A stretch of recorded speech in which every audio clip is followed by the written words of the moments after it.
Right, I've pressed the button, which should hopefully mean that we're live. Chat, please tell me if we're live. You know the drill by now, because I'm never confident that we are live.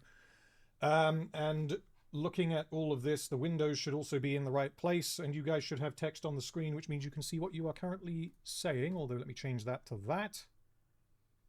Cool. Can you hear us? I hope you can. You can see my... Yes, you can see my level, which means you should be able to hear us. Okay, yes, hello everyone. This stream has been coming for a while, about 8 months or thereabouts, and I'm joined by my brother, my dearest brotherling. Patch, thank you for joining me. He's currently sat in the same room as me, which is why we don't have Discord icons on at the moment. Yeah. Hello. Yeah, hello chat. Thanks for having me. Big fan of the channel. Yes, thank you. Of course you are. Yeah, we're hoping that we don't sound too similar to each other, but maybe we do. You guys will have to tell us.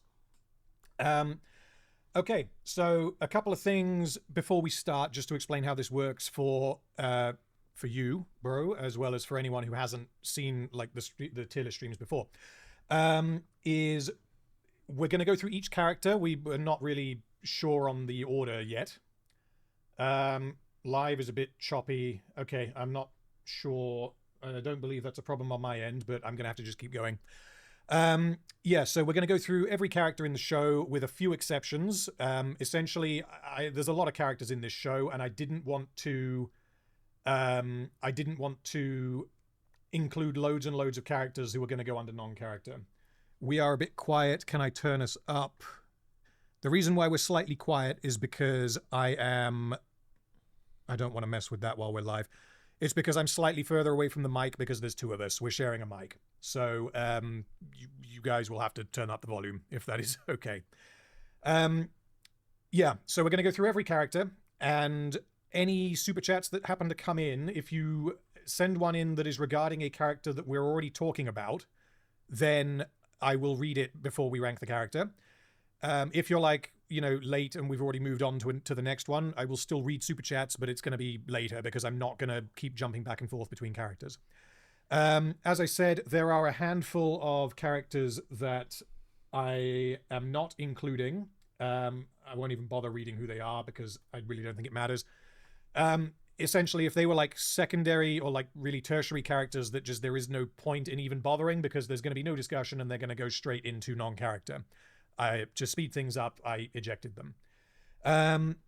So the way that this will work for anyone who has not already voted, there is a link in the description. And if you click it, you will be able to cast your votes for every character. That is what this window here is. So I can see the votes that you guys have placed for this character whose name is Octus. And hopefully I remember everyone else's names. So a bunch of people have already voted. If you want to vote as we go, then you just need to click the link and find the character we're doing and then cast your vote. Should I also be voting, or do my votes carry extra weight? Your votes carry extra weight, so because you're special. So the way that this is going to work is me and you will just talk, because I'm sure we have a rough idea of who's going to go where. Yeah. And I will then look at what chat has said, because there may be some disagreement. We might use it for a tiebreaker. Yeah. Essentially, I think it's unlikely that me, you, and chat are all going to have completely different views on a character. I really think that that's unlikely. So it's not very democratic, but... It's not very democratic, but it doesn't need to be. This is Rome. This is Rome, indeed. Okay, that's how voting works. So the way the tiers work is perfect characters. I am going to be very strict on who ends up in perfect. If there are any minor problems with the character, they do not get into perfect. As a point of reference, I'm trying to keep this sort of translatable across past tier list streams that I've done. So perfect will be for characters like, for example, Gollum in The Hobbit went in perfect. Even though he's only in one scene, there's nothing wrong with him. He's really, really good. And Silco in season 1 of Arcane ended up in perfect. So we're talking that level of character has to end up in... They have to be that good to get into perfect. Excellent is going to be for the best characters who aren't quite perfect. And... honestly, I expect most of the really good characters are going to end up here, probably. Good characters are... It could really be anyone, kind of regardless of their screen time. They don't break into excellent, but there's enough really good stuff to them that they break out of mostly functional. Mostly functional and inoffensive, I try to separate that by saying whether or not they have a clear purpose. So these are like your average characters where you just don't really care. There's nothing really wrong with them, but there's nothing that stands out. If they do not have a particularly clear or important purpose, they go in inoffensive. If there is, again, a clear point to why they're in the show, they go in mostly functional. Bad is obviously bad. If they're a mixed bag across the seasons, then we're going to be obviously this is going to it's going to affect our weighting of the characters. So if a character is up here for season 1 and down here at season 4, we're going to have to work that out. Terrible, I highly doubt we're going to use. Off the top of your head, who's the worst character in the show? I mean, we'll find out, won't we? I guess we'll find out. We wouldn't want to spoil anything. Yeah, I don't think we're going to use this because we are not considering House of Asher. And I would ask that you guys can vote however you like, but I would ask that you don't consider House of Asher when you are placing your votes. Who has voted terrible? There's one. Who has voted terrible on... One person thinks that Octus is terrible. I don't know who that is. Oh, I was misreading that. I thought that was saying that there's one character voted as terrible. No, this is for each character as I click through them. Breaks the show. Again, I think there's essentially no chance that we're going to use that. That would be for characters, basically all of the main characters in Rings of Power and a lot of characters in Season 2 of Arcane ended up here. Non-character is not applicable. It's going to be... there's not enough to them for us to say either way, and they just end up there because who cares? Let's move on to the next one. Probably the Egyptian. Yeah, I don't know if the Egyptian breaks the show, because something that I kind of realized when thinking about this earlier is that Spartacus has a lot of characters who don't do much, and I may have problems with how they are used, but generally speaking, like, the characterization on its own is not a problem. So, for example, Lucius, I really do not like how he's used in the show, but his characterization is not the reason why he sucks. So we'll have to consider that, I guess, when we place them. And what about Good Salonius? We're gonna end up getting to it. It's quite convenient. A lot of the characters are actually already referred to as good. It makes the job easier. That's true. If they're referred to as good, does that mean they start in the good tier? Maybe we'll have to work that out. I think that was everything I needed to do before we start. The only other thing that I will do is I will read the super chat here, and then we will get started. So M8566 says, random tier list streams are the only joy in life, are my only joy in life. Well, thank you for watching, and I hope we can entertain you. I hope you enjoy the stream, and thank you for the super chat. And also thank you for sending the memberships. That is much appreciated. So any of you guys who are members will have... Why is my mouse stuck on the screen? There we go. We'll have access to emojis like this one. Which, yeah, okay. Who are we going to start with? I mean, I guess because we were already on Octus here. Do we start with Octus? You remember who he is?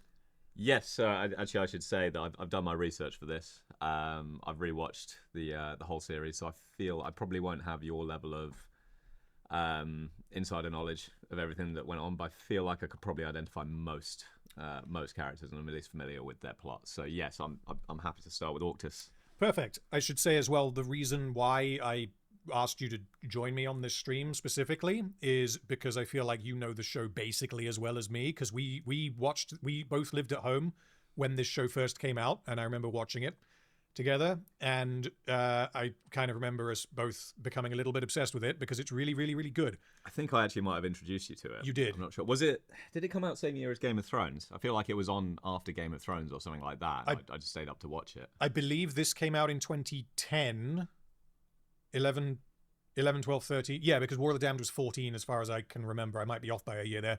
And then Game of Thrones, I think, was 11. So I'm pretty sure Game of Thrones started a year later, which may well be why the show is often forgotten. I don't know. 2010. Yeah, okay, so it started in 2010. Okay, so yeah, let's start with Octus. So Octus, for anyone who doesn't remember, is Barker's partner in Gods of the Arena. He is killed by Crixus. He's the first person that Crixus kills in the arena. I think that he serves a very important purpose, and I don't think there's anything particularly wrong with him, but he's also not that memorable. So I would be leaning towards... Oh, also his birds get eaten by Asher, of course. And I'm sure we will have things to say about Asher later. So what I would be thinking is somewhere between mostly functional and good. what are we going to do about a tiebreaker here as far as deciding, or do you completely disagree with me? I think what I would say about Octus, and in fact many of the characters within Spartacus, is that a lot of them who really only exist, I guess, like as plot devices, they still actually have a bit of something going on to them. I think that's what makes it a really good show. I think with Octus, having like literally just finished watching Gods, he's a very likable character. I mean, like he comes across as just being like a genuinely like terrifying gladiator, and that's exactly what you want from him to drive Crixus' plot forward. Yeah. So I would almost go with good. Like I don't think there's enough to him that you'd actually call him like excellent or perfect or anything like that. But I think he's perfectly. I feel like the word mostly implies that there's something missing there. Yeah, that's probably fair. There isn't anything wrong with Octus. There's enough to him to where he's definitely not down here, so I think I'd be happy to put him in good, probably towards the bottom of good. And looking at what you guys are saying, you're pretty much saying, yeah, good / mostly functional. A few of you guys, 2 people think he breaks the show. I'm not quite sure how that works, but yeah. Okay, I think we'll leave him in good. Question, this is entirely up to you. I will let you decide this. Are we going to rank internally within each category? So are we going to place them above or below Octus, or are we just saying that's the good tier? I'm happy to. I mean, if something controversial comes along, we can always put them at the bottom of good or top of mostly functional or something like that. But yeah. I don't know. I'll leave that to you. Okay, cool. Right. Next character. Do we want to just go through in the randomized order that it's already in? Is that alphabetical or is it? It's alphabetical based on the names of the images that I downloaded, so no, because a lot of them are just nonsense. I didn't name the files. So it might be approximately alphabetical. I guess we could do that, or we could let chat decide, or we could try to keep it somewhat chronological, seeing as Octus is from Gods. Ooh, that might be a good idea. It means that, you know, for example, like Barker might be a good one to talk about next, although that might be skipping forward a little bit. I'm not sure. We're going to inevitably be skipping forwards, because if we end up doing like Crixus or whatever, it means we would save all the characters who make it the longest to the end. I think for simplicity, let's just go through it in order. It makes it quicker for me to find them. So the next character we're going to do is Heracleio.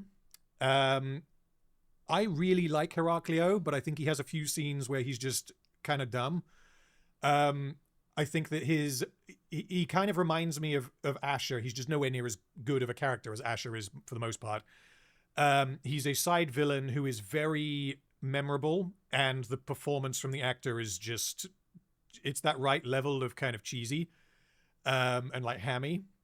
And the producers and showrunner, they really liked the actor, and he auditioned for roles before. I don't recall which ones, but then when this role came up, they were like, okay, we need him in this role. And he was immediately like, yes, I'll do it. I don't know, I just love his accent. I love the way he behaves and how he like kind of knows that he's a bit shifty, but he just plays into it. I think he's very entertaining. But he does have weaknesses, which is why I would be leaning towards mostly functional on him. No disagreements from me really there. I think that I'm probably slightly biased again, saying like the quality of like, you know, the acting and just how much fun the character is.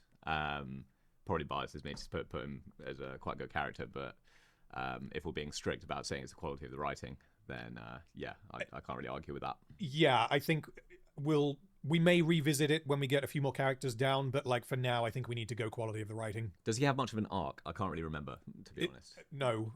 Not that that's a problem. I don't think that not every character needs an arc for sure.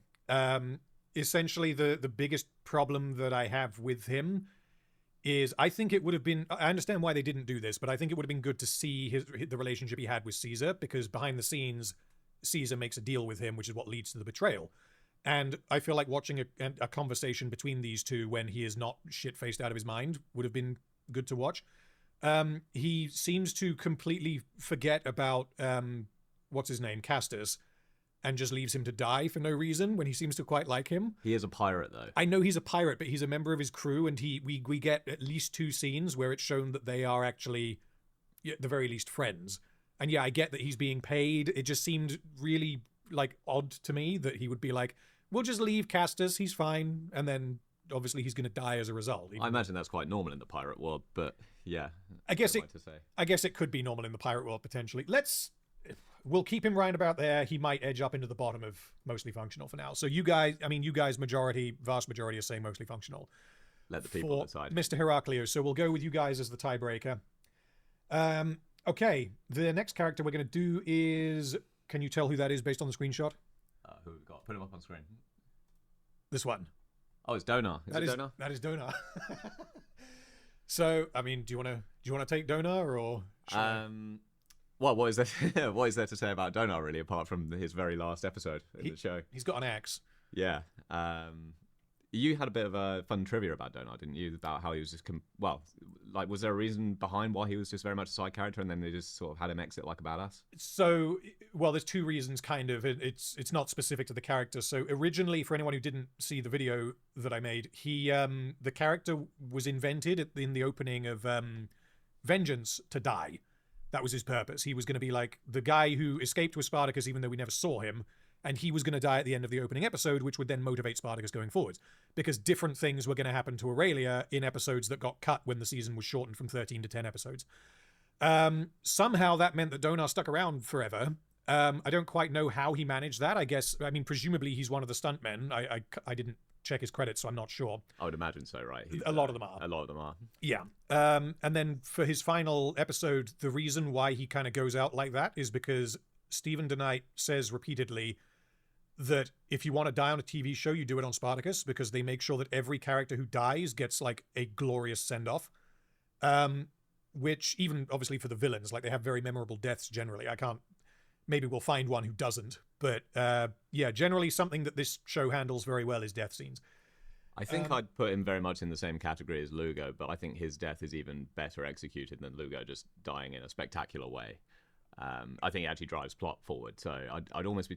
This is where we get into trouble with consistency, though, because is he really better than Mr. Pirate there, or is he? I would say he is obviously more simple than Heracleio. He's also more consistent. So he would be at the bottom of good, is kind of what I would be thinking. He has a fantastic moment where he breaks the fourth wall as well, where he mentions to Gannicus that his death will be of even less consequence. Oh yeah. It's great. I don't know.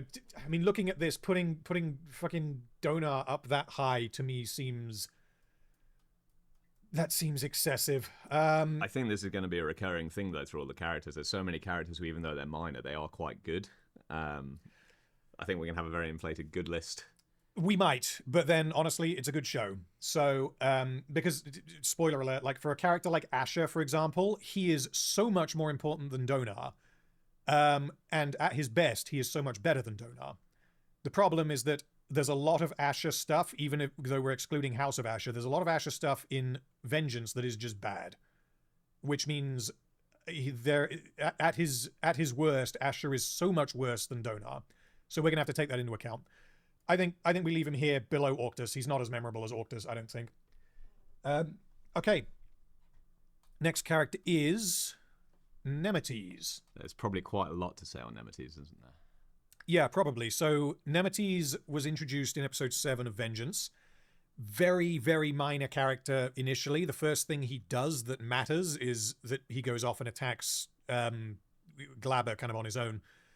And the argument that follows that I really like. I just, from Nemesis' perspective, I really like it. But what I don't like is how quickly it's resolved by Spartacus. He just kind of forgets and he's like, oh, we can team up and all the rest of it. Like, so, I mean, he has a clear purpose at that point. Where he really shines is in War of the Damned, where he is used by Caesar. Specifically, Caesar kind of locks in on him to drive a wedge between Spartacus and Crixus. And the writers do quite a lot of work in the first 3 episodes to kind of build up Nemesis as being exactly the kind of guy that would do that. He's a little shit. Like, what he does to the Romans is nasty as hell. I mean, he's genuinely awful, isn't he? Yeah, but you don't know that until his penultimate episode. And then during his death scene, he attempts to essentially sell out Spartacus because he says, I can get you close to him, to Caesar, after knowing that Caesar is a Roman. So he doesn't have any kind of like morals. He is only in this for himself. He wanted to presumably just get rich and leave, which is very simple. But I feel like, in particular in War of the Damned, it was done well. Yeah. Any further thoughts on Nemesis? I mean, similar to Donar, really, in that, I think it's just another case where like the writers have taken characters already established, maybe didn't have that much about them, and then turned them into something really great in subsequent seasons. I think more so I think Nemesis more so than these two. Nemesis has more of an impact on the plot. He has more characterization than either of these two, but I definitely wouldn't want to put him any higher than good. Does he have any flaws, I would say, in his characterization? I don't think so. I don't think that there's enough to him to bump him up into excellent, because that I would want to reserve for characters where, you know, it's impressive, the writing is impressive, whereas Nemesis is just good and there's nothing really wrong with him. Yeah, I think I would be happy to put him at the top of good. Yeah, no disagreements from me. I mean, it's genuinely despicable. He is, yeah. But then he's not that, like, kind of all the way through. Like, you get hints of him being an okay person, and he has moments of not being evil, which is something I really like about the villains in this show. So yeah, I mean, chat, you guys are leaning towards good, obviously mostly functional, inoffensive. I would definitely disagree with him being bad, but I could see him being inoffensive. I think I'm happy to put him at the top of good, so I think we're going to go with that. Just as a reminder for anyone joining, I will just say this once. The audio volume is slightly lower because we're sharing a mic, so I'm further away from it, and I can't work out how to make it louder while on stream. Everything is on full. Wait a minute, hold on. Is it going to be this simple? Is it going to be this simple? Oh, did that work? Did you literally just turn it up? Yeah, well, because I had I never use that fader because I'm always the same distance from the mic, whereas now I'm not, so I've just turned that up. It's amazing what they can do these days. It's amazing what technology can do. So are we good now, like volume-wise? Yeah, sounds like we're good. Jesus, sometimes I amaze even myself. Okay, that's great. Awesome. Okay, where were we? We were done with Nemesis. Next character is going to be Kore. I mean, she's just great, isn't she? She is really good. She's just lovely. What happens to her is awful, and that's obviously the point of the character, is that even though she is in, excluding what happens halfway through War of the Damned, she's in a pretty good spot as far as slaves go. She's kind of like, if you had to live as a slave, you would kind of want her job, because she is treated very well by Crassus. And yes, I guess it is a little bit of a coincidence, you could say, that like they seem to genuinely be in love, because obviously there's a power imbalance there. And if she didn't genuinely return Crassus's affections, then there might be a few problems there narratively.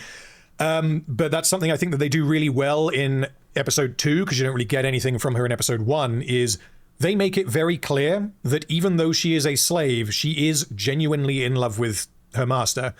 This isn't just her pretending to be because it will benefit her. She's not, pretending to enjoy it or whatever. They are genuinely in love. And I think that was an interesting character to have, because they hadn't really done that before. And I think pairing her with Crassus and all the drama that leads to, I think is really, really good. Like, she drives so much of what happens in War of the Damned. And I would not be comfortable putting her in perfect, but I think there is a strong argument for excellent, because there's a lot to her. I think, yeah, like I say, major linchpin in the story of the final season. Obviously, are we allowed to do spoilers? We're going full spoilers. Everyone watching has to know that we're doing spoilers because of the nature of the stream. So yeah, full spoilers, go for it. Yeah, obviously it doesn't end well for her. Yeah. You know, and I think that the last season does like a really good job of I have no idea if it's historically accurate, I guess, with sort of, I guess, like as a view of like Roman society, the relationships between slaves and the slavers, that sort of thing. But I feel like it shows like all different aspects of that in a very effective way. And it also plays us into a genuinely heartbreaking romance story. So yeah, I'm happy. I'd go with excellent. Yeah, I'm more than happy to put her in excellent. And it looks like you guys are agreeing. Fuck off, whoever said that. You're wrong. She's not terrible. Jesus, we can't be doing that. Yeah, Kore's really, really good. Okay. Next character is this one, whose name is Sibel. Probably a bit more controversial. Gonna be a little bit more controversial. So I like what they use her for. I don't like her characterization, and I don't like how they do it. Because it is obvious, if you take War of the Damned as, in its entirety, that the purpose of this character is to, fix Gannicus and bring him back to the light so he can, I guess, redeem himself and find a sense of purpose before the end. That's fine conceptually, and she fills that purpose. The issue in terms of how she is used is that the writers just kind of keep spawning her into places that, like, wow, that was fucking lucky, which makes her existence within Gannicus's story feel contrived. And as far as her personality goes, she doesn't really have one. She is just innocent and almost implausibly so. Which, because obviously that's what Gannicus is attracted to. But I don't see how it's possible for a character like this living in that time to essentially be that naive and innocent and all the rest of it. Yeah, I mean, I don't like the character, but I definitely don't hate her. I would describe her as being a bit immersion breaking, if I'm honest. I think that, I mean, I know we're not going to get to Melita for a very long time. But I think what really sells Gannicus and Melita's relationship is it's just very believable. And I think that it's almost like too simple. With Sibel. With Sibel, yeah. Like I just don't quite buy it as a viewer. Yeah, I think that's fair enough. I'm honestly quite surprised that you guys are saying good and mostly functional, because I would be leaning towards inoffensive at best. Then again, how much we like the character shouldn't necessarily play into this. Like, does that acting performance come into it? If it's just purely about the writing and how they're used in the show, then I don't necessarily think we can say they're bad. No, I don't think that she's bad, because I don't think that they're... Again, as I said with Lucius earlier, the problem with her primarily is that she is too simple, and that she is used by the writers in, you know, taking a really good character and just spawning them into a particular location to do something narratively. That's not the character's fault, it's the writer's fault. But, I mean, it does leave a bit of a sour taste in your mouth with regard to the character. So, I could see an argument for mostly functional, because she does have a clear purpose and she does fulfill that purpose. It's just that the way that she is written to do that is... clunky. I said it to you the other day, though, that I almost feel like that Gannicus's arc would have been better told if she was actually a literal child, obviously, then without the romantic relationship. It almost felt like that was kind of what they were going for, like, was sort of like I guess like a Kratos and boy relationship or something like that, maybe, or giving him something to care about that is actually innocent rather than a new girlfriend. Yeah, I think that would have been a better idea. I don't think that that's necessarily a problem with the character, but yeah, I would have preferred that was the case, I guess. But then, obviously, it felt like Gannicus has to have a new partner, and we get the same thing with Leiter, who we'll get onto later. Like, you know, you have to give the leads a romance subplot, which they do for all of them, I guess, apart from Crixus, but he already has one, so yeah. I would personally go below Heracleio, whack him inoffensive. Below Heracleio in inoffensive. Yeah, we rate the character lower than you guys do. That's interesting. Which is interesting, yeah, because my understanding was that this was not a particularly popular character, and that she was generally seen as kind of one of the weak links of the show. But again, if Sibel, who doesn't really have any major problems, if she's like the worst character in the show, spoiler alert, she's not going to be, then the show's pretty good. And yeah, someone in chat mentions, didn't the actress go on to produce The Acolyte or something? So I don't know about any connection to The Acolyte, but she was I think she was the production manager for season 1 of Rings of Power, which is very weird that there's that crossover. So I don't know how much involvement she actually had. I believe she was a model, and then she was an actress as a result of this. And then I guess went on and did other things. I think she is still an actress as well. I'm not sure. Okay, next character we're going to do is Lugo. I mean, he's perfect in every way, right? Yeah, done. Move on to the next one. I mean, what's his... really, though, what's his arc? Does he have an arc? He loses a tooth, I think. He does lose a tooth. So that actually happened to the actor. Really? Yeah, so I didn't put this in the video because the video is 8 hours long. It was already long enough. But yeah, the actor genuinely lost a tooth as a result of one of the fight scenes. I can't remember which one, which is why he is missing the tooth in episodes 9 and 10. So, yeah, as far as an arc goes, no. He is as static as, you know, Nemesis and Donar. But then he doesn't need an arc. He's fucking Lugo. He's meant to be there, have gigantic rippling abs and bulging arm muscles. He's meant to swear at people and, you know, throw them around while he chops them up with his axe. He just seems like he's having a great time throughout all of it as well. He absolutely does. He's in it for the party. Memes aside, I'm not putting him in perfect. I almost describe him as a really, really good non-character, but I don't think you can put him in non-character either. He has, the thing that stops him being a non-character. He loses a tooth. No, the thing that stops him being a non-character is the actor. It's the charisma and the commitment and performance of the actor. Like, is it good acting? No, his accent changes sometimes. I don't know if you noticed that, because the character is German and the actor sometimes doesn't sound German, because I believe the actor's name is Barry. I believe he is Australian, as most of them are. Yeah, I always quite enjoy hearing sort of the faint Aussie vibes coming through from people speaking with like the Roman, I guess, like sort of like the faux Latin dialect. Well, yeah. So that was something they did with Batiatus as well. Obviously, John Hannah is not Australian, but he, in the first episode, The Red Serpent, he puts on a bit of an accent which isn't his own, and then after that they just dropped it because they realized John Hannah can do the character better if he's just himself. Yeah, there's actually a lot of different accents in the first episode, I think, before they find their stride. Yeah, the first episode is kind of all over the place, but yeah. So purely writing wise, he's a non-character because there just isn't enough to him for him to go anywhere else. Entirely because of the way the actor kind of goes with it. I'd put him there. I don't think we can put him any higher. I don't like the word mostly. He's entirely functional. Put him at the bottom of good. Bottom of good. Okay, yeah. Lugo goes at the bottom of good. So you guys are saying mostly you're saying good.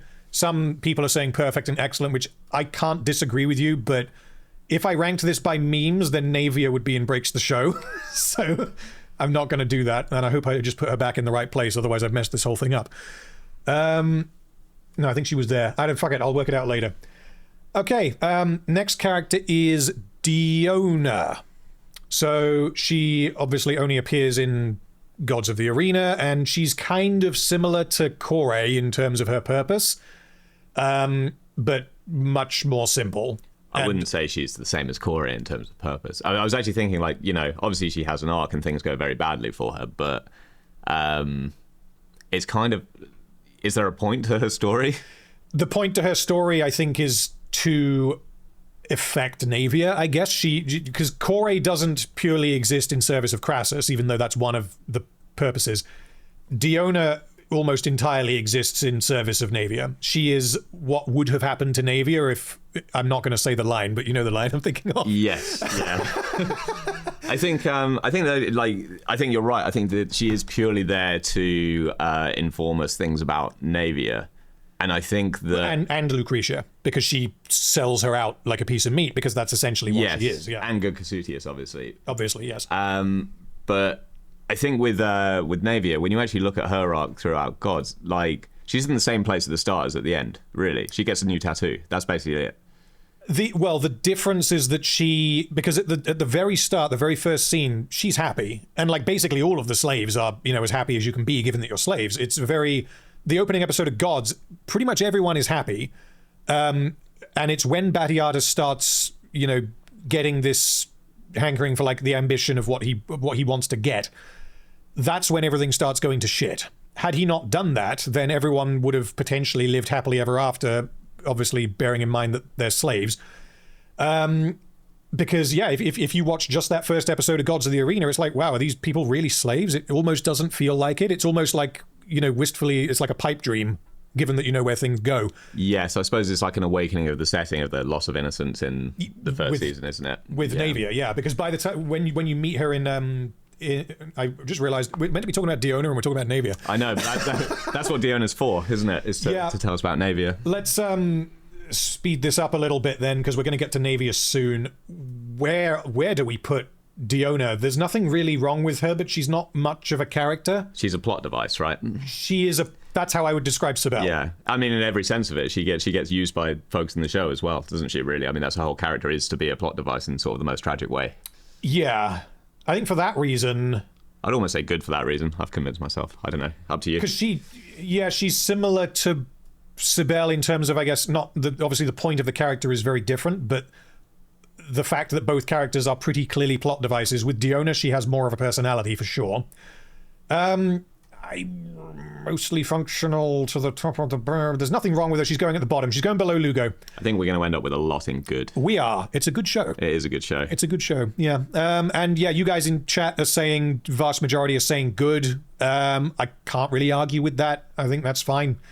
Although I would stress bottom are good. The thing is, none of these characters, apart from Nemesis, these four don't have much to them.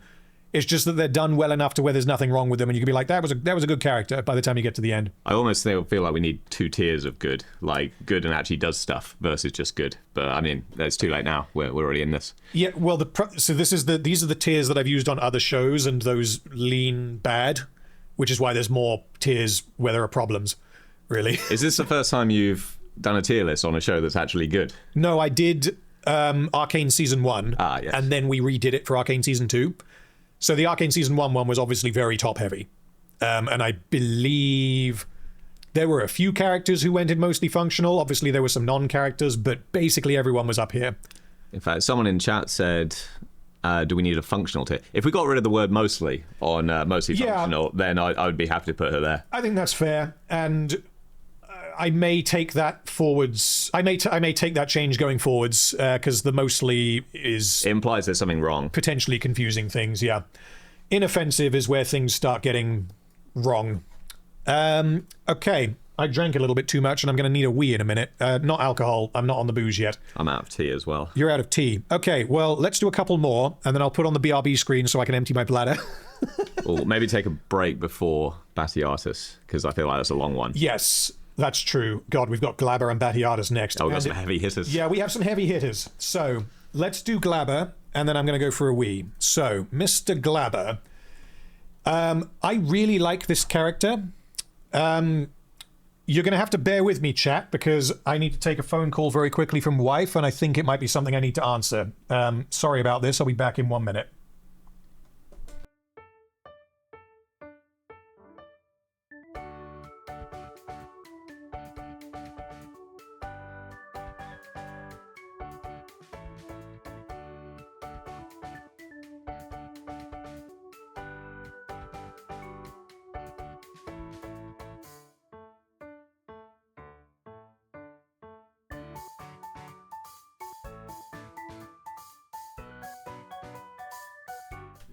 Okay, sorry about that, chat. Yeah, there's some stuff. Everything's okay, but my brother has to go and move his car for reasons. So, yeah. Okay, Glabber, overview of the character-wise, I think he is really good, and I think that for the most part, he is one of the highlights of Vengeance. I think that all of his weak moments are in Vengeance, and even though he has quite a lot of time in The Red Serpent, the opening episode of the entire show, I think that what he does there is very, very solid. And he is, honestly, he's overshadowed by Batiatus. I think that the performance of the actor does a lot of heavy lifting, particularly in Vengeance. But yeah, at the same time, he would probably, I mean, definitely, he would be number 3 out of 4 on my list of villains. So, you guys are saying, yeah, oh, hey, Brawler, yeah, this is a lot of characters. We're trying to take this relatively quickly, because we're on 1, 2, 3, 4, 5, 6, 7, 8, 9, and it's taken us just over half an hour to get there. Yeah, that's going to be long. We're going to have to speed things up. But then a lot of these guys we're not going to have much to say about. And it'll be easy to slot him in. You're going to have to excuse me again. Sorry about this. I need about 2 minutes, and I will get back to you.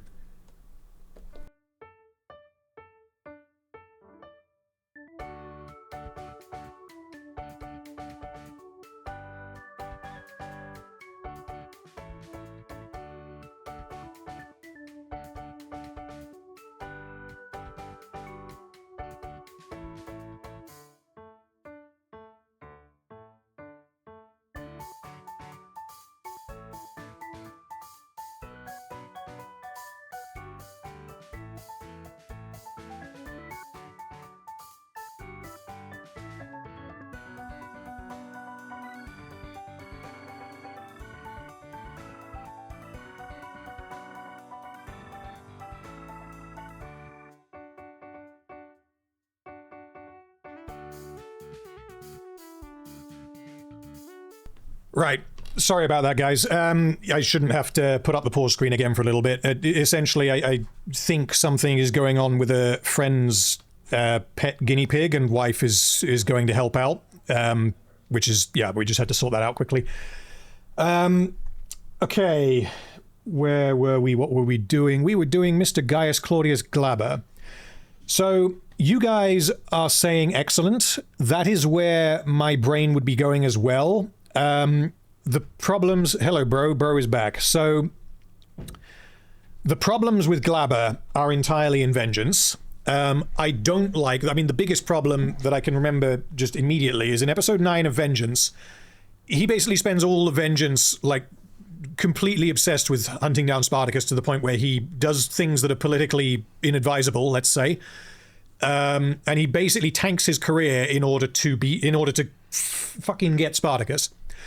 And then in episode 9, Verinius shows up and is like, yeah, you've been ordered to return to Rome. I'm going to deal with Spartacus. And then he decides off screen, yes, I'm going to do that. And then he changes his mind after the whole Sepia thing. I think that that is insane. And I don't think that Glabber would ever do that. And I really don't like that that happens off screen. Is that enough to knock him down to good tier? I don't know. Any thoughts on Mr. Glabber? I would say that with Glabber, I think he's an excellent portrayal of, I guess, like a weak man in a position of authority who's, basically just like lashing out and being maneuvered by like the people around him. I really like Glabber. I'll have to defer to you though on his actions in Vengeance, because I can't remember specifically the moment which you're talking about. And if that is enough to say that the quality of his writing knocks it down a peg, then it's the biggest problem. I mean, the other problem with his character is being like, hey, Asher, can you go and get me... We'll get to that later, but... Man in a hole. Yeah, can you find me some men in various holes and then just go and, fuck shit up? Like, I think that's pretty nuts. I don't think you can put that on Glabber. I think... I think that's more of a problem with other characters. So essentially what we need to work out is, I think that Glabber in Vengeance would go in good. I think that Glabber everywhere else is excellent. I'd go excellent, I think. But that might just be recency bias. If he's going in excellent, he's going at the bottom of excellent, because I think that the severity of that problem, it ends up not mattering because he changes his mind twice. He decides not to do it and then decides to do it. But the problem is that the fact that there was any doubt in his mind, it's not quite character assassination level, but it's up there because that is insane and he would never do that. So I would be leaning towards maybe the top of good, but for now I'm happy to keep him at the bottom of excellent. I would go with excellent. I think that, again, sign of the quality of the writing, that he's such a massive douche, but like they turn him still into like quite a sympathetic character. At times, yeah. I mean, it's the same as Batiatus, although Batiatus has done better, is that Glabber is just struggling to get by. Like he is a man who has the position he has because his wife is rich. Yeah, he's fundamentally trying to impress his wife's dad. He's trying to climb the social ladder, which is what essentially every villain, I mean, I guess apart from Heracleio, pretty much every villain in this show is trying to do. They're trying to get to the next rung of the ladder.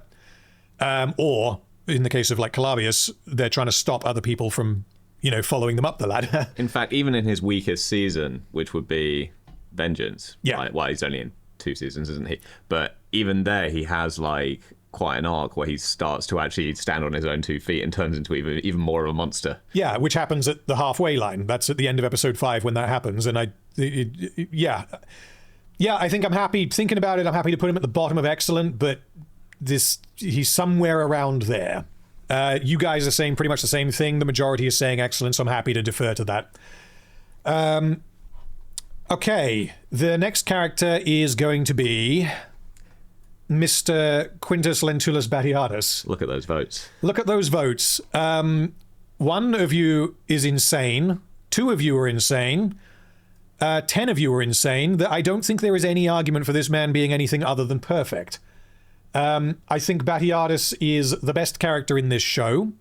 I mean, he absolutely carries the, we're calling it the first 2 seasons, Gods and the original season.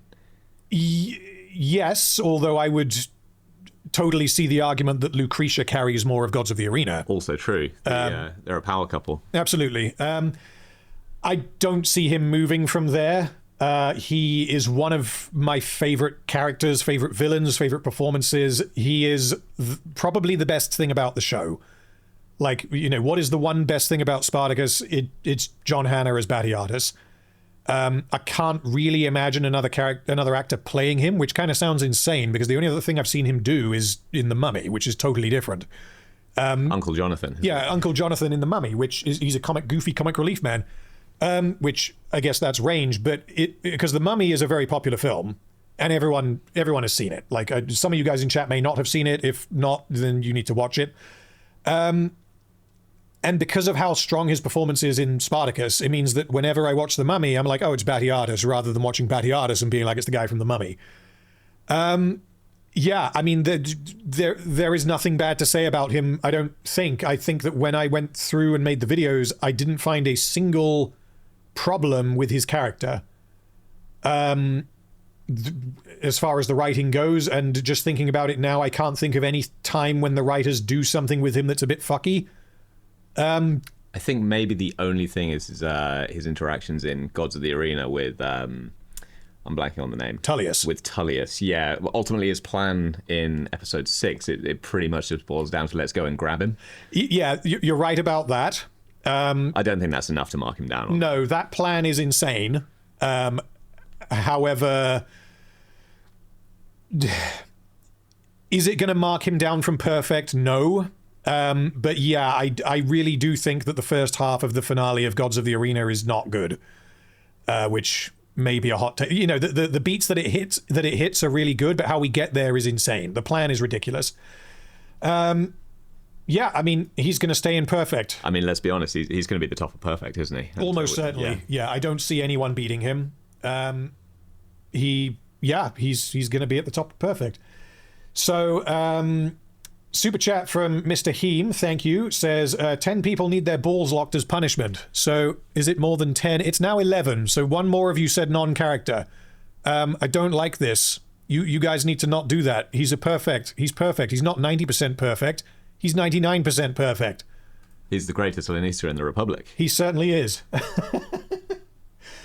Okay. Well, this is honestly, that's perfectly, what is it? Perfectly balanced as all things should be. Let's see if that continues. So, Ilithia. Ooh, another heavy hitter. Another heavy hitter, and then we've got a few less so, and then there's going to be more later. Okay, so Ilithia appears in 2 seasons. I think she is incredibly good in Blood and Sand. And I think that part of why she is so surprising is that when she's introduced, she is almost agonizingly simple and irritating. And then you get to know her a bit and you kind of figure that, oh, she's just putting all of this on. She is smart and she knows exactly what she's doing. I mean, she's genuinely awful. Yeah, but like in such like a fantastic, clever, devious way. Yeah, absolutely. And in terms of her in War of the not War of the Damned, in Blood and Sand, I would be happy to put her in perfect, if not at the top of excellent. As far as her in Vengeance goes, she is attached to the Lucretia subplot, and she's obviously attached to Glabber. Off the top of my head, I can't remember anything in Vengeance that seriously damages her. I don't know if you guys in chat can remind me of anything.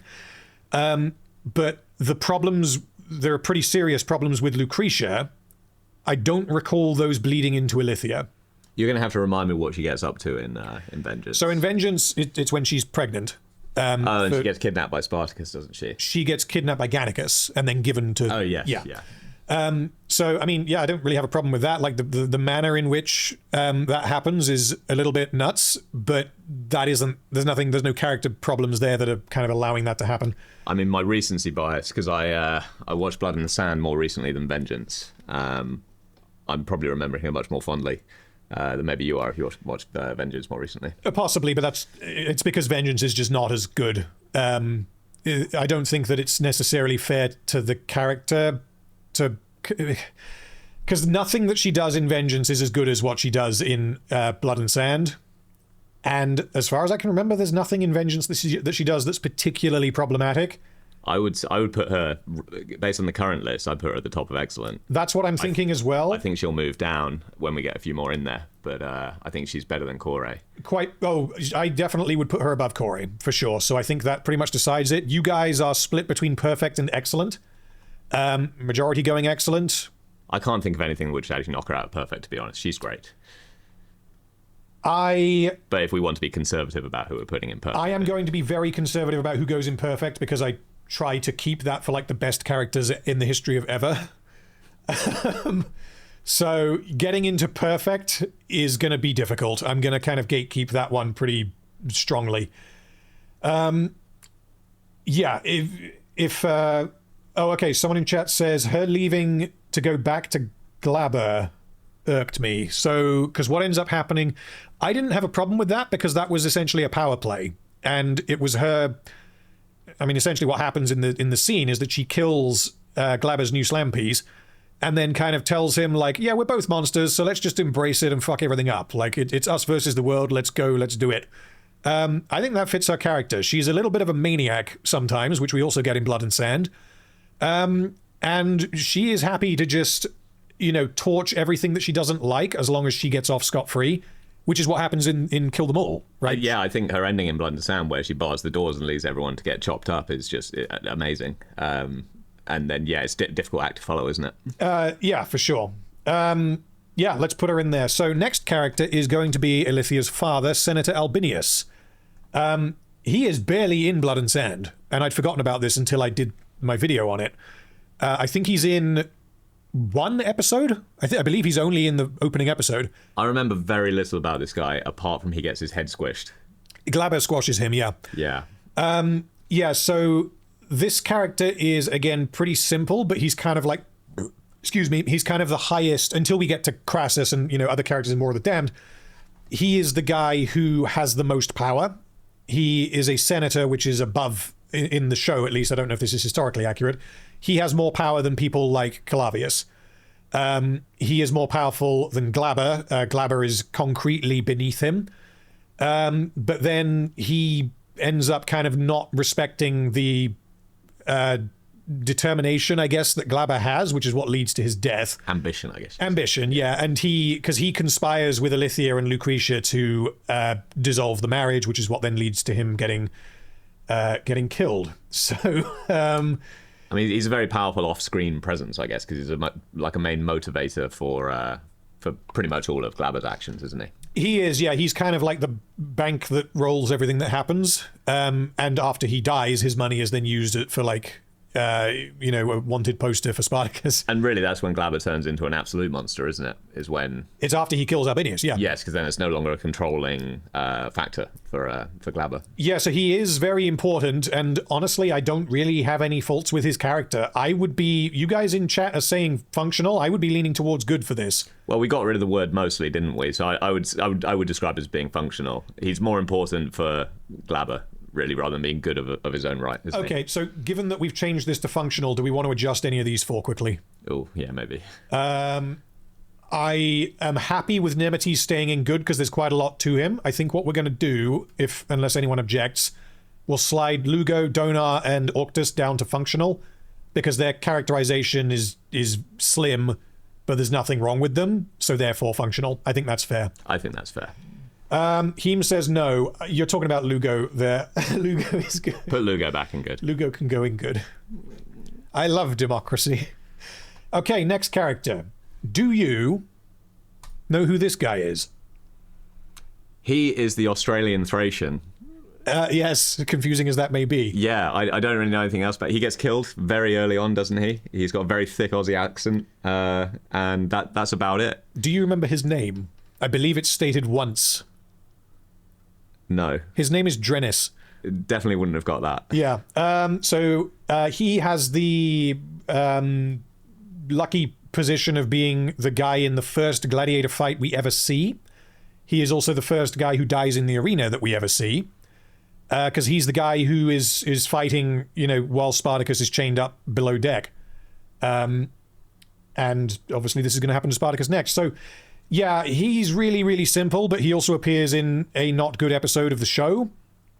And I don't know. I mean, I would be leaning towards inoffensive, probably bottom of inoffensive, because his characterization is very thin, very cliched. He's meant to just be there to antagonize Spartacus. They start fighting over bullshit, but no, you're okay, actually. And there's just not much to it. He's just the other Thracian. I think on my recent rewatch, specifically this guy's delivery of his lines in the first episode is one of the things that could like maybe turn a new viewer off the show. Yes. But, I mean, that's more about the, I guess, like the acting or like the direction that they're taking in the first episode rather than anything about the character itself. Yeah, I would agree. I don't think that this guy can't. He's not particularly good at acting. And it's interesting because there's a lot of characters in here who are played by stunt people who either went on to become actors or who, you know, continued to be stunt people or choreographers or whatever. And the show essentially like launched certain careers. It got a lot of these stunt people well known. Was Jai Courtney a stuntman before getting into acting, or was he hired as an actor? I believe he was hired as an actor, although I believe this was his first role. Someone can correct me on that. Obviously, this was the thing that kind of got him known. We'll get to him in a second, actually. He's coming up. We certainly will. So, yeah, I think leave him in inoffensive. He has enough characterization for him to not be down there. So, next one we're going to do is poor Petros. So another one who has it rough. He definitely has it rough. There is less to him than someone like Kore. There's more to him than Octus. There is definitely more to him than Octus. Where's Neus? Yeah, there he is. Yeah, we're going to get to him later. Yeah, so, I mean, with Petros, it really is the second, because he dies in episode 7, and that's kind of the thing that, obviously, Spartacus is dealing with the death of his wife at that point. That's kind of the thing that pushes him over the edge and gets him severely punished by Batiatus, and that is the first time Batiatus, after he becomes the bringer of rain, that's the first time Batiatus really lashes out at him and comes across as a villain to Spartacus. And it's Petros' death that kind of leads to that. I also think it's interesting that after losing Octus, Barca, I mean, Petros and Octus are completely different people. And I think it's interesting that Barca decided to shack up with Petros because, like, Petros is not a gladiator. There is a name for his role in the Ludus. I can't remember what it is, but he's the guy, he's like Doctori's assistant, basically. He's the cabin boy, isn't he? Essentially, yeah. So maybe it was, I mean, this speaks to Barca more than Petros, but maybe it was a case of Barca thinking that, like, he wouldn't have to go through the heartbreak of losing him. And then, I mean, he's right in a sense because he dies an episode before Petros. I don't know. I think that might be a bit of a stretch. Maybe. Yeah, not sure. I don't think there's enough there to necessarily suggest that. What I would say about Petros is, again, in a different show would have been just an absolute side character, but they managed to make him quite compelling, I think. There's something going on there. And you learn about all the characters around him because of it. You learn about Barca, you learn about, I mean, he has interactions with Batiatus, he has interactions with Neus. Asher. And Spartacus himself. You know, he looks after the guy who's, you know, getting beaten up, doesn't he? Yeah. And he's also, obviously, Barca primarily, I guess, well, no, it really is both. Barca and Petros both suffer, you know, severely, leading to their deaths as a direct result of Asher. I mean, Neus directly dies because of Spartacus throwing him off the cliff because of his treatment of Petros, really, doesn't he? Yeah, I mean, honestly, Petros is really quite important in that sense for both Asher and Spartacus, who are both really, really important characters. So, I mean, at a minimum, he's functional. I would be tempted to put him in good, given who these two are. I'd be putting him at the top of good. Yeah, I'd agree. Yeah. Okay, Mr. Petros is going right in there. And yeah, you guys in chat are pretty much saying the same thing. So, yeah. Is it a democracy if everyone votes the same way? It's a republic. It's a republic. Yeah, I love the republic. Okay, next character is Varro.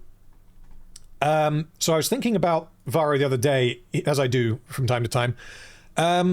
He's going to be a difficult one to rank because his function in the story is like peak Spartacus. One of the best scenes in the show directly involves him, and he is foundational to the what I think is the second best episode of the entire show.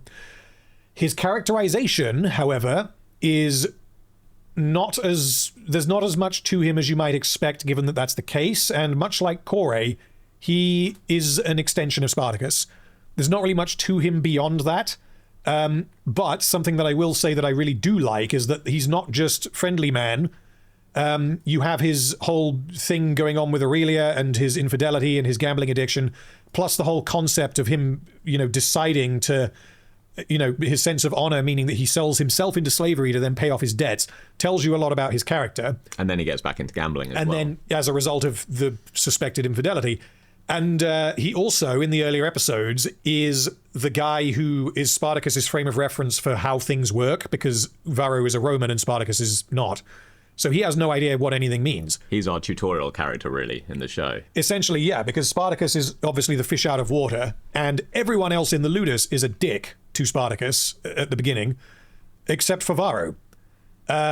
And that essentially allows it allows them to build a friendship which is leveraged for like one of the biggest payoffs in the entire show, and it also allows for the audience to learn about the setting. So his function in the story I'd be putting in perfect. His character is, I would be thinking excellent, possibly good, but probably excellent. I would put him perfect below Batiatus, to be honest. I think fundamentally he is one of those characters who, he's a tool that other characters, he drives forward Spartacus, really. He basically exists as a sidekick Spartacus and motivation for him, but there's so much going on there as well.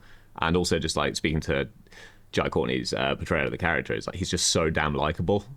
That's true. He has the Lugo factor. Yeah, and that means that when he does meet his grisly end, it's just that much more heartbreaking because you really buy the chemistry on screen. I know we're not rating the acting here, but I think that maybe, I don't know, maybe that introduces a bias. Yeah, I think it does, and I mean I have the same bias because that scene is incredibly good, as I explained in the video. The question is that as a result of his character? I'm agreeing here because I think that if there were any problems with Varro's character, then that payoff wouldn't work, or at least it wouldn't work as well.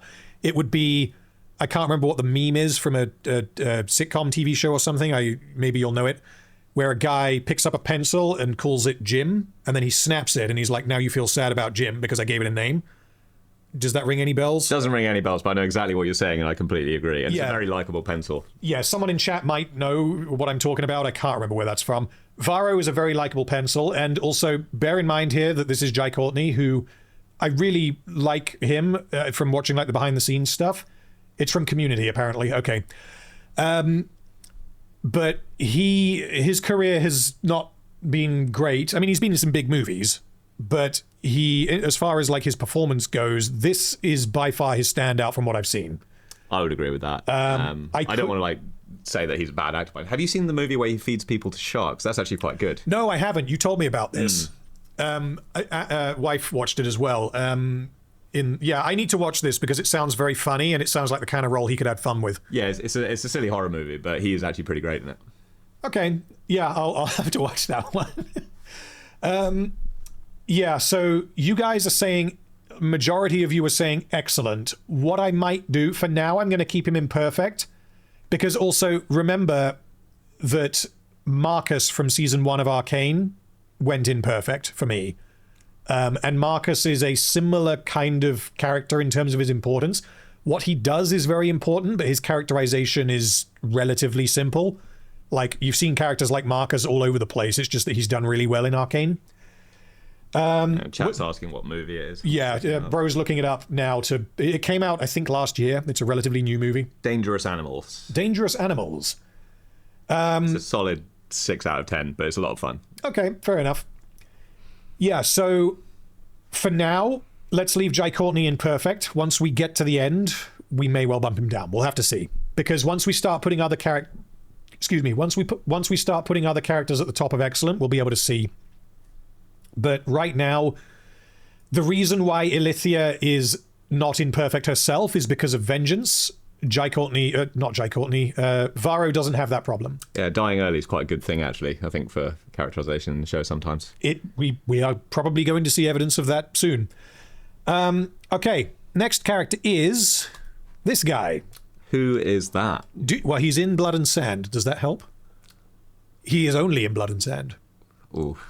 No, I actually have no idea who that is. One of the senators or something similar. This is Ovidius, the grain merchant. Oh.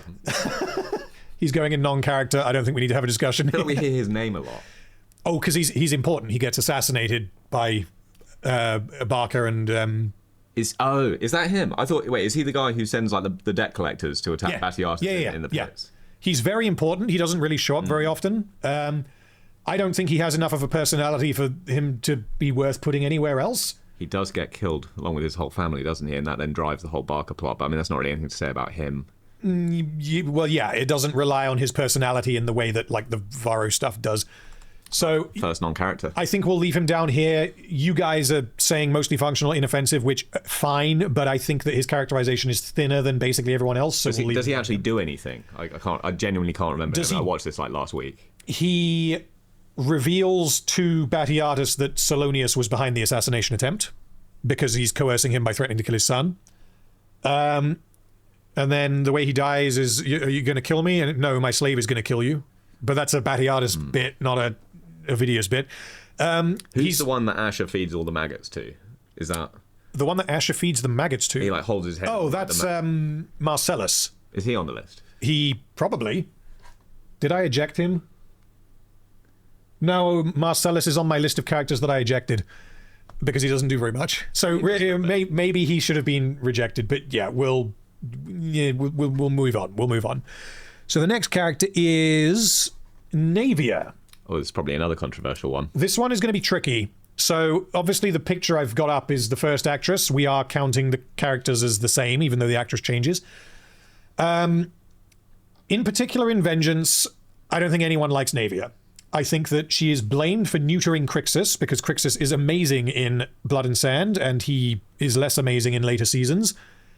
And it's largely because his entire motivation is I love Naevia. I need to protect Naevia.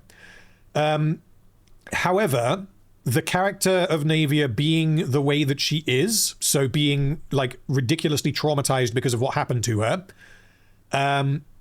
begging Crixus to train her and then getting, revenge on Asher and then essentially turning into a warrior, I think that's all fine. I think that makes complete sense. Like, we can quibble as to, whether she would have stuck around that long fighting against Roman armies. But I don't think that character-wise that's necessarily a problem. I do think that at her best, because I think it's fair to say that her best is Blood and Sand, unless you would disagree. Maybe her final episode. I think the end of War of the Damned. Oh, that episode is brilliant, yeah. Yeah, the way she goes out is, well, no, that's not even her final episode, because she... No. Yeah, she should have died there, but she didn't, yeah. Yeah, so when she's kind of at her best, she is very, very simple. And there's not really enough to her aside from being the object of Crixus's desire. They do have a few scenes where, there's more to it than her looking after him and being in love with him and all the rest of it, where Crixus will almost have to decide, like, does he love her or does he want glory in the arena? Is he going to jump in too early and risk his life? But then that speaks more to his character than hers. So what my gut is saying functional. I would go above functional. I think that someone being unlikable doesn't make them necessarily a bad character, and I think that she does become quite unlikable mostly due to her interactions around Attius and Gannicus in season 4. Yes. But that doesn't necessarily make her bad, and she does really hate Romans for quite a good reason. I think her reason for doing what she does is, I think that all makes sense. I think that's all fine. Yeah, I mean, I could be persuaded up to good. Honestly, like, you guys in chat, I am surprised and I'm kind of pleased because my understanding was, again, that basically no one likes Naevia. And I don't know how much the photo of the first actress is doing work here over using the photo of the second. But that would be interesting if we put up the photo of the second actress. Yeah, if I had done that, yeah. Because obviously she's not as good. And she is in Rings of Power, which has baggage of its own. Is she the only person who's in every episode of the show? Naevia is the only character... No, because I counted this. Naevia is in all bar 2 episodes. She is not in The Red Serpent. She is not in Kill Them All. because it's before we get to the Ludus and it's after she is sold. Yeah, good point. Apart from that, she's in every episode. So Naevia is in the most episodes of the entire show. Obviously, she changes actress, but the character is in most. So, yeah, I think I'm happy to put her in good. What are we thinking relative to these? I feel like chat will be upset if you put her above Lugo. I can't be putting her above Lugo. Let's put her there then. I think that's probably fair. And again, we might rearrange her later. She was indeed in Rings of Power, not this actress. Cynthia Addai Robinson, who replaced this actress, plays Muriel in Rings of Power. And she has her moments in Spartacus. She's really quite good in some scenes. But in a lot of it, she's just... I don't even know if it's the actress's fault, but she's just one-dimensionally angry at everything. Which, like, I guess, okay, there might be a reason for her to be, but you'd think maybe you'd get a bit of variety in how she reacts to things. Once she starts, being a badass warrior, there's not much to her arc, is there? No, there is very little to her. I think this is why I was leaning towards functional. Then again, honestly. I mean, that is her arc, though, isn't it? She goes a long way from, I guess, the start of Gods to where she ends up. Yeah, she definitely has enough of an arc. It just has its slow moments. So I think let's keep her there for now. And if anyone massively objects, then we can get to that later. Okay, next character. How many have we done? 2, 4, 5, 5, 6, 7, 8, 9, 10, 11, 12, 13, 14, 15, 16, 17. So we're about a fifth of the way through, and we're about an hour through, so we're on for 5 hours, theoretically, which, I mean, that's midnight. We'll probably speed up a little bit, though, because we had a couple of breaks. And there's a bunch of characters here who we're not going to have much to talk about. However, this is one that we probably are going to have things to talk about. This is Magistrate Calavius, who is in The Lord of the Rings, as well, as are many of these characters. Is he? He plays Madril, Faramir's number 2. No way. Yeah. John Buck. He's the same actor. That was one I genuinely didn't know. I wouldn't have got. He doesn't even look like him. I know. I have a list. Okay, so Calavius is kind of the big cheese in season 1 in Blood and Sand. The exception would be Albinius, but Albinius doesn't really have much to do in Blood and Sand. And he is integral to like 2 of the show's big moments. One of them is the Theocles fight, because he is kind of like not Salonius. Yeah, Salonius. Salonius is in tight with Calavius, and they kind of conspire together to mess around with Batiatus, and then it goes horribly wrong. And then in episodes 10 and 11 is where those are where his best moments are. He knows exactly what Batiatus is doing by trying to flatter him, by putting on the party for his son. He knows what's happening. He lets it happen, knowing what Batiatus is doing, and then just kind of strings him along to take advantage of the party, the free party, essentially. And then right at the end, he's like, man, just stick to being a Lanista. You're not a politician. You don't have the right breeding for it. And then he just leaves. And that fella in chat there has it right. You're beneath me, Batiatus. That's his character, isn't it? And he's quite nice, I guess, like, and polite. But that's fundamentally where he's coming from, isn't it? Well, that's what's interesting about him, is that he only becomes polite after Spartacus becomes the bringer of rain. Right. Yeah. So because in episode 5, he's a prick. I mean, he's a prick elsewhere as well, but like he is just straight up. He's pretty much like Salonius. He clearly does not like Batiatus. He wants Spartacus and Crixus to die. I mean, the reason he does it is to get Crixus, who is Batiatus' best man, to get him killed by putting him against Theocles. He wants to really hurt Batiatus financially. And why does he want to do that? I don't remember him being Batiatus. Because he's tight. He's close friends with Salonius, who obviously doesn't like him. It's entirely that, and it's because the reason why he likes Salonius is entirely because of his heritage, which is something that the show doesn't really go into. That's maybe something that they could have gone into a bit in Gods of the Arena, but they didn't. Is why? What is this Salonius's heritage thing? Why did he end up being a Lanista, same as Batiatus? If he has like noble blood or whatever. I guess he's from a more respectable house, and that's one of the key things about Batiatus, isn't it? So it's like a tool by which we learn about Batiatus. Yeah. One of the real chips that Batiatus has on his shoulder is the fact that he's, I guess, lowborn, you would call it. Yeah, there's enough of the Salonius stuff for us to understand it. It would just have been, I guess, like many things, interesting to know more about how it happened. But the way Calavius goes out is brilliant. I mean, yes, he dies off screen because he's killed by Asher. But his scene where he essentially is like, I'm not going to beg for jack shit, you little bastard. Like, he knows he's going to die as soon as Batiatus, abducts him and kills all his guards off screen. And even, threatens to kill his son and presumably his wife. Yeah, he knows what the game's about. Yeah, he knows exactly what's going to happen. He knows exactly what Batiatus is. And he's not what he's going to do. He's old enough. He's like, no, fuck you. And he dies as a result, but there was no way out as soon as he got captured. Does that make him excellent? I don't know. I really like him. Does he go in excellent? There's not enough to him, I don't think. I don't think there's enough to him. I think there's a lot more going on with his son, isn't there? Yes, who we're going to get to momentarily. So you guys in chat, majority saying good, leaning towards mostly functional. So I would be happy to put him at the top of good. I think he's a better character than those four. Fair enough. Yeah, I won't argue. Okay. So next character is this guy. Do you remember him? I remember he dies when the arena burns down. What's his name? And he's also in... He's good something. Good. He is good something. Well, put him in good. He is good. Well, does he go in good? Is that, I guess, we'll put him there for now. Yeah, this is Maccatus. Maccatus, that's it. Yeah. Yeah, so I can't remember if he shows up in Gods of the Arena, but... He does, yeah, definitely. Okay. Yeah. The first time we see him is when he is there to, essentially arrange games with Crixus. That ends up not happening as a result of Crixus' injury, and he then shows up in episode 7, by which time you've probably forgotten that he showed up in episode 3. And doing that and kind of dropping this character in for a couple of lines of dialogue and then bringing him back, by the way, those games I mentioned, it is one of the many things that makes Blood and Sand feel like a coherent, season with, they clearly thought about everything backwards and forwards in order to make it feel real. Actually, I just want to take that back. I'm not that confident he's in Gods. I was remembering Blood and Sand. Yes, he was going to say he's definitely in the early seasons. Okay, yeah. And yeah, he's the guy who, he seems like quite a nice guy, even though he's obviously a Roman and he's benefiting from slavery and blood sports and all the rest of it.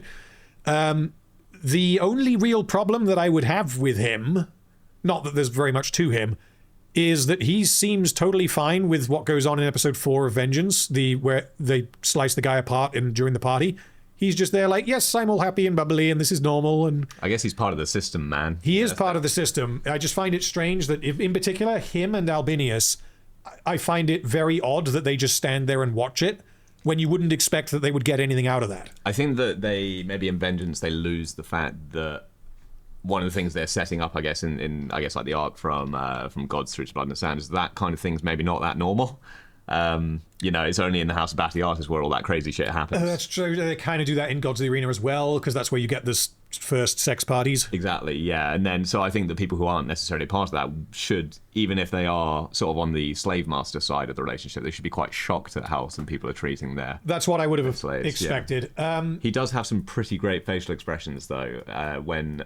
Is it Spartacus dresses as his great grandfather or something? That's yes. Yeah. Which was going to be Crixus again, but he was injured. Yeah, and when Spartacus starts to get his ass kicked by the 6 guys, he has some very amusing sort of facial, sort of worried look on his face. Yeah. Does he go? I think he's probably in functional. He's similar to Albinius. Not enough to him. I think put him bottom of functional. Bottom of functional. All right, let's go with that. Below Heracleio. Which is pretty much what you guys in chat are saying. Thank you for affirming our opinion. Okay, next character is this little shit. Oh, he's just great, isn't he? Numerius. He's awful. He is awful. Morally, as a character, he's great. But again, he's a tool of Ilithia, basically. And of Batiatus, both Batiatus and Ilithia. This is something that, a lot of TV shows, if they were not as good as this, as good as season 1 at least, they would not use the same character for this, for these two totally different purposes. Because what happens to Varro and what happens to Calavius, they are connected, but they're not directly connected, which means it didn't have to be the same character that kind of ends up facilitating both of them. And I think that's one of the things that the show does really, they did it with Asher, they kind of do it with Barker and Petros as well, is that they do have multiple purposes, and he ends up being very, very important. Varro as well would be another really good example. As for his personality, I think he is very, very simple because he is a tool to be used. I mean, he's absolutely a pawn who gets used by everyone. He gets used by Batiatus, he gets used by Ilithia, he gets used by Spartacus with the knife, moving him around. Yeah. And also he thinks that by virtue of being the son of the senator. Is this Magistrate. The son of the magistrate. He thinks he's like completely in control and in charge all the time, while being completely manipulated by absolutely everybody. Yeah. Like, he doesn't make any decisions. Even like the scene where he's wandering around town looking for his dad, and they're standing right by the entrance to the sewer. And Batiatus is like, it's like, oh, where could they be? Where could they have gone? And he's like, they're down here. What a great idea. Yeah, it's. I think that he makes no independent decisions while thinking he's completely in charge. And I think that's done really well. Yeah, I agree. I would be happy to put him in good, which is what chat is saying. I don't think that I would want to put him any higher than that. I'd probably put him there. I put him next to his dad, I think. Yeah, he can go next to his dad. I think that's probably fair enough. Blame hormones for his actions. Yeah, pretty much. I mean... Worth it, right? I don't know. Was it worth it? He got stabbed in the neck repeatedly. Little bro just wanted some action. Okay. Next character is going to be... he's right here. This is Olus. So... Olus is similar to a couple of characters that we've had in that he doesn't have much of a personality. He's just a shady guy. He's kind of like Asher Light. And I think it's interesting that... It's almost interesting that it isn't Asher who does this. Because Batiatus needed for there to be, I guess, plausible deniability. Which means if anything goes wrong, if Asher had been told you need to go out and you need to kill the Thracian woman or you need to find her, then one, it means that Batiatus can't use Asher for his financial brain, which is what Asher's purpose is earlier on before he becomes all assassiny. But it also means that this guy, he doesn't necessarily have any particular ties to Batiatus. It's an interesting point that he's not a slave, isn't it? Exactly, yeah. That's because if it was Asher doing it, Asher is obviously branded. Olus is not. Olus is just like a freelance assassin guy. Villain for hire. Villain for hire. He's a scallywag. And he's not branded. He's just a bastard who will kill people for money. When do we meet him? Do we meet him before him killing Spartacus' wife? Or... No. He is in episode 6. That's the first time we see him. He's in episode 7 when he's like, why did you have me do this? Only to pretend to, only to kill her. And then he's also in episode 11, which is when he dies and Spartacus finds out. Yeah. I think, I don't know, I think that also it's a way that you see, I guess, like the different tiers of Roman society, don't you? Whereas, like, in some cases, like, being a slave of someone like Marcus Crassus is actually probably better than being a free man like Olus. In a way, it's probably it's different structures, isn't it? Yeah. He's extremely important, but not much of what he does. Really, none of what he does is reliant on his character. He just needs to be a man who will pretty much do anything for money. So I wouldn't want to put him any higher than functional, I don't think. I wouldn't say, I don't think that he's not missing anything, is he? No, but there's also not much to him. He's on par with these guys. I think he's in there with Maccatus. Bottom of, do we put him? Yeah, Heracleio is absolutely more memorable than Olus. Definitely, yeah. Although, Heracleio has some minor problems, but yeah, they're in the same tier. He's literally a tool for Batiatus to kill Spartacus' wife. He might as well just be a knife, Sure, yeah. Okay, you're not going to know these two. I'm not. Probably not. Are they the two that bang Gannicus? No.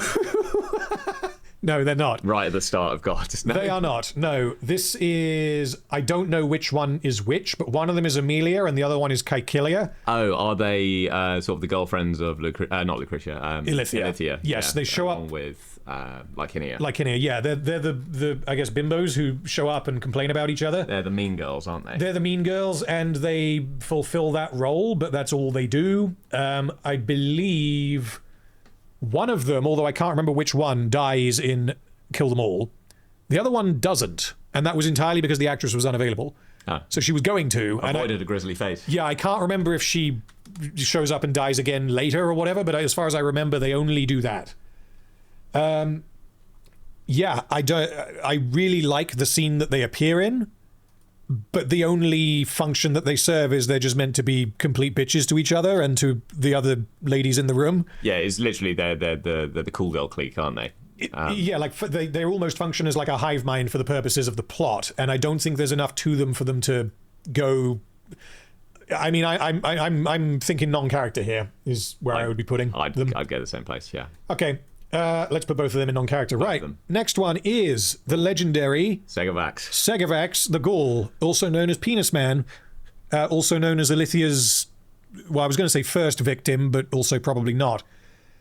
So I would say that, like, for an entirely, like, non-penis related reasons, I actually quite like Segavax.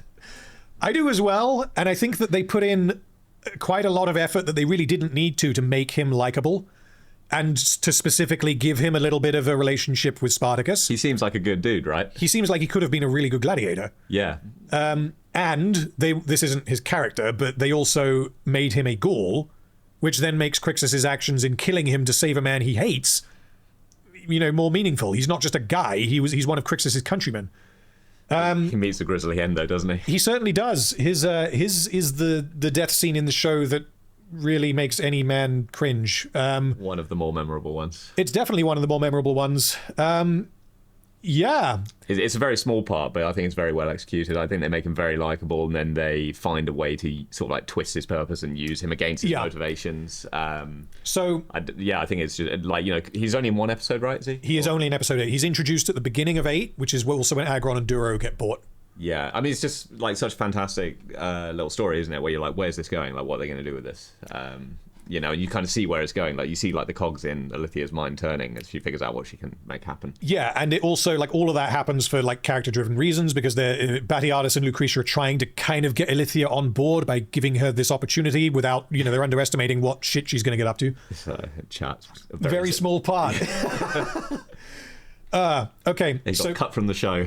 I think this is a good distinction between these two categories. So if he was just a guy who was a gladiator and he gets bought and manipulated by Ilithia and what happens to him, then he'd be infunctional. I think that there's enough to his characterization to where he's going to go somewhere in good. I think he's somewhere in good. I think he's in there with Lugo, sort of similar vibe, just generally likable. I'll put him above Lugo because he has more of a personality. The writers knew that they needed to give him just enough for the end of his story to have the impact that it has. Whereas Lugo is happy man who's there the whole time being Lugo, which is fine, but yeah. Do we have a Holt here? I guess breaks the show maybe. We'll get to him later. I don't know where he is. You wouldn't fit Segavax in that hole. Segavax is not fitting in that hole. Segavax has a special hole. Okay, the next character is this guy. Do you remember who this is? Is he the guy who gets grilled? He is the guy who gets grilled. This is Hector is his name. Yes, he loses his keys. He loses his keys and his head followed. Yeah. I don't know. There's not a huge amount to say about him. He shows up in, I think, 3 episodes. He's one of Batiatus's guards. I like that they gave a guard a character. I was going to say he's our only named guard with dialogue, isn't he? Apart from Glabber's guys, yes. He's the only one of Batiatus's guards. So he gives us a little bit of insight into how the dynamic works between, because he's obviously not a slave, he's a Roman with a job, as to how the dynamic works between Batiatus as the guy running the ludus, the business essentially, and the Romans that he employs. We get a bit of that with Olus as well. But with Hector, I think it's very interesting because Hector loses his keys. And the reason that happens is because was it Mira who stole them? I'm trying to remember. No, it was Naevia. Naevia steals them to get with Crixus, right? Yes, that's why. And then, what's her name? Mira. Mira then, manipulates him because of it. Says, you've lost your keys, so you have to do what I say. Yeah, okay. So, and the reason why he ends up dying is entirely because he lost his keys. He was shown to be essentially incompetent, and that is not the focus of that scene, because that's right before Crixus gets whipped and Naevia gets sold. But having Batiatus, kill this guy by chopping his head off, whether he did it personally, we just don't know. I mean, like, how did this happen? Who did it? I don't know. I think it's important to sell the guards as well as being like, actually explore that in the show, because I guess quite an obvious question which might have is like, why don't the gladiators just do what they do and kill them all sooner? And you need to understand the dynamic between like how it works with the house above and the ludus below, and then the bars, how they keep the swords under key, that sort of thing, and just generally how the whole arrangement works. If you didn't buy that, then the show doesn't work. Yeah, and something else that they do here that's very good, I just need to read the line in chat because someone posted it. Where is it? I defend you to my wife only to find you shitting in my fucking house. So many good lines. Yeah, so one of the purposes that Hector serves is that he has an antagonism with Spartacus because Spartacus defends Mira from him, and he's then one of the guys who has swords on him during the Varro scene, which means he's not just random guard, he's a guy who will gladly kill Spartacus. He really wants to, doesn't because he got his face, scorched by Spartacus, who stepped out of line and essentially got off scot-free because he has that special privilege as the champion. And then you also learn more about Batiatus, don't you? Because Spartacus has laid hands on one of his guards. For anyone else, he'd execute them for that, right? But then he's conflicted, isn't he? Well, I believe he says, if you weren't being presented at Numerius's thing, I'd have you whipped to within an inch of your life. So do you think he'd actually do it, though? Because Spartacus is his golden boy. I think he absolutely would have punished him, whether he would have... I don't think that there's no chance he would have killed his champion as a result of that. He would have done nothing that harms his value to him in the arena, right? He would have just made his life hell. Sure, but if he's got 6 months until his next fight, then yeah, I mean, we don't know. But yeah, anyway, so Hector he does a bunch of stuff. His personality is really not very much. Is he more than a non-character? I think he's more than a non-character. I would go for functional. He serves a function. Yeah, he does. Where are we putting him? I'd probably put him above Olus, below Heracleio. That's where I'd put him. A bit of a side point, which I don't really know the answer to, but is Batiatus within his right to chop his head off, given that he's not a slave? So that was what I was going to say. Is apparently, I'm not a historian, as chat will know, and as you obviously know. So apparently that is the case, and that Romans in a position of like the military or the guard or whatever, if they fail to do whatever they're going to doing, their life is forfeit. I guess it makes sense with the military, right? Like if you fall asleep on watch or something like that, then that's the thing, isn't it? That's what I mean. That's the decimation bit, isn't it? Yeah. But then, as far as if you're a private guard, would you take that job if there was a chance of you losing your head if you lose your keys? I don't know exactly. I don't know if anyone in chat can clarify, but regardless of whether that's historically accurate, the fact that Batiatus did it and was just open about it and presented his head in front of everyone, I think that communicates sufficiently within the context of the show that was totally normal. That was expected. It wasn't that Batiatus had overstepped by execuing his guy, his employee. At that point, Batiatus is obviously very angry, getting quite self-important as well. He thinks that he's going for the government role, isn't he, as a magistrate or whatever? Yes, and Crixus just fucked everything up with Glabber. Yeah, so I don't think that Batiatus would particularly care about any legal ramifications of chopping one of his guards' head off at that point. Yeah, I guess no one can prove it because the only people there are his employees or slaves. So exactly.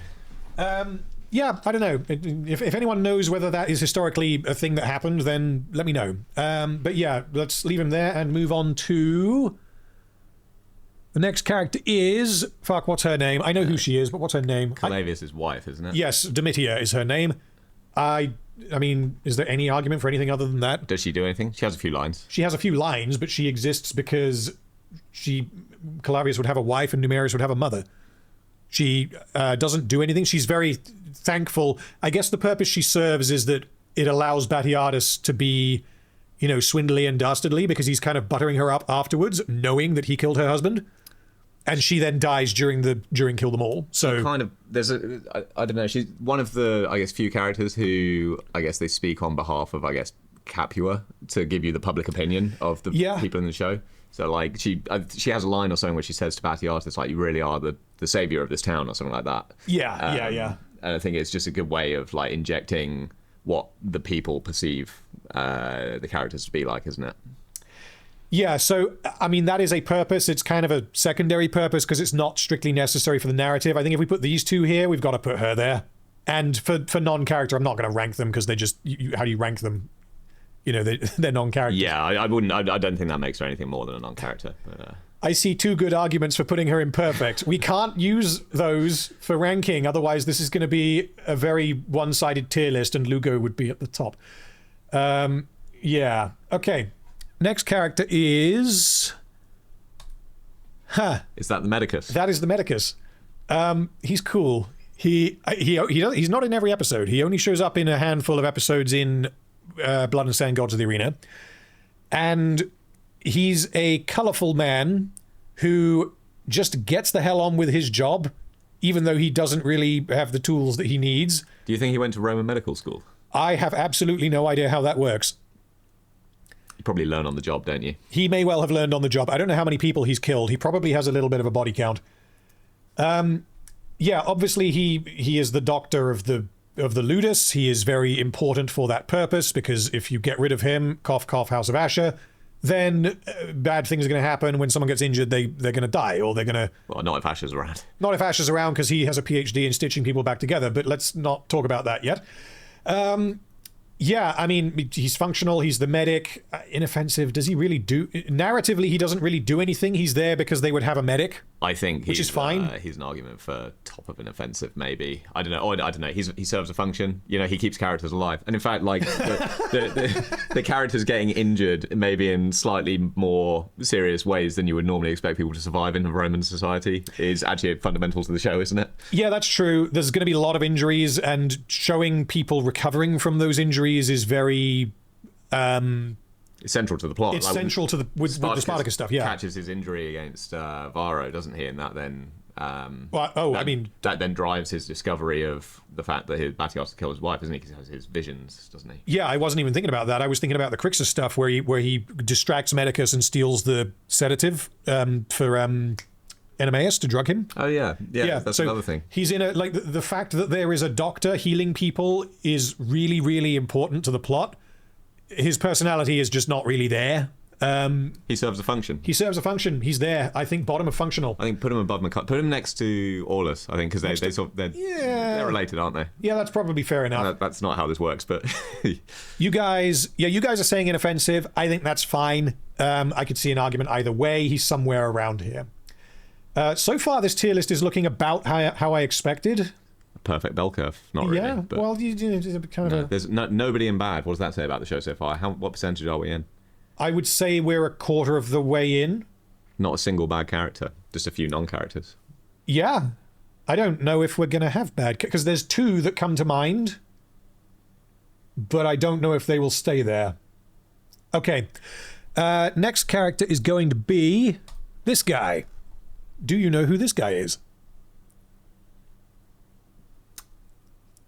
All of the magistrates look vaguely similar, don't they? I think that's down to like the makeup and costume and the haircut and everything. Is he the one who Gaia butters up on the street? I can't remember. No, although he is on this list, I think. Is he on this list? Yes, he is. He's not on the list of characters I discarded. I can't remember that guy's name. I'll try to remember it when we get there. No, it's not him. Okay, he's something like that. He is beloved cousin Sextus. What does beloved cousin Sextus do? I genuinely can't remember. So he is he was the magistrate before Calavius. He is a character in Gods of the Arena. He is Sepia and Sepius's cousin, who dies. He is only in one episode of Blood and Sand. He's the guy who is standing right at the front. He's the first guy who dies. Oh, he catches the sword through the face. He gets the sword through the face, and yeah, that's kind of what he does. I have to say, I really love the chat. Well, just everybody in the show gets referred to by these like adjectived names, like beloved cousin Sextus or good Casutius, things like this. It's fantastic. It's brilliant. It's great for the memes, and honestly, the show kind of predates memes because it does, yeah, internet memes were only really becoming a thing around when this show came out, and yeah, like social media wasn't a thing, Discord wasn't a thing. Sextus. Yeah. So yeah, he is relatively important. Like his death is important for vengeance, even though he doesn't really do anything himself. So, is literally all he does in the show catch a sword through the face? That's all he does in Blood and Sand. The only other thing he does is Well, he's not going to do anything after that, is he? No, I mean beforehand. That's how time works. Oh.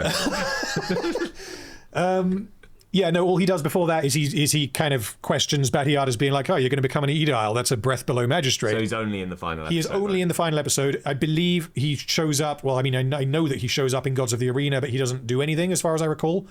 And he was going to have been introduced earlier on. Oh, no, sorry. Sepius was going to be introduced earlier on. Never mind. So his death is... Sepius is Sepia's brother, right? Sepius and Sepia are brother and sister. Are they twins? No, I don't know. Not sure. I would imagine so, but I don't know. And they are his cousin. Okay. Or cousins. So, I mean, I think inoffensive. He doesn't really do anything, but he has a personality because he has lines that he says in ways. I think I'd almost put in on character for that reason next to that's what's her true. face, the magistrate's wife. Because, I mean, she has lines. Yeah, that's true. Am I forgetting? Chat, you're going to have to remind me. Does he do anything in Gods of the Arena? Because I honestly can't remember. If he's only introduced and killed in Kill Them All, then non-character. If he's elsewhere in Gods of the Arena, then maybe there's a discussion. Catching a sword through the face, it's a great moment. It really is a great moment. He yells begin. That's right, yeah, he shows up at the end of Gods of the Arena. He's the guy who essentially frees Gannicus after Salonius suggests it. He's running the show in the finale. I watched that yesterday, and I still didn't get who this guy was. Don't remember him. Okay. Yeah, I think he goes down here. I don't think he has as much to him as these two. We'll put him down there. Okay, next character is this one. She is a hooer.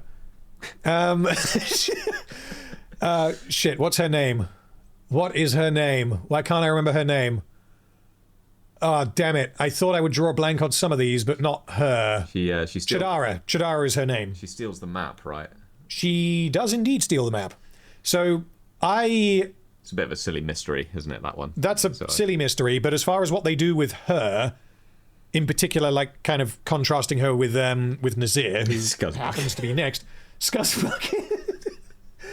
Yeah, so because Chidara and Nazir are both characters who get introduced to the story and freed by Spartacus in episode 2 of Vengeance, and they both end up doing completely different things. And she is really, really cynical, and she's kind of used to convey the view that a lot of these slaves are going to have, which is that you've just got to do what you need to do to survive, even if that means completely degrading yourself. And she is so kind of absorbed by that worldview that she can't fathom the idea that Mira and Spartacus are actually, have feelings for each other, or that Nazir is getting close to Agron for any reason other than for protection. So she's really, really cynical, and she ends up dying because of Mira, because she tried to steal the map, which ends up implicating Gannicus, which is a little bit silly, but that's what happens. Yeah, just genuinely no belief in like the higher purpose or the cause, really, is it? It's very much just in it for herself. I think they could have done that better, to be honest. I didn't really buy that arc from her, if that makes sense. She's very minor. What was she planning on doing with the map? I would have to assume that she was going to take the map to the nearest Roman, and it would get to Glabber, and she'd be like, hey, Spartacus is there. She was betraying them, essentially, to... Yeah. I mean, she's not going to know where Glabber is, but yeah, she would be able to find a Roman and be like... essentially be able to turn them in. They're famously unforgiving, though, those Romans. Sure. Would she know that? Because the information that she's giving them is valuable information because of the amount of a mess that Spartacus is causing. She doesn't necessarily know how desperately Glabber wants to catch him, but I feel like it would probably be a safe bet for her, especially because she had no prospects by her own definition. I would say that's a very unsafe bet. I think in that position, if you want to sort of quietly return to slavery, that's the way to do it. Slip away in the night without the map and don't go see Glabber. If she wanted to return to slavery, then yes, and she almost certainly would end up returning to slavery, but I assume that she figured that returning the map would get her a little bit of favor. It's probably not going to result in her dying because she wasn't a part of the rebellion. She literally was freed, was like, well, fuck this, and left. It's a high-risk strategy. It is a risk, but again, given that she didn't really have any other prospects in terms of, large, handsome stuntmen from New Zealand to protect her, like Raskos, because she willingly bangs Raskos for that reason, and that's then misinterpreted by Mira. So she has enough to her to where I'm not going to be putting her, I think, in non-character or anything. I'd be leaning towards one of these. I would go with inoffensive, I think, or maybe functional. I don't know. I feel like they're trying to use her to tell a bit of to make a point. I think it maybe misses a little bit. Okay, fair enough. I would put her above Sibel. Yeah, me too. Okay. I would say they're similar, in as much as I see what they're trying to do, and I just didn't quite buy it. But maybe, that's not necessarily a problem with the character, maybe more in the delivery. But. Scott in chat says, we lay together once and you now think us attached at the hip. You mistake me for a ghoul. That's a good line. Very good line. Yeah, you guys said mostly functional. I think we're going to bump her down slightly from that. Okay. The next character is... We're on row number... Well, I guess the pictures are all different sizes, so it doesn't quite work out like that. But the next character... It's different to what chat's seeing as well. It's slightly... Well, because they can see both. Ah, right. Yeah, because on the tier list, you can make them all show up like squares, but if you do that, it comes out like this, where they're all different sizes because of the size of the images I downloaded. So if I turn them into circles, they will look uniform, which is it just looks nicer. More visually pleasing. Very much more visually pleasing. I put effort into making this tier list. I hope you appreciate it, chat. Okay, Nazir. This one is going to be tricky because I don't think he does very much. I really quite like what they do with him in his first episode, but then they kind of drop that immediately afterwards. Because the beginning of his story is that he's freed by Spartacus, but he didn't want that. He then, because he had like a high-ranking position, kind of like Corey, he had a high-ranking position with his Dominus. Spartacus forces him out of that situation. He then decides to try and assassinate Spartacus in the night, which was probably unwise, but I guess he thought he could do that and leave, which is a bit dumb. But the reason for him doing that, I think, makes sense, and that's not really something that the show goes into elsewhere at that point. Then he kind of fools in with Agron and lies to Crixus about Naevia, changes his mind, and ends up helping Crixus rescue Naevia, and then he gets injured, and from that point on, he's rebel man, gung-ho, part of the team. Yeah, I would say that apart from, well, somebody in chat said it, is after the first few episodes that he's in, kind of the character progression sort of stops. Yes, and until we get to War of the Damned, where it becomes a love triangle with a gay pirate. Yes, the pirate love triangle probably marks him down a peg, but the well, and the lack of development in the latter half of Vengeance, I think. He's very likable, isn't he? But the actor is like, I mean, sometimes he's cringe. Yeah. But I don't think that he is bad enough for me to be calling him bad. But at most, I personally would be looking at putting him in inoffensive, taking the 2 seasons that he appears in as a whole. Yeah. I don't know if that's too harsh. Chat. What was the name of the hoe that we just put in inoffensive? Because I feel like they're doing a similar thing. That was Chidara. Yeah. She's a hua. They're doing a similar thing in his first few episodes to that, but I think done more effectively. And they obviously go in different directions. It is done more effectively, yes, but then after that, he really doesn't do much apart from just being a named character who's around for a very long time. Yeah, because that's the distinction that I would make, is that with Chidara, what they do with her, regardless of like how good it actually is, it's tight. I don't know how much screen time she has, but it's probably less than like 5 minutes. Whereas Nazir does his thing, and then sticks around for like 15 more episodes. And doesn't really do much after that. Like, yeah. I like the idea of the relationship that he has with Agron, in particular their dynamic in episode 8 of War of the Damned. But apart from that, it just doesn't really do anything for me. There's just too much air, isn't there? Too much space between them doing things. It felt like he was there because Agron needed a love interest. Yeah, and with most of the relationships in the show, like, you learn things about the characters through their interactions, don't you? And I feel like with Agron and Nazir, for large parts of time, they're just together, aren't they? Yes.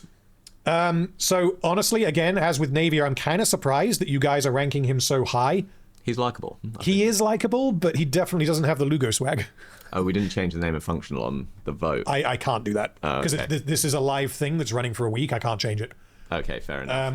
I think I'd put him sort of top end of functional, I think. Maybe. Top end of functional? Above Octus? Well, he's a lot more screen time than Octus, but I don't know if he's actually better. Yeah, does he have anything that's particularly bad? The biggest crime of Nazir, I guess, is wasted time. I don't think he has any moments from memory that are damaging. Whereas, for example, a character like Asher does in Vengeance. So I think I'm happy to go with this, in particular, given that chat is broadly saying that he's good. I think that's fair enough. While I read the next one, do you mind getting me a can of Coke? Sure, where are they? Thank you. I think wife is home, you can ask her. Okay. Cool. Right, while bro is grabbing me a beverage, there is a super chat that I will read. Where is it? It's from Mr. Heem. Thank you for the super chat, sir. Says, Lugo swinging his hammer while on fire and screaming at the Romans about him banging their mums was one of the best death scenes. He goes in good. Yep, that's fine. We can put him in good, and he is now in good, and that's where he will end up. I think, probably. His death scene is very good, and he is kind of the example of what I mentioned earlier about Denite being like, if you're going to die in any show, you want to die in this one, because we'll kill you in spectacular fashion. Yeah, I think I'm happy with that. I think that's fair enough. And one more super chat, and then I'm going to go for a quick wee before we continue, is from Mr. Sty Games. Thank you. Says, can you play the PS4 version of Lord of Ring? I don't know. I feel like I could potentially be convinced to play that. I don't know if I will. Either way, I'm not going to do it tonight, but potentially at some point. If that game has multiple difficulties, then who knows, we may end up going back to it. We will have to see. But yes, thank you for the super chat. We're going to continue with Lycinia in a couple of minutes' time.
All right, cool. We is back. Okay, next character is Lycinia. She's a bitch, but I think she's awesome. Cousin to Marcus Crassus. Cousin to Marcus Crassus, and she lies dead in our fucking house. Yeah. Oh, well, I didn't even need to change this. Where is she? There we go. Yeah, I think she's great because she, apart from Albinius, I mean, I guess she technically probably has more power than Albinius because she is ridiculously wealthy as a result of the whole Crassus thing. So she is seen as more desirable than Glabber and Ilithia, and she kind of functions as Lucretia's like hot new toy that she's going to try and essentially replace Ilithia with. And this happens right after Ilithia just messed everything up with Sega. So she gets very kind of paranoid about this, and she also obviously looks kind of similar to Ilithia as well, which is almost certainly no accident. And the function she serves as well is introducing Crassus for the first time. He's not seen, but he's mentioned. And you know what happens to Lycinia, the drama is drawn from the threat of Crassus, of his wealth and his power and all of that. So she is really, really consequential. As far as how high she's going to go, I don't know. What do we think? What's her purpose, right? I mean, is it fundamentally to learn about Ilithia? Is it to learn about Lucretia? So her purpose is to piss off Ilithia and basically cause Ilithia to cross a line by killing her. which then directly leads to everything involving blackmailing with the severed hand, and as well setting up Crassus. And I guess you learn about sort of like the hierarchy of, you know, I don't know if it's historically accurate, but hierarchy of Roman culture, I guess, or at least within the show's universe. Yeah, because she shows up with these two. I think there might have been a fourth one. I can't remember. Maybe I didn't. I can't remember.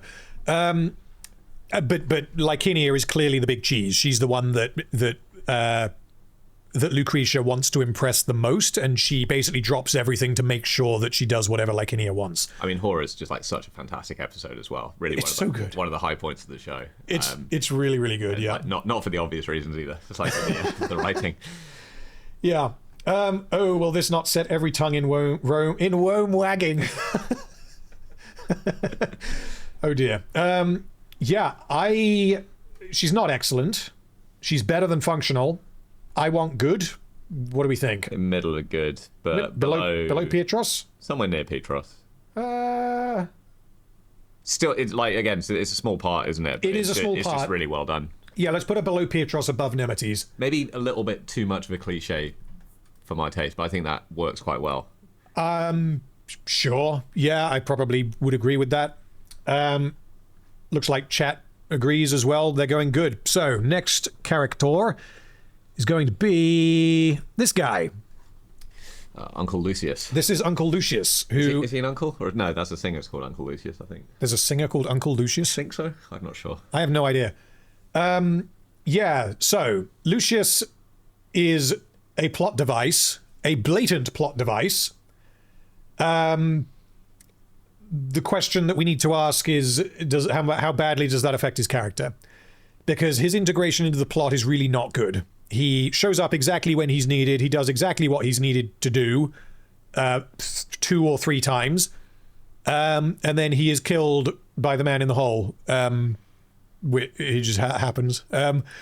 And I also don't like that he's a Roman, and Spartacus, I think, trusts him way too quickly, given how he treats Romans in War of the Damned. Like, he executes Ennius without really a second thought. He didn't want to do it, but... Which one's Ennius? Ennius is the Lighter's husband. Spears him through the head. Well, he had a good reason to. Yeah, he did have a good reason to do it, but he just had absolutely no qualms about killing a bunch of innocent people to take the city. Well, I think if it served his purposes, I don't think he'd necessarily have any qualms about killing Lucius, though, do you? Sure, but what I'm saying is the trusting of him. I'm not saying he should have seen Lucius and just killed him because he's a Roman. I'm saying that him trusting Lucius, I don't think quite works given his view of Romans in War of the Damned. But again, we could argue that that's a Spartacus problem, not a Lucius problem. I think he's maybe a little bit too convenient. Yeah. I'd push back on that a little bit because, like, if there were a guy who had all of Lucius's reasons to hate the Romans because what did they steal his farm or something and kill his wife? Yeah, so it's loosely based on history. Someone in chat can probably will know more about this than me, but he says that Sulla, who is a real historical person. Yeah, there's quite a good book about Julius Caesar, and Sulla's a big part in it. Oh, okay. I didn't realize he had anything to do with Caesar. Fair enough. Yeah, Sulla basically fucked him over, led an army against the Republic, and it resulted in Lucius's lands being torched and him losing, I think, his family. I can't remember. So, sure, that could happen, but it's very much the cliche of, well, we're not so different, you and I. We have the same enemy, and I'm not like the other Romans. And again, he pops up exactly when he needs to. Crixus and Enemaeus are both dead if he doesn't do this. If he doesn't happen to live in this house, but the thing is, if you were that guy, I mean, I accept that it's convenient that you would just like you bump into exactly the guy who you need to meet, who happens to be on your side. But like, if you were that guy who was upset with the Romans, where would you be living? You'd be living in the middle of nowhere in a bit of shelter. Yeah. Far from, society, exactly the same sort of place that you'd seek out if you were a rebelling slave. And as far as his personality goes, I don't have any major problems with him because I do actually quite like the scene of him talking shit to Glabber. Lay your hand on me. Yeah, he's great. And he has a bow. He does have a bow. A bow is a plus. Trait. He teaches them how to use bows. Yeah, his implementation in the show, I think, is bad. Low bad, possibly terrible. His character writing, I would be happy to put in inoffensive or possibly functional. I'd put him at the top of those inoffensive ones. Top of inoffensive because I think you do have to mark him down for how he's used in the show a little bit. 'Cause, yeah. but I don't think there's anything wrong with him. Yeah, like if we're heavily focusing this, but not entirely, we're heavily focusing on how the guy is actually written as a character rather than where he goes. Yeah, it's fundamentally, who they are, what their motivations are, and what they do, and do they act in a consistent manner with that. And I think that's true with everything, but I do think you have to take into account the fact that he's just maybe a little bit too convenient. He is, I think, I think the Man in the Hole is the most convenient character. Yeah, that one's ridiculous. Yeah. that one's insane. Okay. Right, next character is... Click. Castus the Gay Pirate. This one's also probably going to be controversial. I don't know if this will be... Well, maybe not controversial. I think the votes... What is there to him? His personality is that he desperately wants to have sex with Nazir. And he likes to drink alcohol. That's it, He right? wants to live life to the fullest, I think he says in his own words, doesn't he? Sure, but that involves getting drunk and shagging Nazir. Yeah, that's his character motivation, right? He wants to have a party. He's one of those... Well, he does, but then they also kind of... I think they had the opportunity to do something interesting with him that they didn't do, is that he ends up having to prove himself to Agron by fighting against the Romans. But based on what we see, the reason why he does that is because he has no choice. He is now part of the rebellion, whether he likes it or not, because he can't be like, guys, I'm just a pirate. I helped you. He can't do that. I feel like Crassus wouldn't be that understanding. Crassus wouldn't care. Yeah, Crassus wouldn't care at all. He's not going to check him for maybe he was an escaped slave. We don't know if he has a brand. But either way, the reason why he ends up fighting against the rebels, fighting against the Romans, is not because he's been convinced by Spartacus's charisma and he's now ideologically opposed to them or whatever. It's because he's hungover and oversleeps, right? That's why he ends up there. The reason why he chooses to fight is because he wants to... Exactly. His mind is not changed, is kind of what I'm saying. Everything that he does in the show is informed by him liking alcohol and Nazir's butthole. That's it, right? And as for what he facilitates, the only thing he facilitates is the romantic love drama triangle thing with Nazir and Agron. He doesn't do anything else. You could write him out of the story completely. There was something in the, not that I've listened to all of it, but I think it's from one of your videos, from the Blu-ray commentary or whatever, about him, where Castus was a historically accurate character, and then they didn't really know what to do with him, and then demoted him to being a pirate. And I think it shows they just don't really know what to do with him, right? Is that how that works? Kind of. So historically, again, correct me if I'm wrong, but Castus was one of... So in the Kubrick movie, I believe Castus is accurately portrayed as one of his generals. Right. Not a pirate. Not a pirate. Not gay. Well, maybe gay, I don't know. But he, I believe, was one of the gladiators as well in the Ludus, as was Enemeus. So Enemeus being the Doctori was not a thing either. So historically, the names that we know are Spartacus, Gannicus, Enemeus, Crixus, and Castus. Agron is fictional, which means I guess you could, if you wanted to, maybe slot Castus's name onto Agron's character if they knew what they were going to do with that character. We just don't know. But as far as him representing the historical character, that's just not a thing. He happens to have the same name. They were going to change it, but they were too late. And he's just called Castus because it's a name that was a thing at the time. So, do you know if they'd actually cast him before they decided to change the role, or was it a case where they already had the actor in place and they were like, "Oh, we're just going to make him a pirate instead of a general in the"? He was never the character that they wrote for. It was never intended to be a general. Okay, yeah. They had too many generals, is what they found, because there's 3 plus Spartacus. And you can't really... I guess you could have done, but that would have been very difficult given all of the other stuff that they were doing. Get a bit crowded, wouldn't it? It would get very crowded, but then this is the thing, is if Agron just was Castus, then you... But I don't think that matters because it's not a documentary. Agron exists, Castus doesn't, who cares? But anyway, as far as his characterization, I don't know if I'm going to put him in bad. He's definitely no higher than inoffensive. I don't like how he's used. He doesn't do anything. He just wastes time. But as far as his personality goes, he's a happy gay pirate who likes drinking and he likes Nazir. How have you used bad in some of the other ones of these that you've done? Because I think that's normally reserved for characters who are actually bad or somewhat don't quite break the show, but they have some sort of inconsistency there. Yes, exactly. Yeah. Yeah. So maybe we'll get this later. I don't know. But if Castus was here and he had a scene where it was just like, why on earth would you ever do that? That makes no sense. Then he'd be in bad. Yeah. Because he's not good enough to be inoffensive, but he's also not bad enough to be terrible. Terrible would be if the whole character is that, and breaks the show would be if the whole character is that, and the show relies on that. I mean, he's like... I don't think he's bad based on that, though. Yeah, he's inoffensive. I mean, he's not functional because he doesn't serve a function. He's just there, but he's not bad. Yeah, that's true. I mean, his function is wasting time. So, I guess, do we put him below, bottom of bad? Bottom of inoffensive, even? Yeah, obviously I don't know this, but I suspect they maybe had something they wanted to do with the character and then didn't, maybe for runtime or something. The historical character or the... No, within the show, really. I don't know. It just feels like the love triangle situation just kind of falls a bit flat. Yeah, it does. Okay, well, you guys in chat are saying... I mean, one vote in it is saying inoffensive, and then bad has got the rest of the votes, so... I think I'm happy to put him at the bottom of inoffensive. I think if we compare to the other tier lists that I've done, Castus is not a bad enough character for me to put him in bad, but I'm going to put him at the bottom of this. Yeah, Jay in chat says, by virtue of being two-dimensional, he doesn't contradict himself. So, yeah, I think that's why he's not going in bad. Okay, the next character is this guy. Well, this is going to be a good one. Mr. Agron. Yes, by the way, just someone in chat has just asked before we continue, if you want to watch the whole stream and you miss it, this is going to get re-uploaded onto the second channel probably tomorrow. Okay, so Agron is really quite important. I think by far his standout season is Blood and Sand. He's only very much in the tail end of that, though, isn't he? He's introduced in episode 7, yeah. Sorry, 8.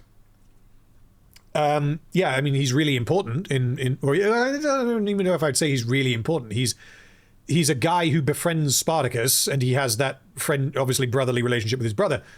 But he is not, he's the guy who, teams up with Spartacus to begin the breakout, but like, as an individual character, he's not very important. In season 1, I'd say there's almost more going on with Dura than there is with Agron. Yeah, which I thought was an interesting subversion, I guess. Yeah. Because they didn't know in Kill Them All, they didn't know which one of them they were going to kill. They just knew that they were going to kill one of them.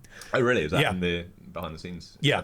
So it could have been Agron, and then Duro would continue, but they thought it would be more emotionally effective if Duro saves Agron and then dies as a result, and then Agron gets to live after having been saved by his brother, who finally essentially learned how to fight and be a hero. It is an interesting subversion, because I guess sort of the normal thing to do there is you root for the underdog, don't you?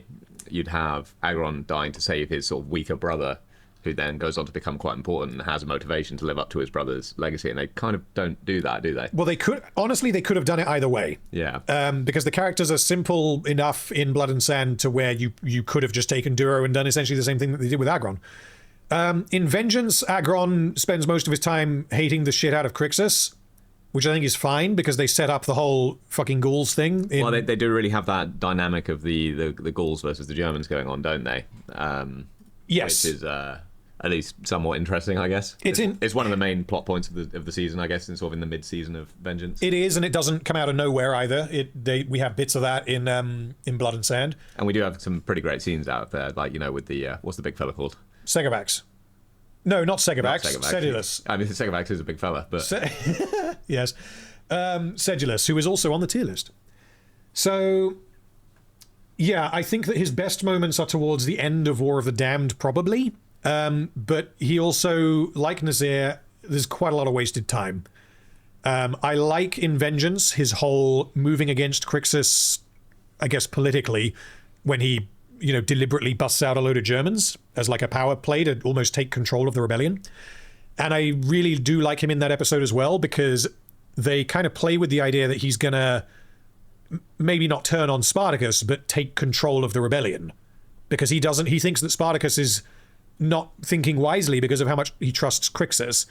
Agron knows that Crixus is just a piece of shit, worthless, and all the rest of it.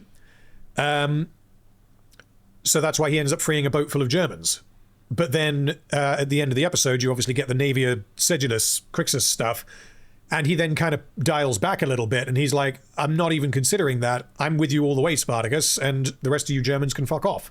Yeah, it's an interesting sort of like there and back again arc, really, because he starts very much Team Spartacus and then sort of goes, you kind of get sort of that mid-season drama of like, is he obviously disagrees with Spartacus, that sort of thing about certain things, and you very much get the feeling that he's going to branch off. But then kind of, do you think he almost drops that too abruptly, in a sense, and then is like, actually, no, screw you guys, I am Team Spartacus, and then from that point, he's just ride or die?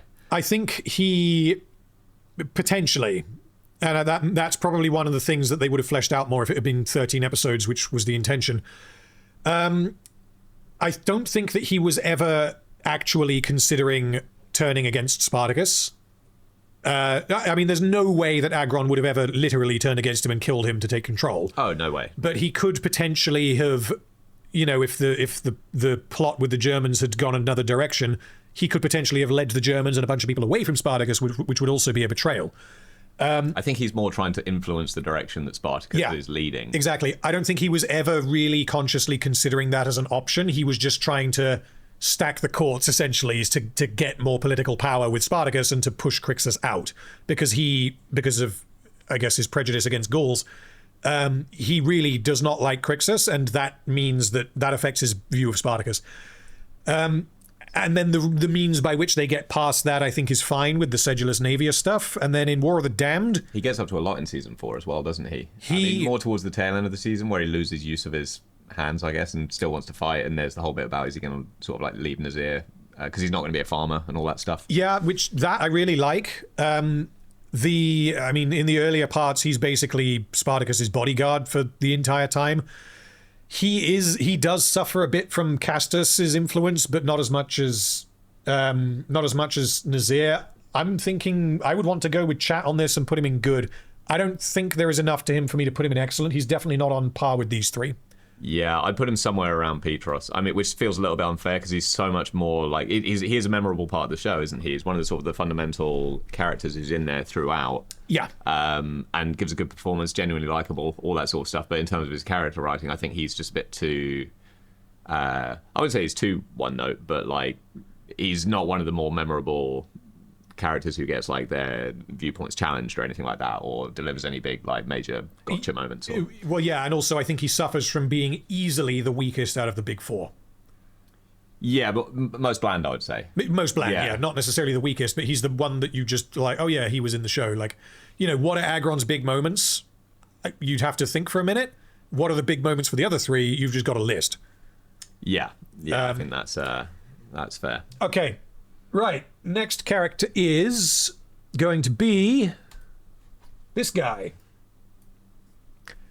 Who? What is his name? He is Crassus's son's, Tiberius's best mate, isn't he? Yes. It begins with S. Not Salonius. It's not good Salonius. No, it's I can see the chat window moving, and I don't want to look. I can't believe I've forgotten this guy's name. Oh, yeah, no, I've seen it on chat. See if you can get it. Sabinus. Sabinus. Yeah, Sabinus. Thank you. Okay. Sabinus is essentially evil Varro, even though he's not evil. He's a Roman Varro, even though Varro was also Roman. He serves essentially the same purpose, and the Tiberius Sabinus stuff, it's not as engaging as the Varro Spartacus stuff, but that's because we don't have as much time with them. He serves a very, very clear purpose. Very important function, I would say. Yeah, I can't fault the character. We just don't get a huge amount of him. I'm not putting him lower than good unless you really think I should. I think he serves a very important and good function. I would say I wouldn't say he has good character writing. He basically exists to be Tiberius's sidekick, doesn't he, and be a major motivation for Tiberius once obviously he's been beaten to death. That sort of turns Tiberius into a monster, doesn't he? Like you have to buy the fact that Tiberius really cares about him and cares about sort of like the, I guess, their soldierly honor semi-homoerotic relationship. Yeah, so I would make the same argument kind of that you made for Varro, is that they do a lot with his character that they didn't necessarily need to do, where he's like, completely willing to just go through this for Tiberius. So I mean that ends up making the scene hit harder than it otherwise would if he was just a guy that Tiberius was friends with a bit and you just never saw anything. Like Sabinus is morally speaking, he seems to be like the best of the Romans, at least the best of the soldiers. He's a good guy. He's a good guy. You never see him interact with any of the parts of, I guess, like the Roman society or the system that might lead you to believe that he's negative. You never see his interactions with slaves or anything like that. That may have been because you obviously do see that with Crassus, which is why Crassus has a lot more depth than Sabinus. But I wouldn't want to be putting him any lower than good. He's like fully in on like honor and being a good soldier and stuff like that, isn't he? And serving his best mate, who's son of Crassus, and all that sort of stuff to the best of his abilities, isn't he? Yes, he's trying to make his mate look good, isn't he? Yeah, he's like the best wingman ever. Yeah, that's pretty much what he does. I think that's probably about the right place for him, right? Below Naevia and Lugo. I mean, yeah, if we're putting Naevia there, I'm happy to put him there. He's obviously a lot more important than some of these. I mean, Lugo's there as a meme, right? I mean, I know he loses a tooth, but, where else would you put him? Yeah, we can't be putting Lugo anywhere else, really. Let's put Sabinus there, because you guys in chat are saying, most of you are saying good, but leaning towards going down rather than up, so I think I'm happy to leave him there. That's an interesting one in chat. Crassus would have loved Sabinus. As a son, I imagine, is the implication. Would he? Do you not think he's a bit too much of a bitch? Like, Sabinus? He's not a leader, is he? No, he isn't, but Crassus doesn't necessarily want Tiberius to be a leader. He wants him to be a lion or something, doesn't he? Is it a wolf of Rome? Yeah, he wants him to be a wolf rather than a... It wasn't a sheep. That's the Caesar line. I'm getting my lines mixed up here.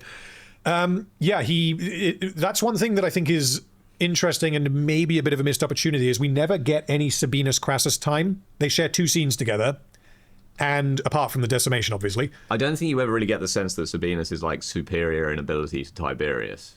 No, but he's his moral compass, arguably. Yeah, moral compass obviously in a better place, but he's. I don't think there's any suggestion he's more competent as a soldier. He's got a different job, doesn't he? He's not charged with leading. Sure. But yeah, I mean, all we get from Crassus about Sabinus is that he's just kind of there and he's like, oh, cool, you're doing your job. Cool, well done. Like, he just doesn't, there's no approval, there's no pushback, we don't really get a sense of what Crassus thinks about him. He does when we haven't spoken about how he meets his end. Yeah. I think that probably bumps him up a notch, doesn't it? In terms of how he does that for for Tiberius, doesn't he? He stands there and takes it on the chin. He does, and he also maybe, I mean, I don't think this would have mattered, but he was presented with the option of saving his own skin, maybe, and he's like, no, asking to have me spared would diminish you in Crassus's eyes, so he accepts the 1 in 10 chance of dying rather than risking Tiberius's standing with his father. Yeah, exactly. I mean, there's no way that Crassus, as we know him in the show, would ever let that fly, but like, no, but yeah, Sabinus would. He doesn't even let him ask. Yeah, exactly. Yeah, the decimation scene does a lot of the heavy lifting for Sabinus. Besides that, there's not much to him. I agree with that. I'm still happy to put him here at the bottom of good. It's one of the high points of the show. I'd say that episode. Yeah. Okay, next character is Gnaeus. Gnaeus fight Barca. Gnaeus fight Barca. So, for anyone who doesn't know, the actor or the stuntman who became an actor, who became a gladiator, the stuntman who plays Gnaeus was Liam McIntyre's stunt double throughout the series. I believe he was also Andy Whitfield's stunt double, and he also played Face Mask Man in the pits, amongst others. I think he's got quite. He played a few. Yeah, he's got quite a recognizable, I guess, like chin. And he's always wearing a helmet when he's playing different gladiators, but he's recognizable, I think, in more than a few shots. Also, his accent as well, because he's Romanian, he's not Australian. Yeah. And you can tell because he's not speaking like an Aussie. So, yeah, I mean, I guess you could say his accent fits in better than the Australians, but yeah, I don't know. Gnaeus is a bit of a fan favorite because, like some of the other characters here, he's a complete bastard. He's a bit of a meme character, isn't he? But he's like you say, absolute fan favorite. He's a meme. Well, I mean, part of this, the show almost plays into this because in Blood and Sand, he's just a guy who's there, and he's a relatively top tier gladiator because he was going to fight Crixus. So you have to assume he's top 5 of Batiatus' gladiators. Certainly, yeah, you're competent, right? Like, who else would you put? I mean, I know it's a TV show, but like, who else would you put in front of him, right? Barca? Yeah, because Barca was annoyed that it wasn't him in that scene. Yeah, Crixus and Barca are very much implied to be sort of like top 2. Onomaeus, obviously, but he's not a gladiator by that point. Yeah. apart from, I mean, maybe Raskos, but the thing is, after that, you're getting into the characters who we don't see them fight. We don't really know anything about Raskos. He's just, in fact, season 1, he's basically a faceless Gladiator. Although, yes, when we get to Raskos, we've got something to say about him. But... I mean, I don't have Raskos on the tier list. What? Why not? Because he doesn't do anything. Oh, no. If you would like to speak about Raskos, then we can do that after Neas, if you like. Now's probably the time. No, I'll just say it now. There's a moment in Gods of the Arena. In fact, I remind me when we get on to Asher and Dagon. Okay, I know exactly what you're going to say, yeah. Okay, I should have included Raskos. Raskos, so of the characters that I decided not to include in the tier list, Raskos is probably the most important one, because the others are just names of background characters that do nothing. I'm surprised you didn't include Raskos. He does actually get up to some stuff. In hindsight, I probably should have included him, but oh well. Yeah, so Neas in Blood and Sand is just a complete bastard. He starts off just in the background as Gladiator Man. He's a prick to Spartacus because everyone is. Awful to Petros. He's awful to but he's only awful to Petros after Barker is gone. Which I think says something, doesn't it? Well, and because we see shots in episode, I believe it is episode 5, while Barker is out doing the assassination, so he's not in the Ludus and he's not there to protect Petros, and we get like 2 or 3 shots of him like looking at Petros, creepy smile. Yeah, with his creepy smile, his creepy Neas smile, and then obviously as soon as Barker's gone, he's like, okay, it's game time. So and then obviously his death ends up being important for Spartacus, and then you wind back to Gods of the Arena, and they give him that absolutely glorious hero shot with him with the flaming net in slow motion, and he has a great one I think in the first episode as well when he's before they give him the net and trident, where he's like flying through the air with like a sword, That's either in episode 1 or 2. Yeah, it's during one of the training montages. I think they're sort of giving his moment as a stuntman, I think, as well. Yeah. So, I don't know, Neas is probably the most memorable of the unimportant gladiators. Because, I mean, so. Barker is like a tier above. Barker is a character with a plot. Neas is a guy that's there. For that reason, do we put him in good? Or would he go in functional? Because he doesn't really... What his function narratively, his function is to abuse Petros and to be to suffer the consequences of that, which then progresses Spartacus's story. You also learn a bit about the gladiatorial styles through him, don't you? Because they swap him from... What do they swap him to? They swap him to a Retiarius from whatever he was. Was he a Mamillo? It was either Mamillo or Thrakes, I can't remember. Yeah. Oh, it's he has like the bendy sword going the wrong way. The bendy sword is Thrakes, that's Thrakes, isn't it? Yeah. Okay. Yeah, so... Box. Yeah, you're right. Include the fucking grain farmer, but not Raskos. Yeah, that was poor judgment on my part. Raskos is in like a lot of episodes as well. I know. He's there in the background all the time. I just didn't... I completely underestimated the amount of stuff that he does. Just because people will ask me, I wasn't going to read this list, but the characters that I did not include, these are named characters. Because unnamed characters, I was like, fuck that, I'm not including them anyway. Named characters that I didn't include are Kranos, Hamilcar, Acer, Fortis, Raskos, Iovis, Apelia, Marcellus, Ramel, Commander Rufus, Brictius, and Ovilus. I am guessing that most of you guys have no idea who those guys are, apart from Raskos. I can only remember who about half of them are. Anyway, so does Neas have enough to him to go in good, or is he going to go in functional? Because his function is really quite simple, and you could, if you really wanted to, write the show without him. I would argue he's multifunctional, and I would say he's a Swiss Army knife. He is a Swiss Army knife. They use him for a lot of things which they didn't have to use him for, and I think that he also has his own motivations to an extent, which are just generally being awful. Yeah, we can call them that. That's fine. Yeah, okay. So in that case, because you guys in chat are saying good as well, so I think bottom of good. That's probably next to Sabinus. Next to Sabinus. Yeah, I think that's the right spot for him. I have a real soft spot for Neas. I think he's great. I think he's very entertaining for sure. Like he was one of the original memes, isn't he? Yes. And he doesn't speak much, but when he does, you can tell it's going to be gold. Are we allowed to swear on stream? I don't know. I might get cancelled. I'm not going to do it. I'm not going to say any lines because they're all terrible. You can absolutely swear. Don't say anything that's against TOS. What's that? YouTube's terms of service. I'm not familiar enough with them, so I'm not. Don't get me demonetized. I'm not going to quote Neas. Okay. Neas fight Barker. That wasn't the one I was thinking of. It's when he gets challenged against Crixus. I will fuck your comments. Yes.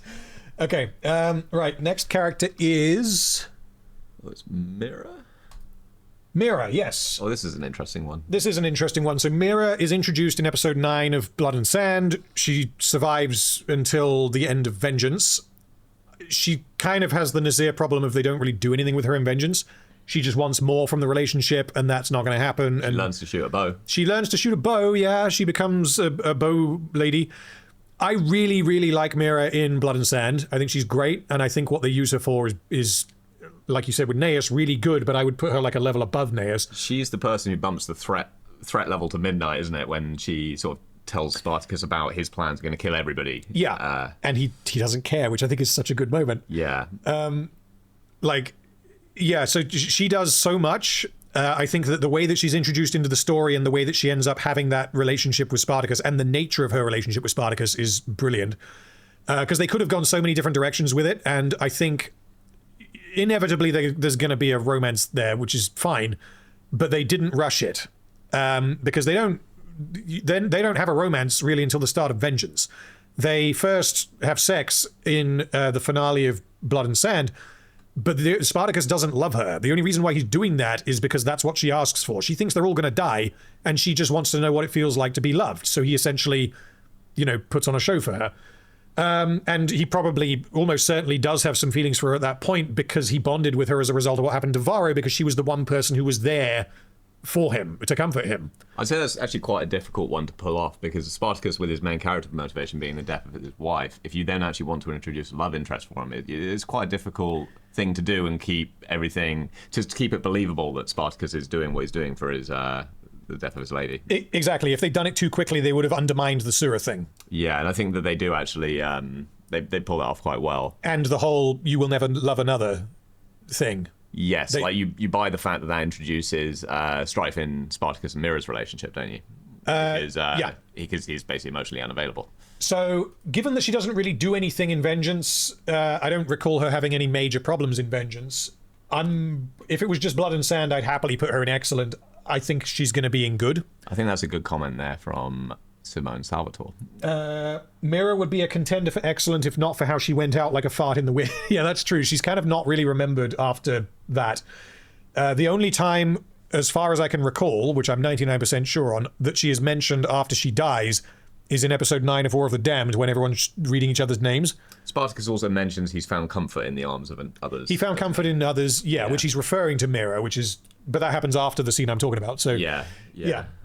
She's essentially, she serves kind of a purpose of being Spartacus's love interest, and then she dies and is forgotten about. I'd almost say I'd want her to have stuck around longer rather than just taking an axe to the chest or whatever happens to her, and then because I think that she's more interesting than what's her face? Lighter. I would have preferred, if they had done more with her. Yeah. Or honestly, they don't even need to do more with her. You don't need to have romantic tension in order for the characters to be interesting if they're doing other stuff. So Agron and Nasir, if they're doing other stuff, you don't need to throw the spanner of the gay pirate into the works to give them things to do. If they're doing other stuff, which Agron had bits to do, Nasir didn't really.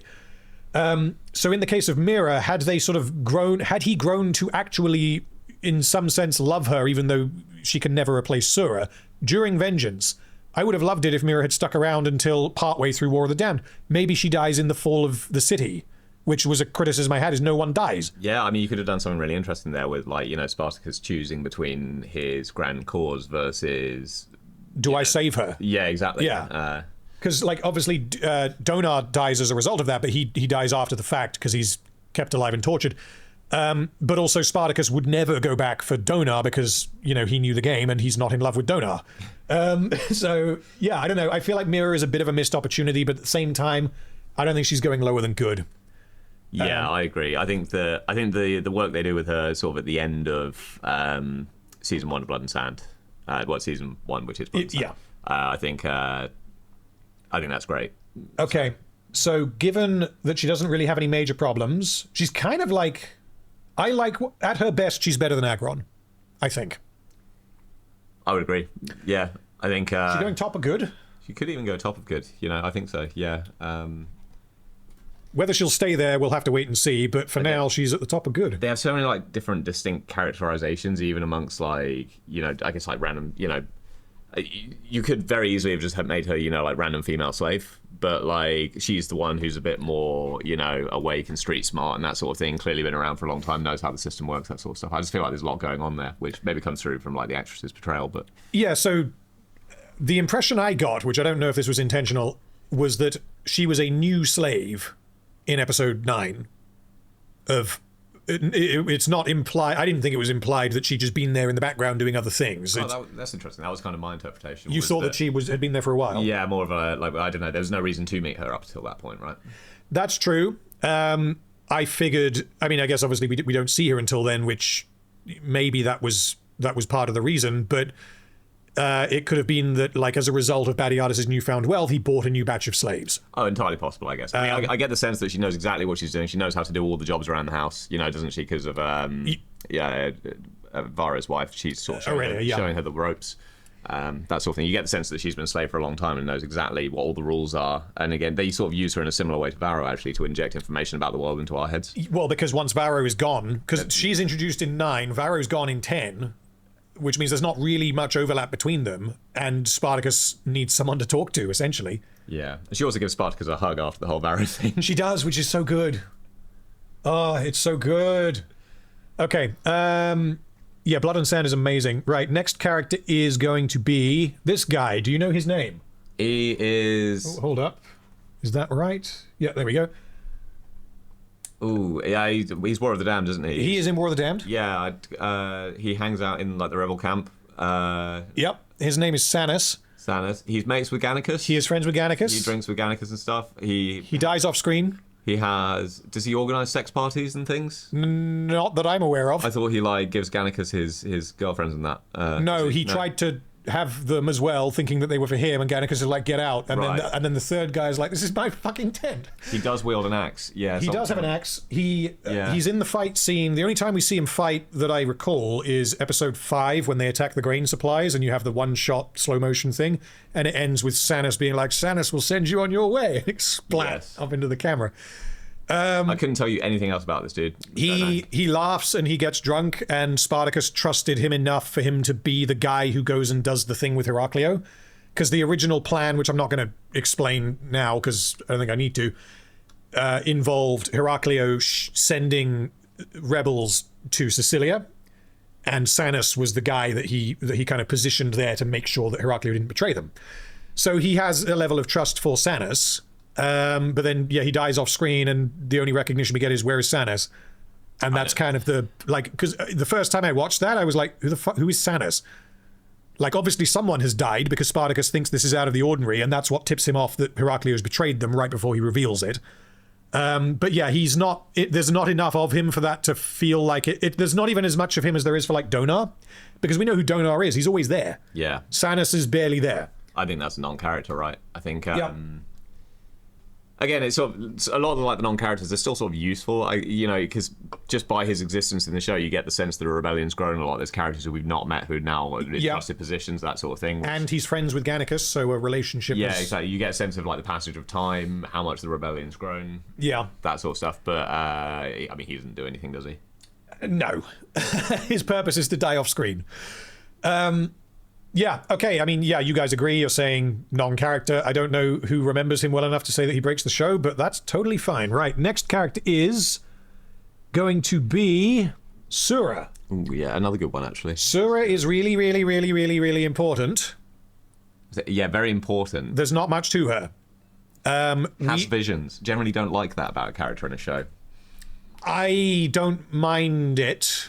Anything to do with prophecy, I feel like, is always has the potential to be quite weak. It has the potential to be quite weak, but it's not a case of like, well, the plot relies on it, because it's not that the prophecy of the one who will bring balance to the force or whatever. It's that Sura is because the show is ambiguous as to whether or not the gods literally exist, and it's plausible that someone like Sura could have this faith in the gods. Whether it's the same gods as the Roman gods, like, we just don't. The show doesn't make that clear. There is kind of sort of always the hint of supernatural, I guess, with the whole bringer of rain. Yeah, and stuff like that. It plays into that in almost like a comic booky kind of way, where the visuals that we see are gonna be, hyped up in style, like kind of like in Bollywood movies or whatever, where they're gonna literally show you what a character is thinking. So they walk outside and they're sad, and it immediately starts pissing it down with rain, like that kind of thing. Sometimes that can be very cheesy, and in Spartacus it sometimes is cheesy, which is fine. You get the scene where he dreams that she's dead and it's literally raining blood, like that kind of thing. It's a bit on the nose, but I like it. I was going to say that was another one of the things, because she's, I mean, in person, she's only in the show in a very tiny portion of the show, right? Because she's there right at the start, and then when she died. First half of... Yes, and then we have 2 flashback scenes that last for maybe 2 minutes total. Exactly, and I think that with a lot of the time, same with like prophecy, dream sequences, where people discover things in dreams, you know, or where a character who's not physically there tells someone some information while they're asleep, or something like that. Just generally can be, I don't think it's a problem in Spartacus necessarily, but in other shows it's oftentimes very weak writing when that happens. Yeah, I think they do it quite, I wouldn't say they do it well here, but they don't do it badly in a way. Well, I really like how they use her in episode 7, because that's when Spartacus decides to place his faith in the gods that he never believed in. He places, because Sulla believed in them, so I'm going to just let the gods have their way with me, kind of thing. And then he goes out dressed as Maccato's grandfather, and then he literally stands there ready to eat a spear, which is him, like, okay, that's really dumb and you shouldn't do that. He was ready to die.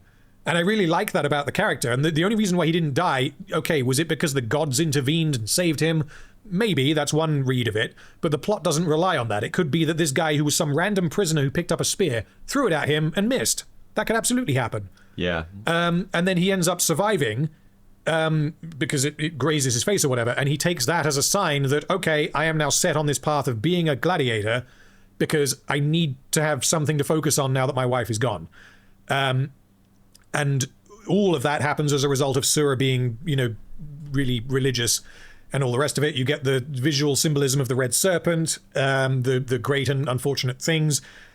But again, this isn't so much to do with her character writing and her personality. She's almost like a MacGuffin, right? Yeah, well, I was about to say, she is borderline MacGuffin. I mean, she does deliver the kill them all line, which is then used sort of throughout the show. As a main motivation for Spartacus. I mean, given that, I'd be leaning... No, not you, you're Ovidius.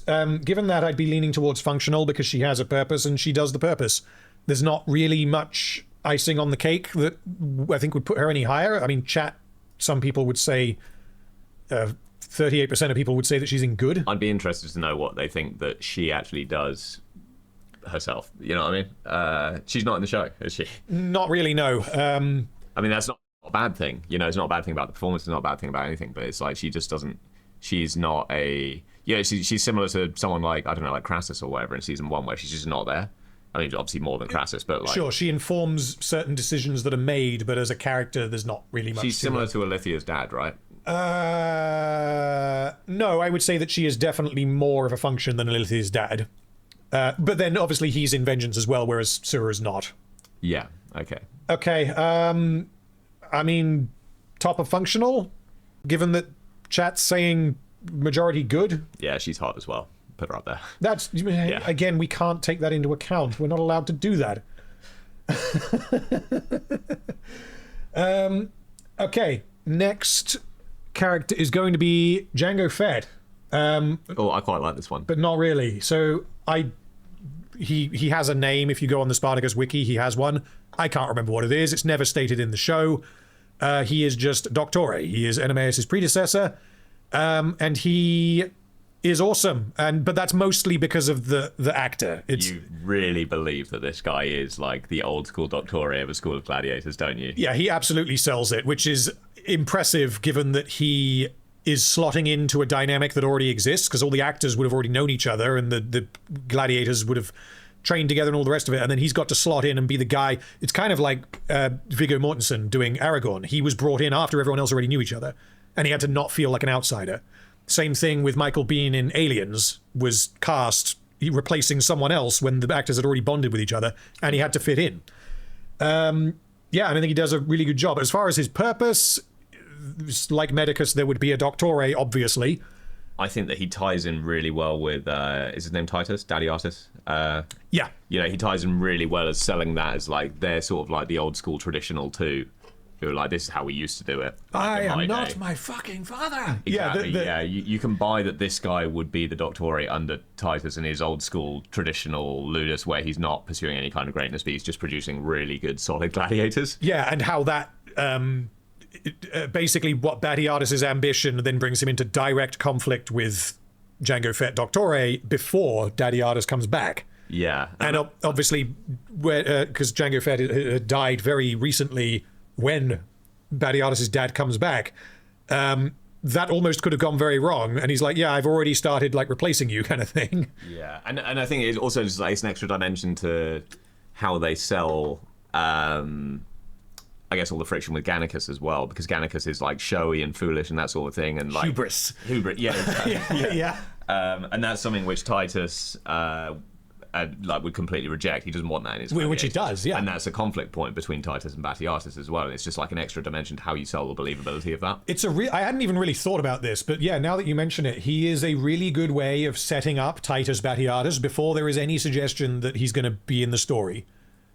I'm leaning towards excellent on this one. I go excellent. There's nothing to flaw there. There's less to him than these three.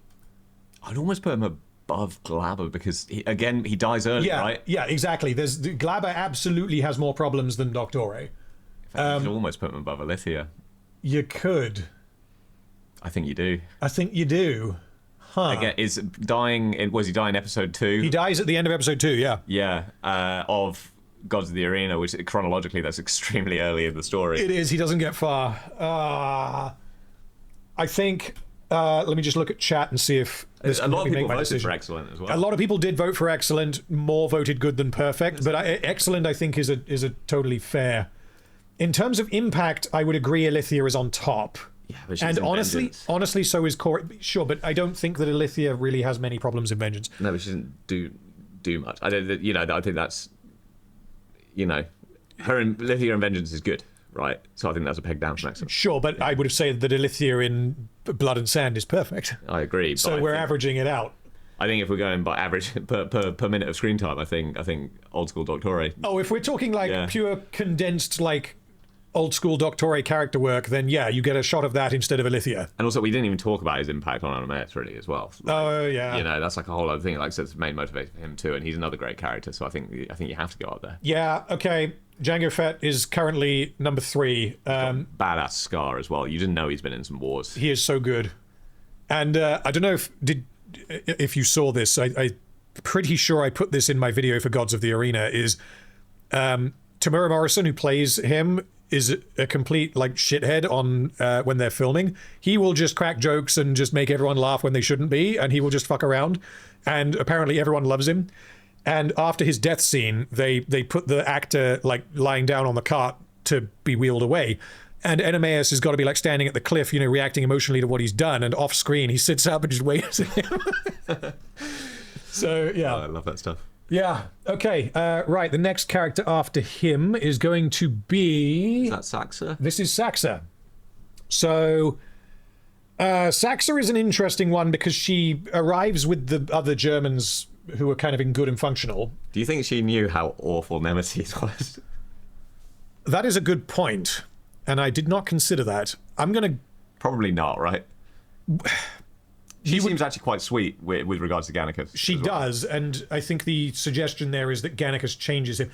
So, yes and no would kind of be my answer, because the reason why she leaves Nemesis is not because she just wants Gannicus, even though we get a little bit of that in, I think, episode 8. It's because of how it's because of Nemesis' actions after Mira dies, where he's basically like, she's dead, fuck it, like, who cares? Without seeming to acknowledge that he is the reason why she is dead, and Saxa kind of finds that a bit sickening. That's not quite on the level of evil shit as to what Nemesis goes on to do in War of the Damned, but yeah, I don't think that's a problem for Saxa. I think that she enjoyed banging him and was then realized that actually he's a nasty piece of work and I don't want anything to do with him. Oh look, there's Gannicus. That's kind of what happened. Where's the smash tier? Where's the smash tier? Oh god, I don't think we'll have time to add a smash tier to do this again. I didn't realize that people were so keen on Saxa. I wouldn't have put her at the top, but hey, whatever. That's not what this tier list is. I don't know. I mean, it depends on the episode, because in a lot... Do we get into this? So in a lot of the season, she is kind of dirtied up to look like a barbarian lady, which if that's your type, then fine. But then because when I was watching this with Ryan, and in episode 3 when she tries to do the 3-way with Sibel, she gets all cleaned up. She gets all cleaned up. Her hair is curled. She's wearing a lovely dress. Ryan didn't realize it was the same character because she looks completely different. I guess coming back to what we should be talking about. Not the Jubbles. Yeah. What do you actually think her motivation is for being in the rebellion? I mean, obviously she was a slave. She came along with the Germans, but do you think we don't get that? We just don't know, do we? Like, it's why? not. Yeah.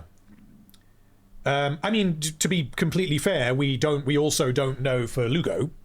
Oh, well, no, that's not even true. We do know for Lugo. Lugo's having a great time. Well, also the man who killed Sedulus is great warrior, and Lugo follow. And Saxa is there, and she's banging her shield or shoulder or whatever. So same thing is implied, but that's a Lugo bit, not a Saxa bit. She's just part of the. You believe that more coming from Lugo? Sure. Yeah. I believe that Lugo would follow a guide to the ends of the earth just based on the fact that he killed Sedulus. But yeah, I mean, you could maybe read into it that part of the reason she sticks around is because of Gannicus, because they clearly have fun together, and that had been happening, during the time jump between Vengeance and War of the Damned. She sticks around after he's gone, though, as well. She does, but then at that point she's on the run from. Yeah, she doesn't really have a choice. She's not as mercenary as Nemesis, for example, who very clearly is. I know this was only in season 4, but Nemesis very clearly is only it for personal gain. Yeah. She and the Egyptian had a baby last year. Wait, is that real? Is that real? Can you look this up on your phone? I don't even know how I would. Ellen Holman, Stephen Dunleavy. Oh, wow, okay. Jesus, that's good trivia. I know. I'm sorry. I've spent the last 8 months in Spartacus land. I know all of this. What's his name? Stephen Dunleavy. How do you spell it? Phendun. Is that them? Oh yeah, that's them. Yeah, that's them. That's brilliant. Saxa had a kid with the man in the hole. Found him in the hole. Oh, that means they probably met on Spartacus. Yeah, she married her Spartacus Vengeance co-star, Stephen Dunleavy. When does it say when they got married? August 2016. Okay, so a few years after Spartacus then, but that's cool. That's awesome. Because they're both in a bunch of other stuff. Like, she's been in a few films that I've seen in very minor parts, because she's also obviously not German. And he's done a bunch of stunt work and choreography. I believe he was involved in the fight scenes in The Hobbit, and he was also, I think, the lead choreographer on the later John Wick movies. So what, the man in the hole, the Egyptian? Yeah. Really? Yeah. Okay. I mean, he was just a stunt guy that they hired because they needed a turbo badass to beat the shit out of everyone. So anyway, yeah. Okay. So where does Saxa go? I don't think that she's definitely not in excellent. She's either in good or functional. Does she serve a function, though, I guess is the question. I think she's quite good. She's very likable. With regard to Gannicus, I would argue yes. Because she, like Sibel, but done better than Sibel, or with more impact, she kind of, I guess, symbolizes what he shouldn't be spending his time doing. Which, it is just rampant sex, because fuck it. You really buy the line coming from her as well, where she says about Sibel, it's like, you'll ruin her, then you'll come back to me. Yeah, and Gannicus realizes that she's right, which is why they stop drinking. Yeah, I think that's good character. Yeah, I like Saxa a lot, although basically all of what she does is in Vengeance. There's not much to her. I'd put her around the Nemesis level, probably below. I'd almost put her somewhere around Naeus. Around Naeus? I think you have to put her below Lugo just because her motivations are less clear. I mean, I think there's kind of more to her, but you just don't really know what she's up to. The motivation factor would entirely be Gannicus. That's all it can lean on.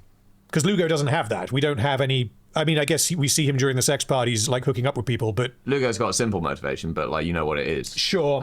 Whereas, Saxa is you don't even know that her motivation is Gannicus, necessarily. True. We are speculating and doing a bit of work for them, but yeah, okay. Right. Next character is going to be... This is... Who's that? Senator Metellus from War of the Damned. He's the guy who Crassus... He gives Crassus his command. Is like, why do you have an army camped outside the city and you're not doing anything? He's the guy who gets beaten the shit out of when Crassus is like, speak of this to anyone and I will devote fortune towards your death in darkness of night. He is the Senate, isn't he? He is the Senate, yes. He is the personification of the Senate. He is Crassus's way into the Senate. And he is the entire reason why Crassus has to play nice until he chooses not to. And then he kind of flips his shit and goes a bit wild. And that's how you sort of, is one of the ways that you see that Crassus is flipping his shit, isn't it? Exactly, yeah. Because I mean, historically, but also in the context of the show, you would not fucking do that. Like, this is crossing a serious line. And then you also get, like, when they do take Sinuessa and Ballet, and then Crassus tells him to stick around and throws a party for him and all that sort of stuff. Exactly, he butters him up and tries to... But then the fact that he ends up doing that ends up meaning that Metellus ends up having a problem, which is why he gets the shit beaten out of him. He kind of makes a deal with the devil, the deal goes wrong, and he gets beaten up. Because if he didn't have that political tie with Crassus, he would have just been like, you're an idiot. You could torch your own career, but you can't torch mine. But because they were kind of in bed together, he ended up suffering politically as a result. He looked like an idiot because he just told the Senate how awesome Crassus was.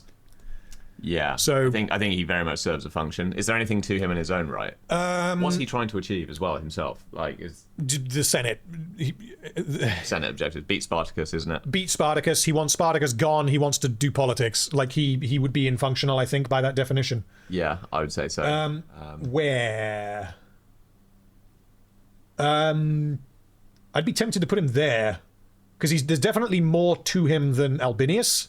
Yeah. Similar to Octus, maybe. I don't know. Yeah, Octus maybe. is a lot more simple, I guess, or a simpler function in the story. Yeah. Thereabouts. Let's put him there. Okay. Yeah, you guys said functional as well. Okay, awesome. Everyone is agreeing. I don't know if we like that or not. We'll see. Okay, this is Mr. Pompey. So, yeah, this is going to be interesting because Pompey only has one scene. He is referenced a few times, and I mean, he doesn't really do anything. He takes the credit, obviously, and then he kind of agrees to Crassus kind of bends over for him willingly, and then he's like, okay, cool, we can be friends, and then it's implied that they're gonna do what they ended up doing historically afterwards. There's a bit there, but he doesn't impact the plot. He kind of, well, he does two things, I guess. One is off screen, which is that he keeps the threat ramped up on Spartacus by bringing his army from the north or whatever he's doing. And the other thing is, without Pompey, it's difficult to sell Crassus as losing in some regard. You know, you can't have Crassus coming home like the hero, I guess, in the story. So it's kind of useful to have Pompey steal that from him. I guess because they at one point were not going to do that. They were going to cut him and just have Crassus won, but he didn't get Spartacus at the end, kind of thing. And yeah, I think I like that they did include it, not just for the historical reason, but because of how it affects Crassus. He's still, even once he spent the entire season obsessively trying to hunt Spartacus, it gets to the end, and yeah, he did it. He lost everything in the process, and he's then like, okay, what's my next move? Go. He just lets it go, doesn't he? Because he knows that actually, like, for him, it was more about beating Spartacus rather than getting recognized for it, wasn't it? It was like a personal victory, yes, I guess, for him. Or personal defeat, you could say. I don't know. It was, but it was also because he believed that would give him political power, which is why he involved Caesar in it. And then because of Pompey showing up at the end, he realized that, okay, well, I don't even care about the glory here because I have this new opportunity. Yeah. I mean, we'll get to this more on Crassus, won't we? But, like, for Crassus, it's, you know, he's a man who has everything. So then what does he want? He just wants to prove he's the best, you know, and he doesn't quite get to do that against Spartacus because Spartacus gets away. Yeah, pretty much. So... But Pompey, yeah, non-character, right? I think we put him in non-character because, again, like, these two lovely ladies, maybe not, they had like a really good scene, and what they do matters in that scene, but they also don't necessarily impact very much going forwards. And Pompey suffers because he's in the penultimate scene. Like, it's the end of the story, and he shows up like, hello, it's mine, bye. And I think it's important that he does that, but I think non-character is totally fine. It's a sin that you didn't include Rascos, but you included Pompey. I know. I'm sorry. Yeah, whoops. Okay, so the next character is... Speaking of characters I included instead of Rascals. Yeah, who's this guy? This is Cassinius. I did not include Furius because they do the same thing. Cassinius and Furius are the two praetors that are hunting Spartacus in episode 1 of War of the Damned. Is he the one that falls foul of of Crassus's plot to send the messenger too close to Spartacus's camp? Yes. Yeah, so, I mean, chat essentially has it. He's either because he has a function. He absolutely has a function, but he doesn't really have any kind of a personality. Does he have anything that he does apart from just get swizzed? He is a coward because he flees from battle, and it's implied that he'd done it multiple times after realizing that he'd lost. So he's not willing to stand and fight, which is the whole, obviously, Crassus thing and the, implied to be the Roman thing. So he's unworthy of the position that he has, probably. He's incompetent because he keeps underestimating Spartacus. He keeps getting fucked over. He asks Spartacus, what are your terms, when he's obviously about to get executed, which I think is fine, but it means that he was just expecting to negotiate his way out of this. So not particularly competent, not particularly intelligent, but definitely important. I would probably put him similar to Pompey because he matters for the purposes of Crassus, but on his own he's a nothing burger.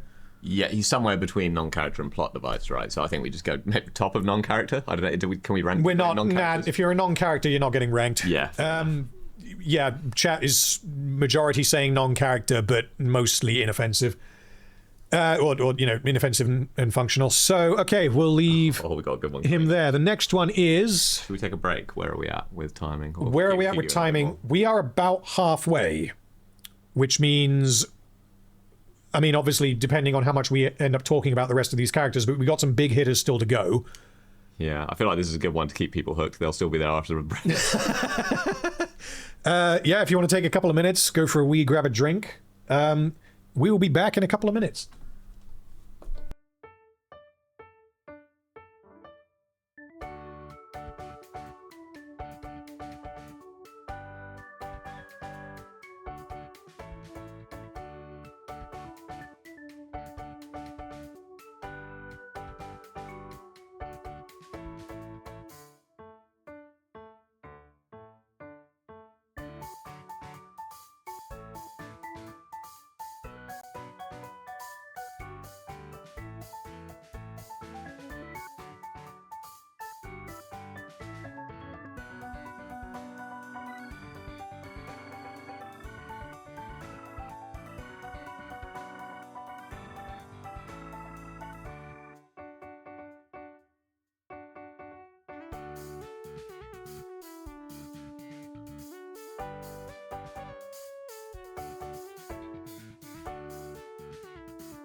Right.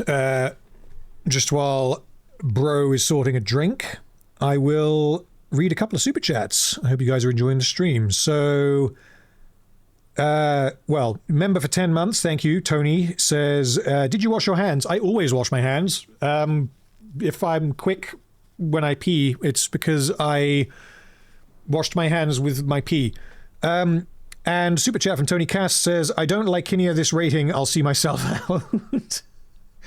Well, thank you for the super chat. And yes, excellent puns.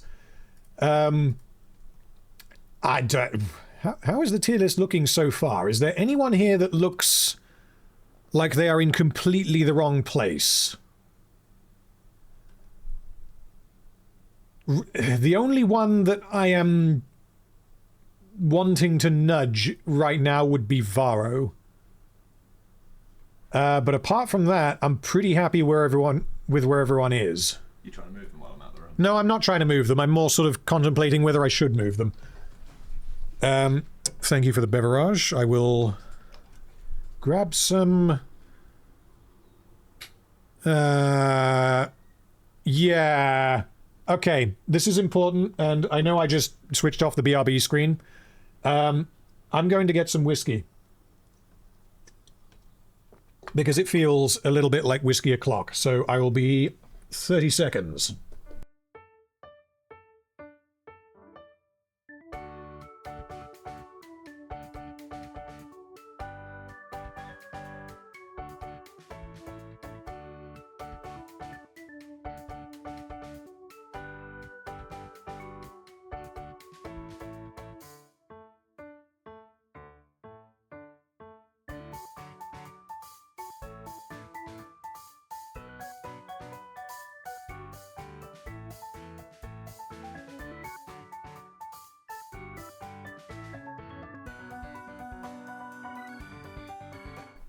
Right, there we go. We now have whiskey. I don't know if that was 30 seconds, but no, I didn't wash my hands again. Cool, right. We have our beverages. Would you like to try some of this? I know you're driving, but... How many hours we got left? We appear to be about halfway. Oh, I could definitely have one, yeah. Okay. Yeah. I mean, I'm not measuring the shot, but yeah, if you want to just try some of that, then go for it. Thank you. It is rather nice. This is... I don't know how to pronounce it. Auchentoshan whiskey. Single malt Scotch whiskey. It's very nice. I got it for Christmas, and it's lasting me a while because I'm not drinking much at the moment. Is it Scotch if it's an American? American. Oh, I don't. It must be the wood. Yeah, American wood. Yeah, it's quite nice. Oh, yeah. That's nice. Yes, lovely. Right. Okay. Speaking of things that are lovely, or not, as the case may be, good Castus. What is there to say about him? He is similar to Neus in that the man's meme aura cannot be... There is no comparison. Where does he go, is the question, because the function he serves is that he's an evil bastard in Gods of the Arena, and... then he is in vengeance purely because... fan favourite. Because he's a fan, yeah, essentially, yes. So, but then what they do with... The only thing that I could really fault with him, not that I'm suggesting that he's going imperfect, because obviously he's not, even though that would be very funny, is the way that he dies. He just kind of dies and that's it. Whereas a character like that, and they do this elsewhere for the other villains, the villains get their time to, get their comeuppance. He just kind of dies, and that's it. He is one of the most despicable characters in the show, and he just gets, like, a spear in the shoulder, and whoops, he's dead. Ow. Like, okay. That's a little bit underwhelming, and they were planning to do more, but they couldn't for budgetary reasons. That's really the only problem that I'd have with him. I mean, what else can you say about good Castus? Yeah, he's genuinely awful, isn't he? He's absolutely awful. He does exactly what he needs to do. He's either in functional or good. I feel like because we put Naeus there, he probably goes next to Naeus. He's another one of the Lord of the Rings crossovers, isn't he? He plays a very minor role in Rings of Power, yes. He's the they took our jobs. They took your jobs, Rings of Power man. I'm kind of hoping that he shows up in Rings of Power Season 3, because he doesn't die. And I think we're going to be spending more time in Numenor because they've, everything's gone to shit there. So maybe he'll show up leading the army or whatever, and then he'll die when when they try and invade. What's it called? Valinor. I think with Casutius, some people are saying functional. I don't even think he serves a function. He's there like purely just to be awful. He's an extension of Diona, pretty much. But Diona's only there to serve Naevia. The other thing is that he and Varus, who we will do later, they are essentially the reason why Lucretia kind of goes down a dark path. He's like a worse version of Varus almost, isn't he? He's a worse version of pretty much everyone. Yeah, so because he doesn't just abuse obviously the main thing that he does that is so horrible is that he abuses Diona, but he doesn't view that as horrible because she's a slave.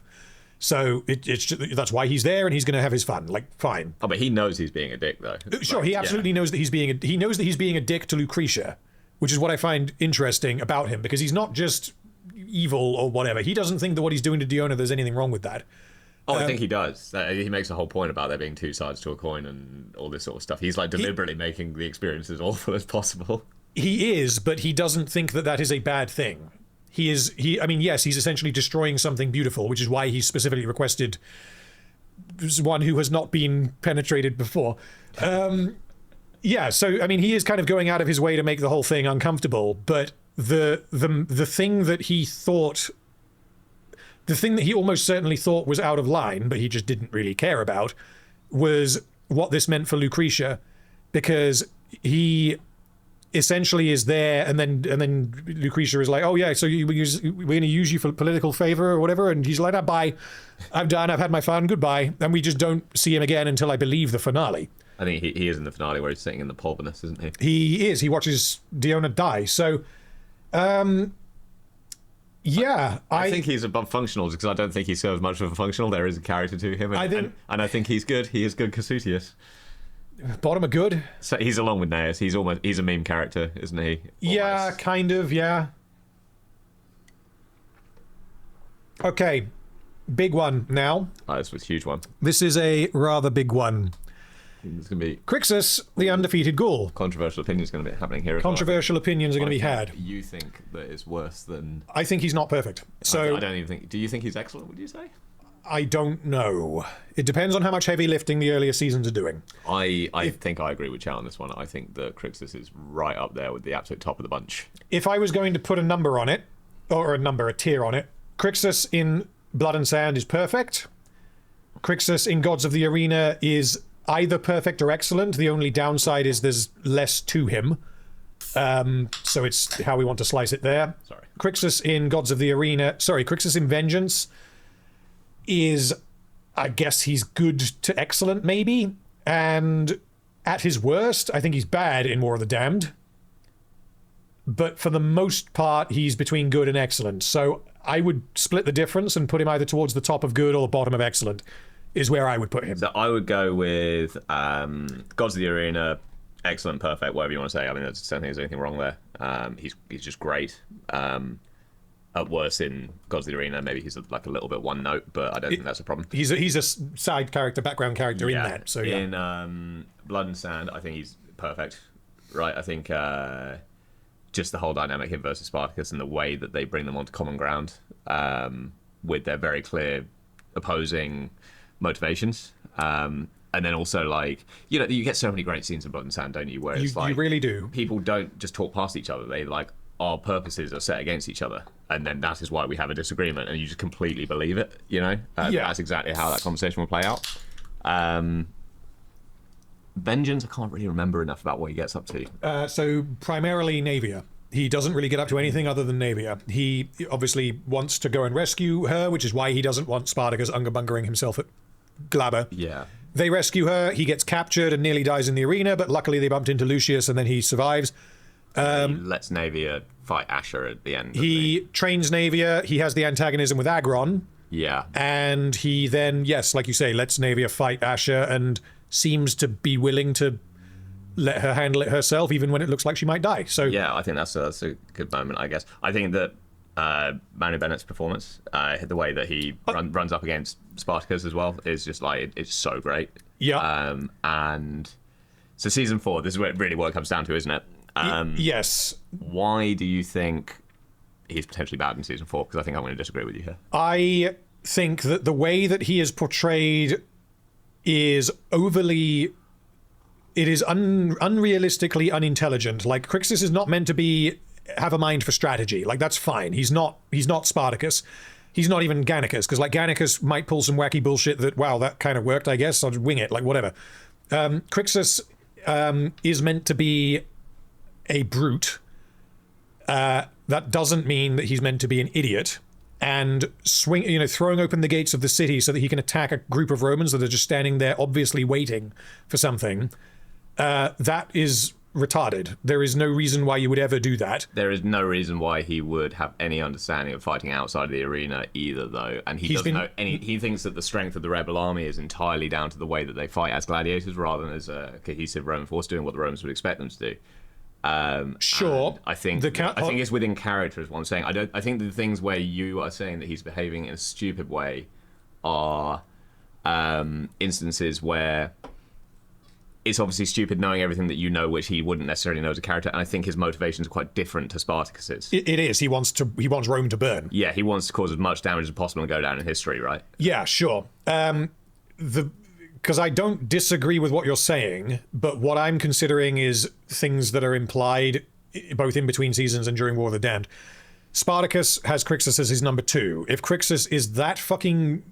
I won't say dumb because that's loaded, but if Crixus is that obsessed with just, let's kill all the Romans that I see, then him having a command position of any kind is questionable move from Spartacus.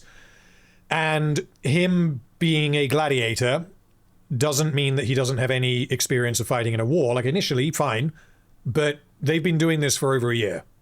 They have won many battles. I imagine he's been very effective in those battles, fighting in disjointed, let's go rabble up. Which is what happens in episode 8. I imagine that Crixus would be absolutely terrifying to fight against and would very effectively lead groups of people into a killing frenzy against your organized army. Once you're in the fight, sure. And I'm sure that is largely why, because obviously you have the faction split of the Gauls and the Germans, and then it gets more complicated in War of the Damned where you have more characters. That may well be largely why Spartacus has Crixus as his number 2, essentially, because he has been there since the start, which the others have not. And he's inspiring.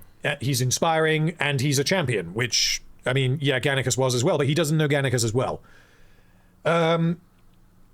So the other side of it is that you've also got the influence of Naevia and him deciding to massacre all of the Romans.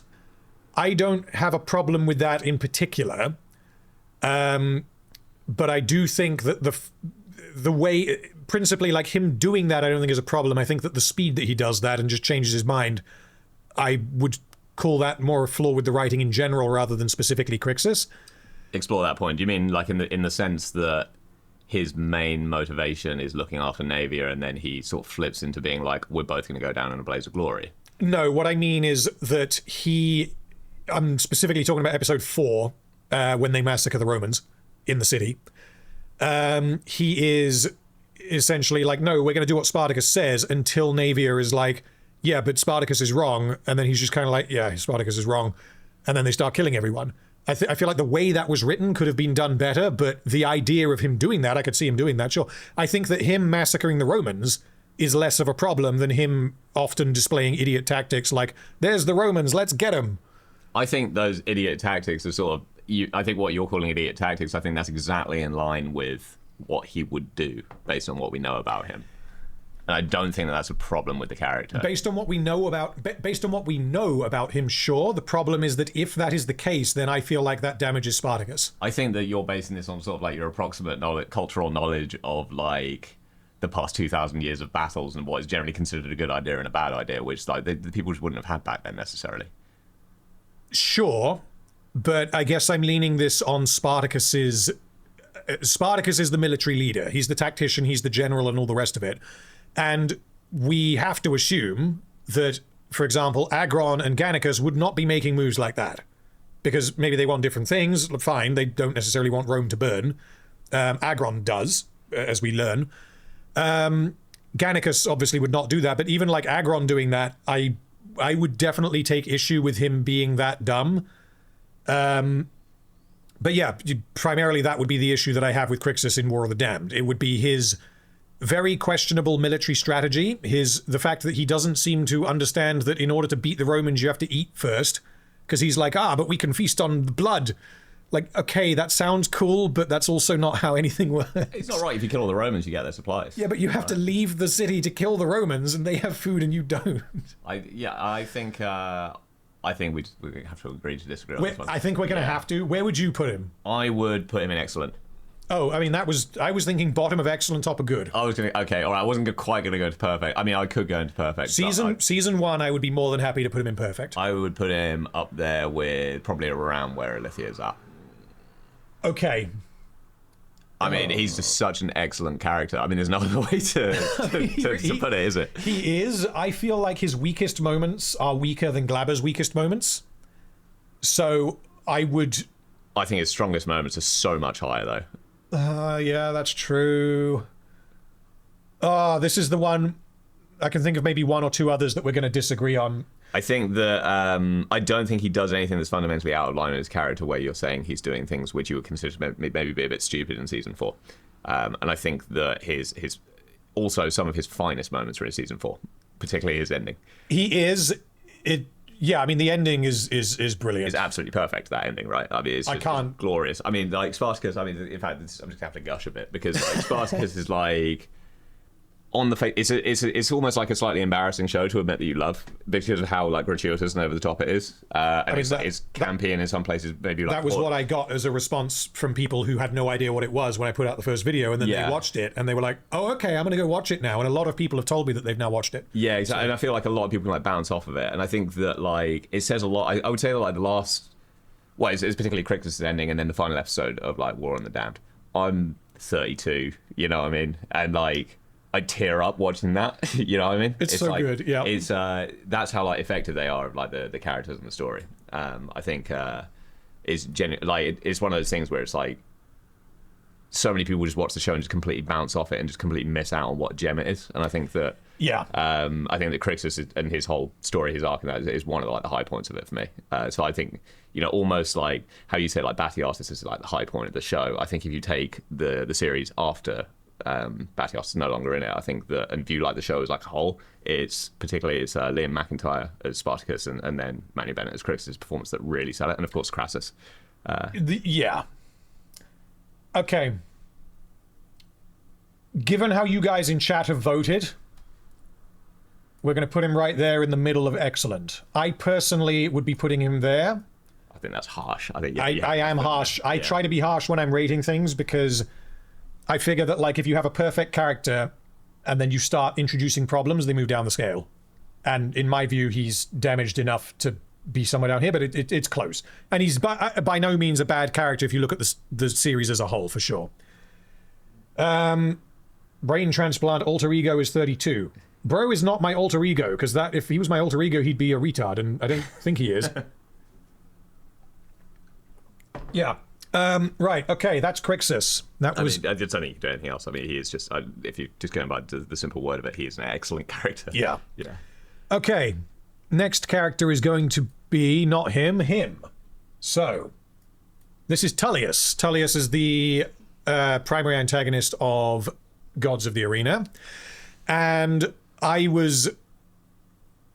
not going to say unduly, but the criticisms I had of Gods of the Arena focused on Tullius. I do not think he is by any means a bad character.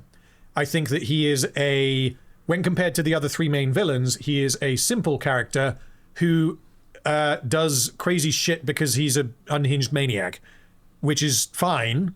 I just don't find it as interesting. And I think that especially when you compare him to the other characters in the show, in particular the other antagonists, he's not as interesting. and it means that whenever he does things, it's just like, oh, okay, well, I guess he did that. The main problem that I have with him, there's two. One is a bigger problem than the other. One of them is him killing Gaia. There is no way he would ever get away with that. And I can see him sort of becoming, emotional, but because he has the hots for her, which was set up in episode 1. She then kind of gets with him, and then it heavily implies that the reason why she's hooking up with him is for Lucretia, for political favor. And that then makes Tullius very angry, and he decides, oh, okay, well, I'm going to have my fun, and then you're fucking dead, which is exactly what he does. But the manner in which he does it, there is no way he should ever get away with that. The bigger problem is that he is characterized at the end of episode 1 as, I would like to buy Gannicus because he's hot shit and I want him for my own financial gain, to put him in Vetius's Ludus and I will benefit from that. He then takes multiple actions that go against him owning Gannicus, which you can kind of hand wave a little bit by saying, well, he didn't really want Gannicus, he just wanted to put Batiatus in his place. And I think that's definitely part of it, but having him, at least on 2 different occasions, move directly against the path that would get him Gannicus, I think that could have been changed or tightened up. Do you have any strong feelings on Tullius? I think there's something which you've missed, which I think a lot of people are sort of saying, like, functional, he serves a function, that sort of thing. I think that one of the biggest things about Tullius' character is that he serves... You know how it's sort of like similar to how Crassus, how he's always teaching Tiberius lessons and he's always taking away like the worst possible lesson from what's being taught. I think there's a sort of almost like a similar relationship going on between Tullius and Batiatus. Yeah. Or at least Batiatus is seeing Tullius and putting him on a pedestal, being like, he elevates Capua through, like, that's what a man of ambition can do. Yeah, and then he pees on him and he changes. And then he sees, like, I think that he works very well as, like, a corrupting influence on Batiatus. Well, yeah, because his getting peed on, as crude as it sounds, like that's literally what happens. That is what ends up making the shit start to hit the fan in episode 2 of Gods of the Arena. Exactly. He teaches him how to play the game and how it's like, how you have to get dirty to win, all that sort of thing. And I think that he really pushes Batiatus over the edge. And then I think that probably like my main criticism of Batiatus, actually, which we said earlier, about at the end of Gods of the Arena, where he like pretty much just kidnaps. Yeah, like, let's get him. Yeah, exactly. I think that actually, like, that is maybe more informed by him just accepting that you just need to be ruthless in order to win, and doing something which, like, you have to have the will to do what your opponent wouldn't, and do something completely outrageous. The other, that does remind me though, another down point for Tullius is that he believes this story that from Salonius at the end of Gods of the Arena, that Batiatus is just selling his best man to some rando in the middle of the night on the other side of Capua. Like, this is obviously a trap. Well, but he looks down on Batiatus. He never expects that he would go as far as doing something like that, and that's why it works. Sure. He thinks Batiatus is a fool. But then Batiatus relies on that. I feel like that whole section is a little bit too neat when there are so many ways that could have gone horribly wrong. Yeah, I mean, it entirely relies on what the characters think about each other, doesn't it? Yeah, which ends up going exactly as it needs to for the plot to happen. Yeah. I think that whole ending section of Gods of the Arena would have been so... Because the latter half of that episode is like peak Spartacus. It's amazing. I think that would have benefited from being 7 episodes instead of 6. You wrap up the Tullius stuff, and then you wrap up the Batiatus Gannicus stuff in the final episode. I mean, it's like they wanted the big battle in the arena to kind of be like the finale of the season, which means you need to wrap up the Tullius. They had to do that separately, right? And it's like, which one do you do first? Sure.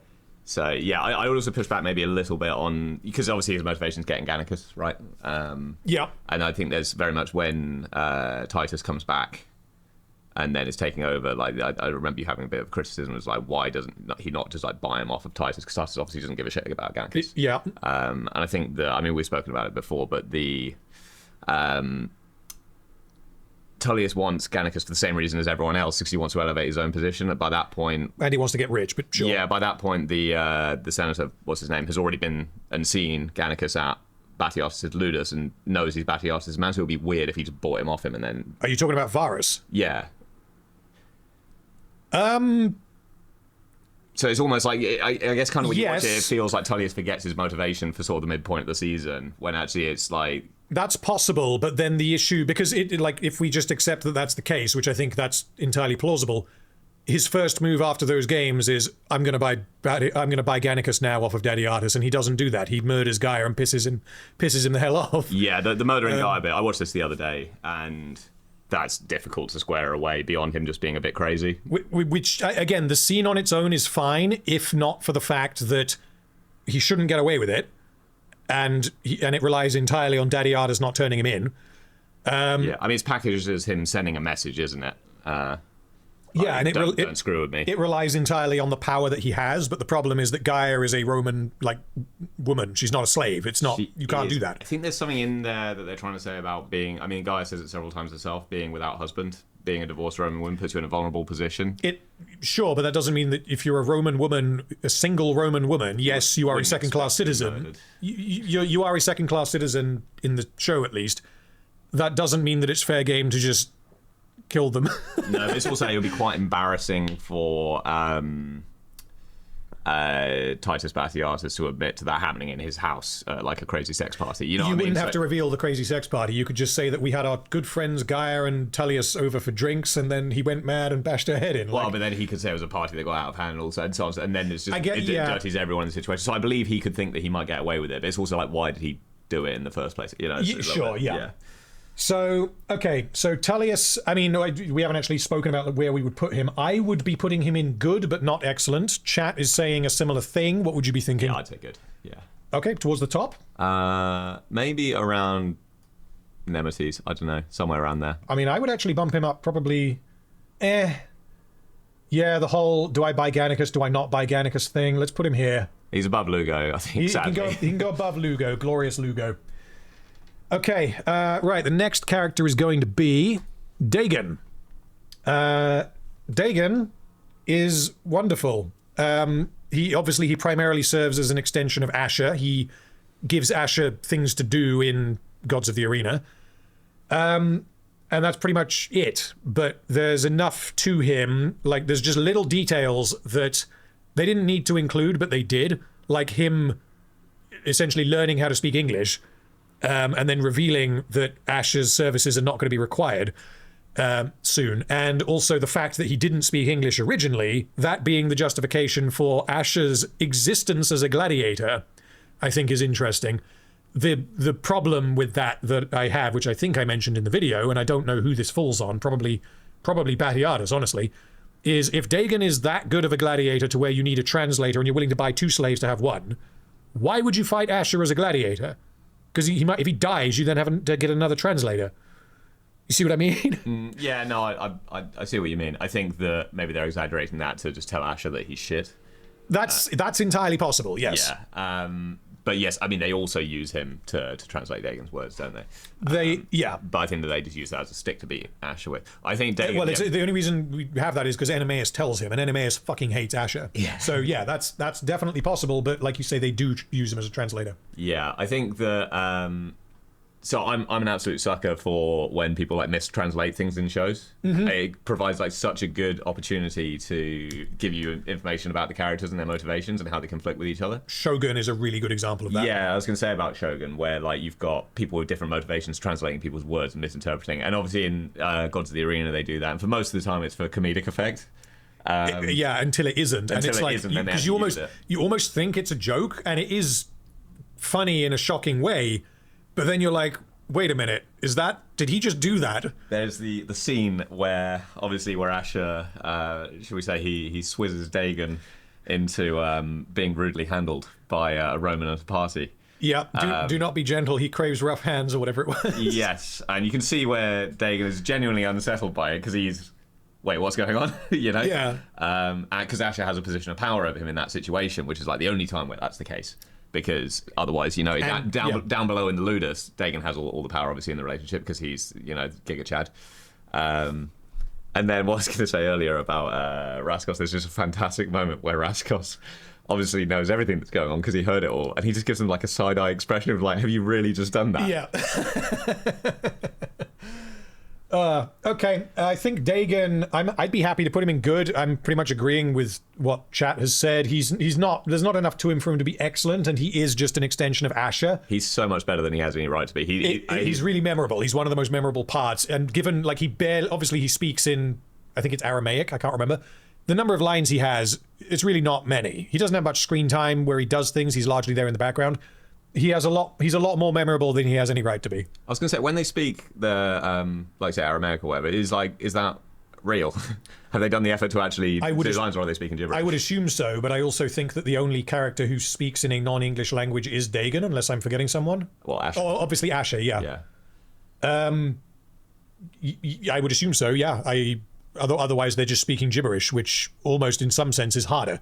Yeah, I also think with Dagon as well that there's a few of the gladiators in the show where like you just get a sense of like that's how Ludus would be when it's normally working, which you know, he's just a very solid gladiator, been hired, taught to fight, he's good at it, and you get the sense they're very excited to have him on board. Yeah. Which again I think just sells like the believability of everything that's going on. He's better than Naeus, right? Right. Oh, he's better than Naeus. Is he better than? Yeah, we learned so much about Asher through him, and Asher is one of the high points in the show. Is he better than Naevia? He's better than Lugo. He's better than Lugo. Is he better than Tullius? Yes, because Tullius has weaker moments. I think he's better. I think we put him about there. I think that probably works because there's nothing really wrong with Segavax. There's nothing really wrong with Dagon. I think Dagon has more to him. I think you go above Segavax even maybe. Oh, around there, yeah. Below Nemesis. Yeah, let's go with that then. Okay.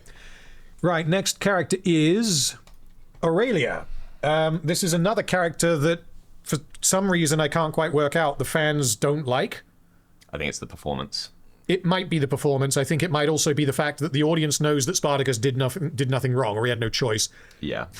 And she's insistently like, fuck you, I hate you, and stay away from me and my child and all the rest of it. It's similar to Naevia, where you know she's in the wrong of the situation with, what's his name? He's coming up soon. The Roman fellow, the blacksmith. Yeah, Attius. Attius, yeah. Like, you know that she's in the wrong. So you kind of then judge her for it. But from her perspective, she's not. Yeah, from her perspective, she's totally fine. I like the fact that I like that this happens, and I like how it happens, that she ends up getting her revenge on Numerius. Yeah.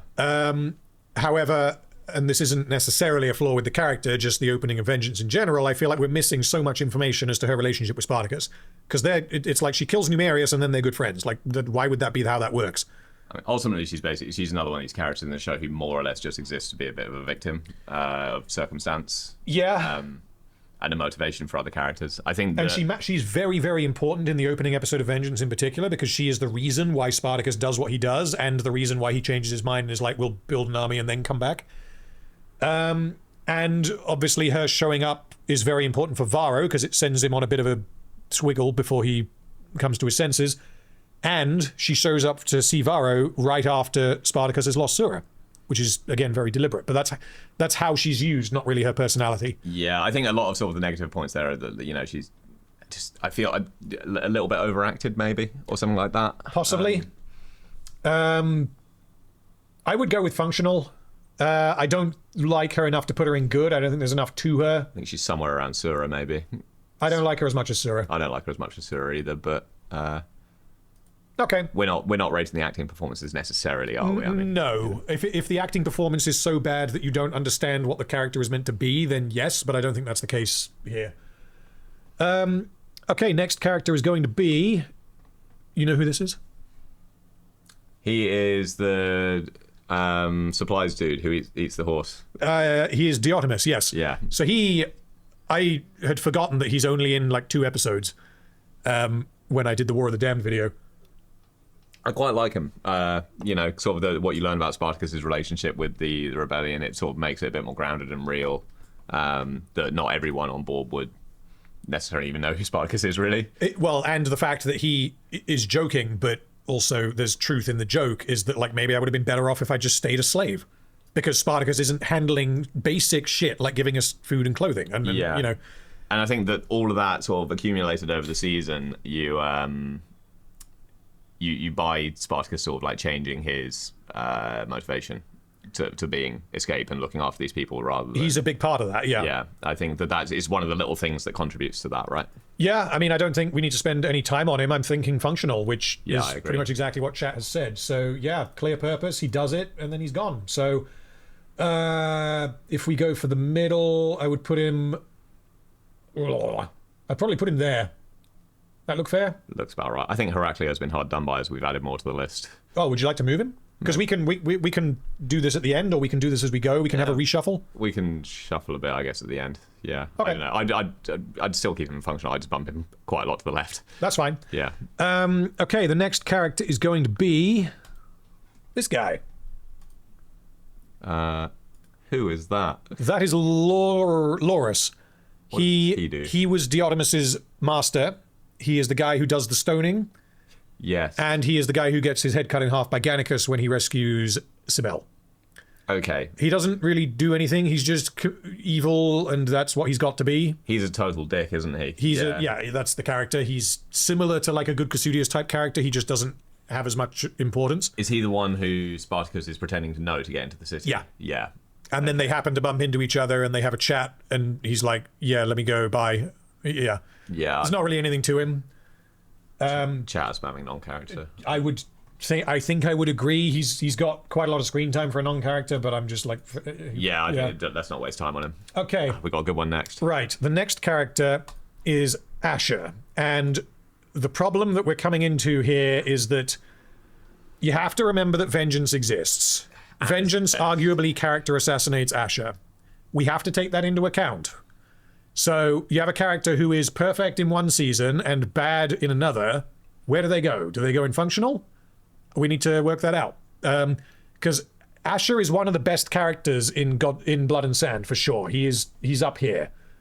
Gods of the Arena, I'd probably, similar to what I said for like Crixus, he'd be an excellent because there's not as much to him. For Vengeance, I would put him in bad, straight up bad character. I think he's very entertaining. Also, just in case anyone in chat is wondering, we are not including House of Asher, so do not let that affect your opinion here. I've also not seen it, so it's not clouding my judgment. Yeah, good. It might actually be funny to watch it with you. I did, to be fair, I watched episode 1 and I just got bored and turned it off. Fair enough. Yeah. I did make him watch the dwarf tossing scene, by the way, if anyone is wondering. Asher, I think anything that you say about him, I think you have to say first that he really is one of the high points of the show. Yeah. I always, even when he's bad in Vengeance, I love when he's on screen because he's always going to be doing some wacky bullshit and the actor is having a blast, which is also true of House of Asher. Like, I really do like the actor's performance even in House of Asher. It's just that the writing is garbage. And Vengeance, the same is true, just to a lesser degree. Yeah, I think throughout... let's talk about Blood and Sand and then Gods, and then I guess we can get into Vengeance. But so, Blood and Sand, he's introduced as the mover, would that be the word? Like in a prison, the guy who moves, kind of like the Morgan Freeman in Shawshank. Yeah, he's Red from Shawshank Redemption, right? Basically, yeah. Like he's morally, we don't know he's about him. Not very much like Red from Shawshank. Well, okay, sure. He's not like, imagine this character played by Morgan Freeman. Yeah. So we don't really know anything about him. He looks a bit shifty, but that doesn't necessarily mean that he's an asshole. We get a few close-ups of him during episode 2 when he's introduced, where he obviously doesn't like Crixus. We know this. But Crixus is a dick, so that doesn't necessarily mean that Asher is as evil as he is. You very quickly get a sense that he's not necessarily up to no good, but like he's offering odds on people and then manipulating the outcomes and things. He's got hustle. He's smart. But he seems harmless. He seems relatively harmless. You don't at that point in the show, you don't get a sense of just how despicable he truly is. Yeah. So episode 4 is when he ends up helping. So in episode 3, he kind of helps Spartacus a little bit and gives him, some like insider info on like who the legends are or whatever. Tells him about Crixus. Obviously, he's biased. And yeah, he seems like a fairly nice, albeit a little bit shady guy. In episode 4, that's when we kind of see more of his function in the house, where he helps Batiatus in the pits and, sorting out gambling, finances, all the rest of it. So he has a head for cash. Episode 5 is when he makes the deal with Barca regarding Theocles, where everything goes horribly wrong. And again, he's just like a fool's wager, happily accepted. Like, those are the odds. We'll see what happens. And then he ends up on the losing side of that wager, which he should never have lost. It was a good bet. Yeah, and you know that he is, he's like, say he's a hustler, and then you see him with his back up against the wall, where you're a slave living in the same dormitory as a guy like Barker who you owe money to. Yeah, and then you're like, right, how's this guy going to get out of this situation? Exactly. So, like, in some sense, Asher didn't really have a choice. But at the same time, the way he goes about dealing with Barca, and by extension Petros, is sadistic. He did not need to be that brutal. He literally turns them against each other and makes Petros stay in the Ludus thinking that Barca had bought his freedom and left him behind. He didn't need to do that. And then when he's like, oh, how does morning find you, Petros? He's like, you know exactly what you've done. I think it's after, because like everything up, like getting Barca killed and all that sort of thing and manipulating Batiatus into doing that. All of that is like, he's doing it out of survival instinct, right? I think that's what made it happen. I think that's what made it happen. Yeah. I think it's after the fact where he's so pleased with himself. Sure. That's where you really get a sense if he really enjoyed doing that. Especially because the Barca thing didn't work. It did not go smoothly. Barca nearly went very wrong. It nearly went sideways. He literally had to take the knife, and because Batiatus was like, either way, one of us is lying or whatever. I can't remember the line. Find out. Yeah. Yeah. We have a fucking problem or whatever he says, and then he's like, oh, well, look over there, and stabs him in the back, and then that leads to everything escalating because Barca ends up fighting against the guards, which leads to him dying, and yeah. After that, you then get the sort of mini arc where he's like, his leg is healed, which happens to coincide with Crixus coming back to the arena. So potentially this is his opportunity to get revenge on, or, you know, to position himself with more physical power than Crixus, because all we know at that point is that Crixus is the reason why he was in the leg brace. That doesn't happen because of the value he's shown in messing around with Salonius, which he's also doing at the same time. Then we get the master plan with Calavius and Salonius that is amazing. Yes, 2 balls, very large. Yes, 2 very large. And then episode 12 is the one where he essentially deliberately takes Naevia to be his concubine. That's where you really get the sense of he's just doing, like, he hates Crixus and wants to destroy him. Power corrupts, doesn't it? Like, he's like, I'm now in a winning position over these people who I hate, and I'm really going to use it to twist the knife on them as much as possible. Yeah, and but the thing I also really like about it, because I was like, I've always loved that episode, and then when I started looking at it properly for doing the video, I was like, wait, please tell me this isn't like a big gaping problem in this episode, because everything so far has been so good. And then I was thinking, how am I gonna go into how much of a problem this is without just depressing the hell out of everyone? Because my whole thing has been like, well, this show just gets better and better, and oh, look at that, we found a hole. Like, how do we go into that? It's not a hole, because what I was thinking is, why on earth would Asher sabotage the Glabber patronage thing just to get back at Crixus? Like, that doesn't seem to make sense, because his fortunes are tied to Batiatus. If Batiatus goes up, he goes with him. And I was like, why would he do this? The reason he does this is because it's exactly what Asher would do, because he already has the leverage in the box of Licinia's hand, and he didn't need to use it. So he manufactured a situation where he could fuck over Crixus severely and get to use his little hand leverage and further demonstrate his value to Batiatus by getting Glabber in his pocket. Where it's the whole, everything in this house was built by the hands of Asher, or whatever he says to Dr. Aurelia. Yes, yeah.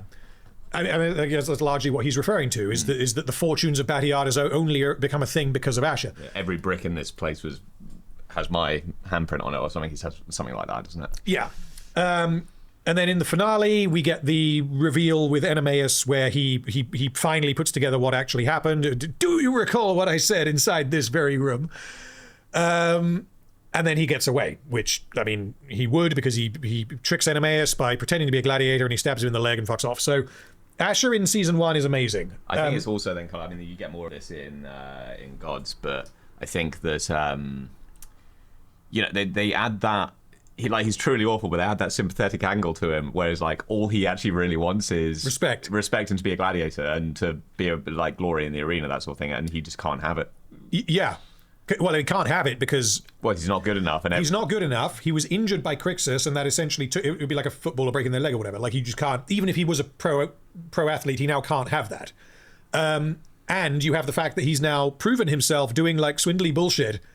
So that to where Batiatus now values him for doing a thing that he's really good at, but he doesn't actually want to be doing. And he got the brand for it as well. And yeah. And so all he was actually robbed of the opportunity to prove himself as a gladiator. He probably would have failed anyway, because that's within character. But like, he did win some fights. We know that he won some fights. I think always through underhand means, right? Whenever you look at every single fight he wins, he's cheated. So we know that there are 3 fights. In the first one, he is saved by Dagon. In the second one, it's during a montage, so we don't know. And then he kicks sand in Dagon's eye and kills him, right? He does, but he also had to survive against Salonius's men when he was outnumbered. So yeah, but Asher was inferior. Fine, they're inferior stock, I know, but Asher was not completely useless. But obviously, he did not. There is no reason. There is no way that he should have lasted that long at the end of Gods of the Arena. You very much get the sense he would not have been a good gladiator, and he would not have achieved his dream. He would have been passable at best. But that again, the whole translator thing, like maybe that's why he was hiding. Yeah. So now we come to Vengeance, which is where the character is maybe not ruined, but we forgot to speak about him eating the pigeons as well, because that's just great. Oh yeah, he eats Barker's pigeon. Yes. You soil our food. Why should we not make meal of your fucking pets?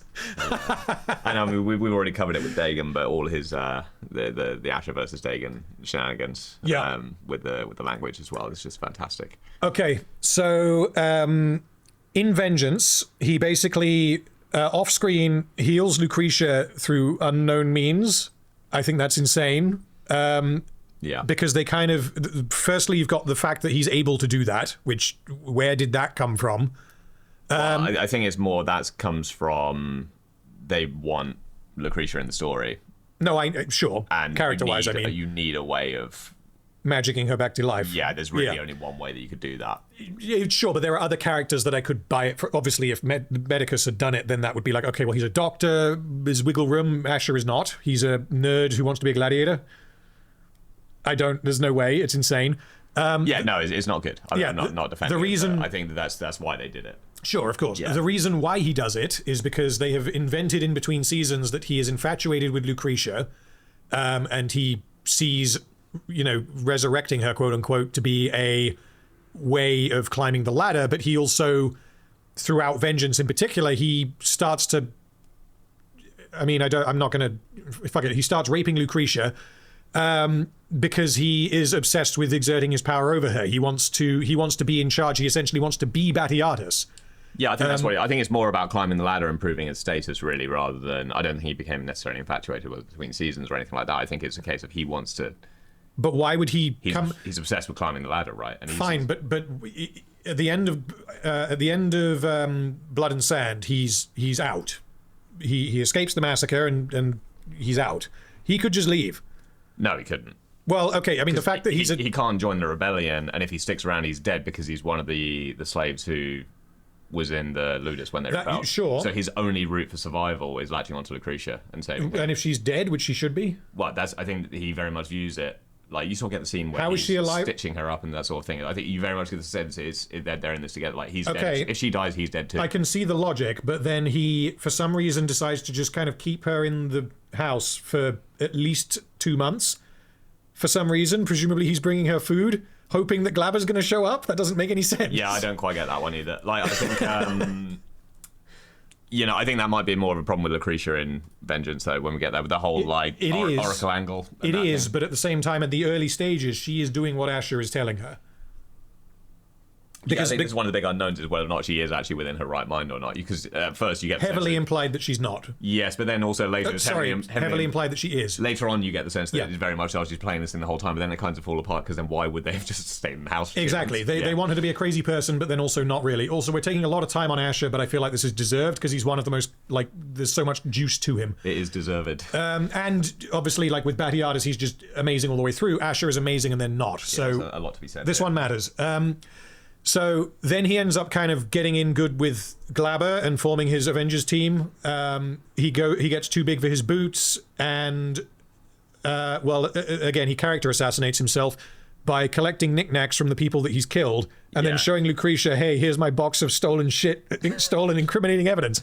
Like, that is insane. I think that's the big weak point, and that's the one big. Yeah. Apart from that, is also I think that then they use him in a way to massively ramp up the power level of the gladiators by showing that he was the weakest of the Brotherhood, and even he can 1v6 a bunch of Romans, and then how he can just recruit a bunch of guys from the pub. He just knows them. He knows where the holes are to find them. Yeah. And they happen to be just as good as people who spend their entire lives training because they're thugs. I mean, I kind of get the logic that the show's going for because they don't fight like Romans, that sort of thing, but it's not well done. Yeah, I don't think that that's necessarily an Asher problem. I think that's just a problem broadly with Vengeance, is that it wants the rebels to be able to just carve their way through Romans. So then how do you have any threat? Well, you need to have people who aren't Romans. Yeah, you need who are just inexplicably better. You need, what are they called? The Suicide Squad kind of essentially, yes. rabble of, weirdos. Yeah. So as far as how he dies, the stolen incriminating evidence is revealed because of stuff involving Lucretia and Sepia. This gets revealed to Glabber, and Asher is then told to basically go up the mountain and present Spartacus with terms. Glabber knew he wouldn't come back, and he doesn't. So, yeah, Asher in Vengeance is bad. Do you disagree with that? Not really, no. Okay. But I still like him. Oh, he's very entertaining. He's one of the most entertaining parts, but the character writing for Asher in Vengeance is bad. Where would you put him if you were just judging him for season 1 and 2? Perfect. Yeah. I would happily put him in perfect, so I feel like if we're going to split the difference, he goes in good. I think he's better than good. I mean, I know that just because of how consequential he is, how much of a high point of the show he is, I think you call him, I think I would describe him as being an excellent character. And you sort of forgive a little bit of weakness in Vengeance, maybe a little bit. I can't be swayed on that point, I think, because with Glabber, I can understand the argument. He has one moment of like, wait, that makes no sense across however many episodes he appears in. Asher, half of his, a third of his time is bad. Like it just doesn't make sense. He does so much shit that just does not line up. His high points are so high and so consistent throughout the first 2 seasons. Sure, but his low point is absolutely perfect. He's up there with Batiatus in terms of the best. I think his lowest points, yes. His low points he's are weak so much lower than his low points are the lowest of every character here. Yeah, I could go with that.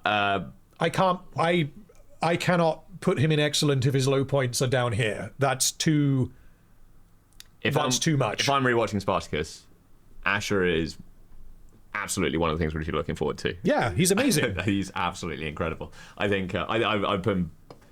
I think yes, not points off Avengers. I think put him below Glabber, but still an excellent. I think he's an excellent character by every definition of the term. This is where it is difficult. Chat, what do you think? Because looking at the votes say excellent. You guys are saying excellent or perfect, but I mean, the impression I'm getting based on how you guys voted with some other characters is that you're looking at the peak, not the overall, the average, I guess. You guys are saying, agreed, he's excellent, top of good. Top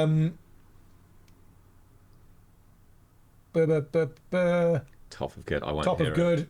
Well, he's somewhere. Okay, for now. You're really putting him next to Mirror. I mean, he's going next to Mirror either way, but I think he's going between Glabber and Mirror. Let's put him there. This is very difficult because it's rare that this happens. Because like the example I can think of for this would be Arcane seasons 1 and 2. Did you watch Arcane season 2? No. Okay. I did watch some of your video on it, so I know that it really drops off. Every character is assassinated, essentially. Yeah. So that would be the example: is you've got a bunch of characters who are up here, and then in the latter season, they're literally, it breaks the show terrible, and therefore, overall, you have to say that they're all bad characters. With Asher, it's not quite that extreme, but it's the same principle. I personally would be putting him somewhere in here, but I will go with you, and I will defer to chat, and in this case, we'll put him here. I also think he does have a high points in Vengeance. Let's not really go into it, but like the whole him and Onimus. That seems great. Yeah, it's pretty great. I think it's only really a few. Well, not a few, like some fairly widespread, but moments in Vengeance where he falls off. Okay, right, we're done with the Syrian. So now we're going to do Lyta. Again, she's rated higher than I was expecting. I don't like Lyta. I don't think that she's bad. I think that she is very, very, very simple. I really do not like the fact that her and Spartacus bang when they do. I think that she forgets that Spartacus ruined her life way too quickly, even though they did take their time with it. I think it's way too quick. I don't think that their relationship should have ever gone that far. Yeah, that's pretty much what I think about her. I know we've just spoken for ages about Asher, so I don't really want to get too embroiled into like a discussion on Lyta necessarily. But I think we've got a few which we're really going to agree on coming up. But I think Lyta's actually quite good. I like her. I think a lot of like your criticisms of Lyta are down to you just don't buy that. She's got every reason to hate Spartacus based on the fact that Spartacus has murdered her husband. However, she knows that her husband was a total dick. That is okay. That is the only piece of evidence that the show is relying on, is that Spartacus changes her mind of her husband by revealing that actually he forged shipping manifests and worked with the pirates that he said that he was hunting. Yeah, it's the whole. That's your it. husband is not the man you thought he was, and the whole system which you've lived under is also not what you thought it was throughout like, your entire life. That's true, I guess. And now your situation is the same as our situation because now you are a slave, and it really changes the whole worldview. And also on top of that, I think the big piece that you're missing, I think she's just attracted to Spartacus because he is objectively brilliant. So I think that actually does a lot for the believability of it for me. I could see her. Yeah. And this also takes place over several months. It is months, but at the same time, I'm trying to think. Like, if you're... And he rescues her several times, and everyone knows in movies if you do that, you're going to end up banging them. I guess so, yeah. And the one thing I will say in defense of that scene is that both characters make it very clear that they don't like each other. Like, you are a Roman, I can't hold that to heart. And she's like, I'm not in this for your heart, darling. Like, it's very clear that this is just for comfort. This is not love or anything close to love. This is just because they have the conversation with Agron where it's like, what is it? Spartacus has endured so much pain, he deserves a moment of happiness, and then she gives him a moment of happiness. Like, I think that's fine. I think I disagree with you, and I think some of the things that are going on in chat where people are sort of like blaming Spartacus for ruining her life. He did. Did he ruin her life, or was her life built on a house of cards that was ready to collapse, and Spartacus was one of the things that then just caused it all to fall over, and how quickly you can end up on the losing end of that situation? Yeah, fine. And if they had a scene, which, thinking about it now, I would have really liked this. If they had a scene where she had, like Cypher in the Matrix, where she's like, is ignorance bliss? Would I have preferred to live the lie that was my life, that I now know it was a lie, as you have revealed? Would I have preferred that to now be, taking the red pill, I guess? And being on the run from my own people, being given to a pirate and branded as a slave, like she may well have chosen, like if she could wind back time, to just undo all of that and keep living a lie. Exactly. I think, but we don't get that conversation. Her worldview has just like massively expanded as to even consider what her entire existence is built on, a system of like slavery and oppression that she's not really even properly considered. And she's one of the people who is shown to be even quite nice to her slaves, but like stated to be, but yeah, well, it's stated to be. What I mean? Like, and you get the sense from her characterization that she probably would have been quite nice to them. But even then, it's a big step from there to actually then being like, actually, I think we should tear down the whole system, I guess. And I actually do agree with Spartacus, and I'm going to bang him. Okay, so what I would do with Lyta is I would put her in inoffensive or maybe bad. I don't know if I would be stretched to put her in bad. Me personally would be... I'd put her in good, mate. Down here. Yeah. You would put her in good. I'd put her at bottom end of good. I think... You think she's better than... I think she's better than functional, because I think she serves more than... I think she has her own characterization, all that sort of thing. I don't think that function is done very well, though. I think that we learn a lot about... I think, the big story in season 4 is basically, for me, it's Spartacus' change of motivation, right? Having his Jesus moment, and I'm gonna save everyone rather than just tearing down Rome kind of thing. Yeah. He sort of walks back on the vengeance thing and goes more, and I'm just gonna rescue everybody. And I think that you learn a lot about that through Lyta. Sure, and I guess she does function as like a pawn in his plan where she gets sent to Crassus. I think that plan is pretty insane and doesn't make a lot of sense, but crazy plan, but yeah, crazy plan. Okay, I mean, if you're saying good... Maybe top of functional, I don't know. If you're saying good and I'm saying inoffensive or bad, chat's saying functional, I think we're going to go with functional. So, where does we put her? About there, yeah. Let's go for between Metellus and Octus. Okay, next character. Here we go. There's another great. Enemeus. All-time great. So, the difference between Enemeus and Asher, they're both perfect characters in the first 2 seasons, I think. Vengeance damages Enemeus, but it doesn't break him in any sense. I don't think that Enemeus is damaged anywhere near as much as Asher is. He's more damaged because they don't do very much with him. Because what does Enemeus actually do in Vengeance? He is captured by Asher because he went to essentially fight himself to death in the pits, which, fine. He ends up being tortured and then executed once he accidentally reveals information, which I think the way that goes down is fine. He escapes because they bumped into the friendly neighborhood Roman.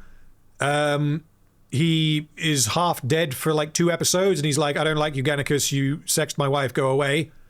He eventually sort of realizes that Gannicus is not in this for himself, and he dies because Asher found a man in a hole. Loses an eye. He loses an eye also because Asher found a man in the hole.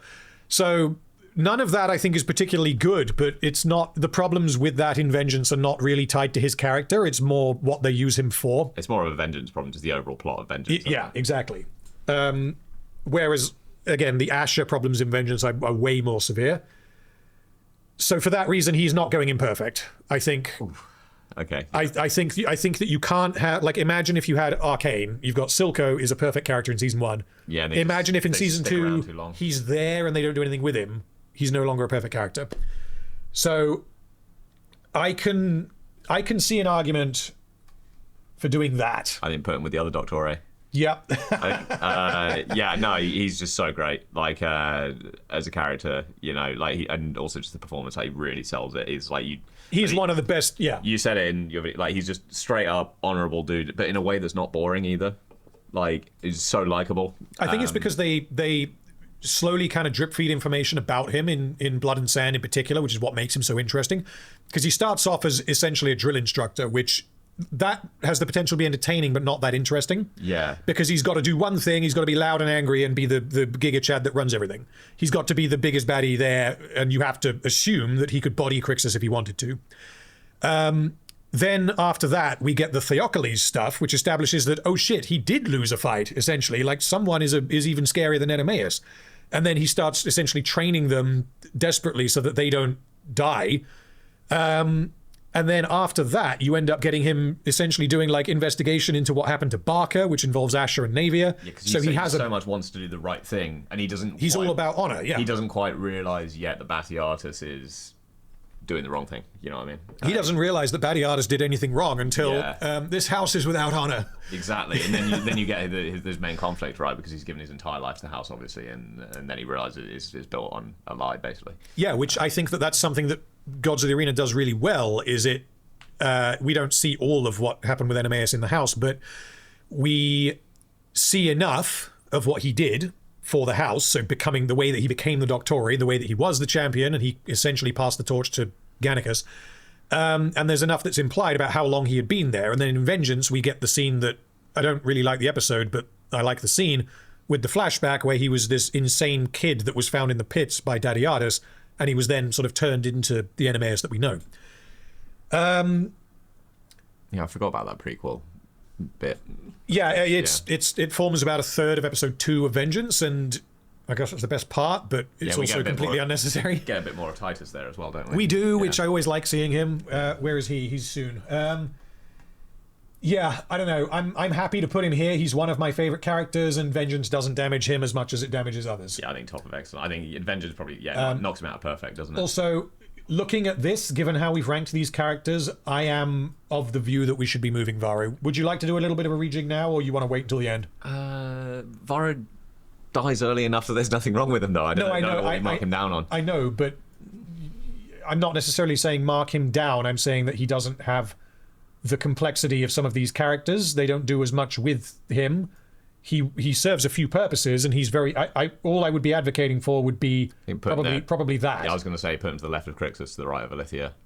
Yeah. Okay. Yeah. There was another. You said you wanted to move Heracleio. I'd just bump him to the left a bit. Put him next to Lighter. I mean, I would put him above Lighter. Okay. Okay. My queen of the sea. It's kind of a shame that they only got like one scene together, because I liked. It could have been a cool dynamic. It could have been, yeah. I mean, it would have been terrible, but it would have been terrible. It would have been maybe spin-off time. House of Heracleio has more of a ring to it than House of Asher. Okay, we'll go with that. And if when we get like towards the end, if you guys have anything that you seriously disagree with, then put it in chat, and we can consider it. I'll say we're probably a good 2/3 of the way through. Not a single bad character. Yeah, whether there will be, I don't know. Given that Asher ended up so high, it's because we're not doing Vengeance on its own. Because the only other character who was seriously damaged by Vengeance is Lucretia. And if Asher didn't end up lower, she's not going to. I don't think there's anyone who's straight up bad. But I guess we'll see. Yeah, I think those bottom 3, they're maybe dangerously close. But yeah, I think they're not bad, though, are they? How they are used might be bad, but the characterization is less so. Yeah. Okay. Right, next character is going to be this guy. Who is that? That is Lyta's husband, Ennius, who gets a spear through his gob. Oh, yeah. He has a few scenes, so I don't think he's a non-character. Most of the things he does is sort of after he's dead, though, isn't it? Well, partly, yeah. But he also, he's dismissive of his wife and just kind of treats her as a second-class citizen, essentially. He doesn't have any problem with people being stoned to death. He is a bit suspicious of Spartacus, but he's also financially minded. He has this grain business involving secret pirates, but also he figures that Spartacus is there to make a big purchase, so he makes money off him. He trades with Crassus, we're told.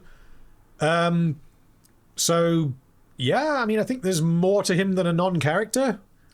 You learn a bit about... I will not bow to fucking slaves, and then he ends up getting the spear, which, yeah, he was not willing to just... Because essentially he's told right at the end, like, you need to stop this, otherwise the rest of your people who have survived are just going to be executed. And he still refuses to do that. And we don't know if he would have changed his mind. It's implied that no, he wouldn't. I think that the main thing which you get out of him is just the exploration of Spartacus' character, where he's just not even willing to take the chance. Yeah, he isn't, yeah. And he's he's got the scheme to, like, we'll try and convince him to, open the gate, not burn the grain or whatever he's up to. And then... it doesn't even give, like, as soon as he's in a position to just kill him, he doesn't even give him the chance to make the choice. And I think that you learn a lot about Spartacus through that. Yeah. Because Spartacus now has a lot of people responsible, who he's responsible for. I think I'd put him there next to those two. Yeah, he serves... Similar kind of character. He serves a function. Yeah. Okay, next character. Wow, so I said that Furious wasn't on this tier list. There he is. Who's Furious? He's the guy, the other praetor that isn't Cassinius. Okay. Let's not waste time on him. He's there. Okay, next character is... And still no Raskos. Still no Raskos. Where would you put Raskos? I don't even know. I would probably put him in... Oh, well, this is what I was thinking is non-character, because he doesn't really have a function. He's one of the background men. His breath stinks of shit. Sure, but yeah.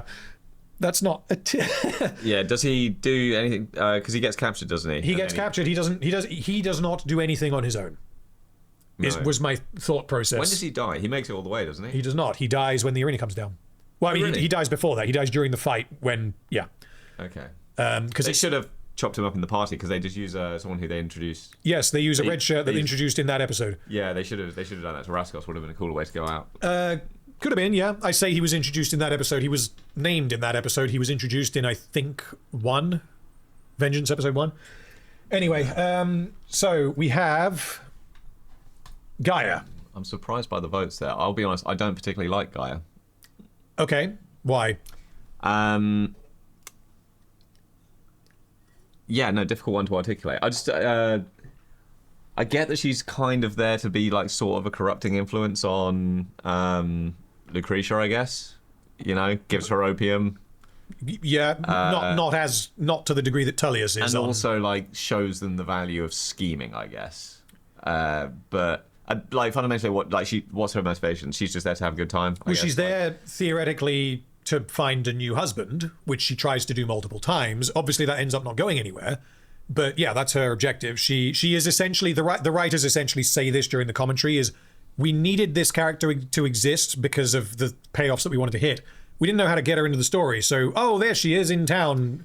Yeah, I don't really have a problem with the way they meet her, because like she could have just gone and found them, right? Sure, that was my logic. But the reason why she is a part of the story is because her husband recently died. She has his money, but that's running low because she needs a man to earn money. And so she's like, well, I guess I'll go see my good friend Lucretia and shack up with her for a bit while I find a husband. That's her motivation. I think for me what it is that she's kind of there with Lucretia, right? You're supposed to sort of like buy Lucretia's arc and Batiatus as well. They're actually quite innocent at the start of Gods, right? At least in comparison to where we meet them in absolutely, yeah. Blood and Sand.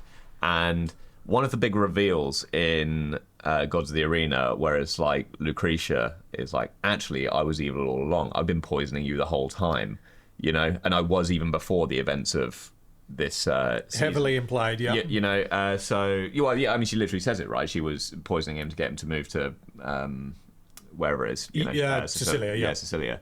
And I think therefore having Gaia there as like her whole purpose is to teach Lucretia how to scheme.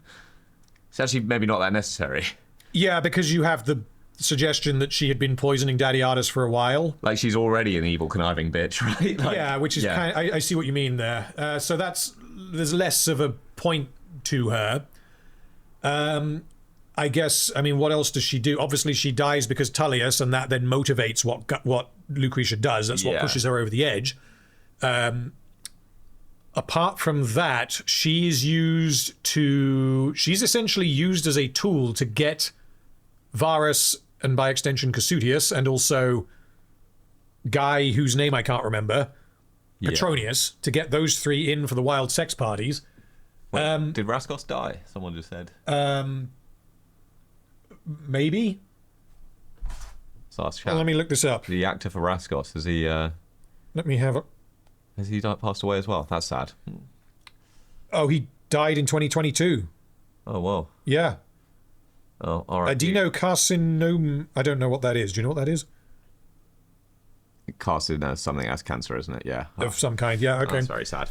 Rest in peace, Raskos. Yeah. Okay. So, because with Gaia, based on what you're saying, that sounds like functional. Arguably inoffensive, because the thing is, she has a lot of presence in Gods of the Arena, and she's very important to it.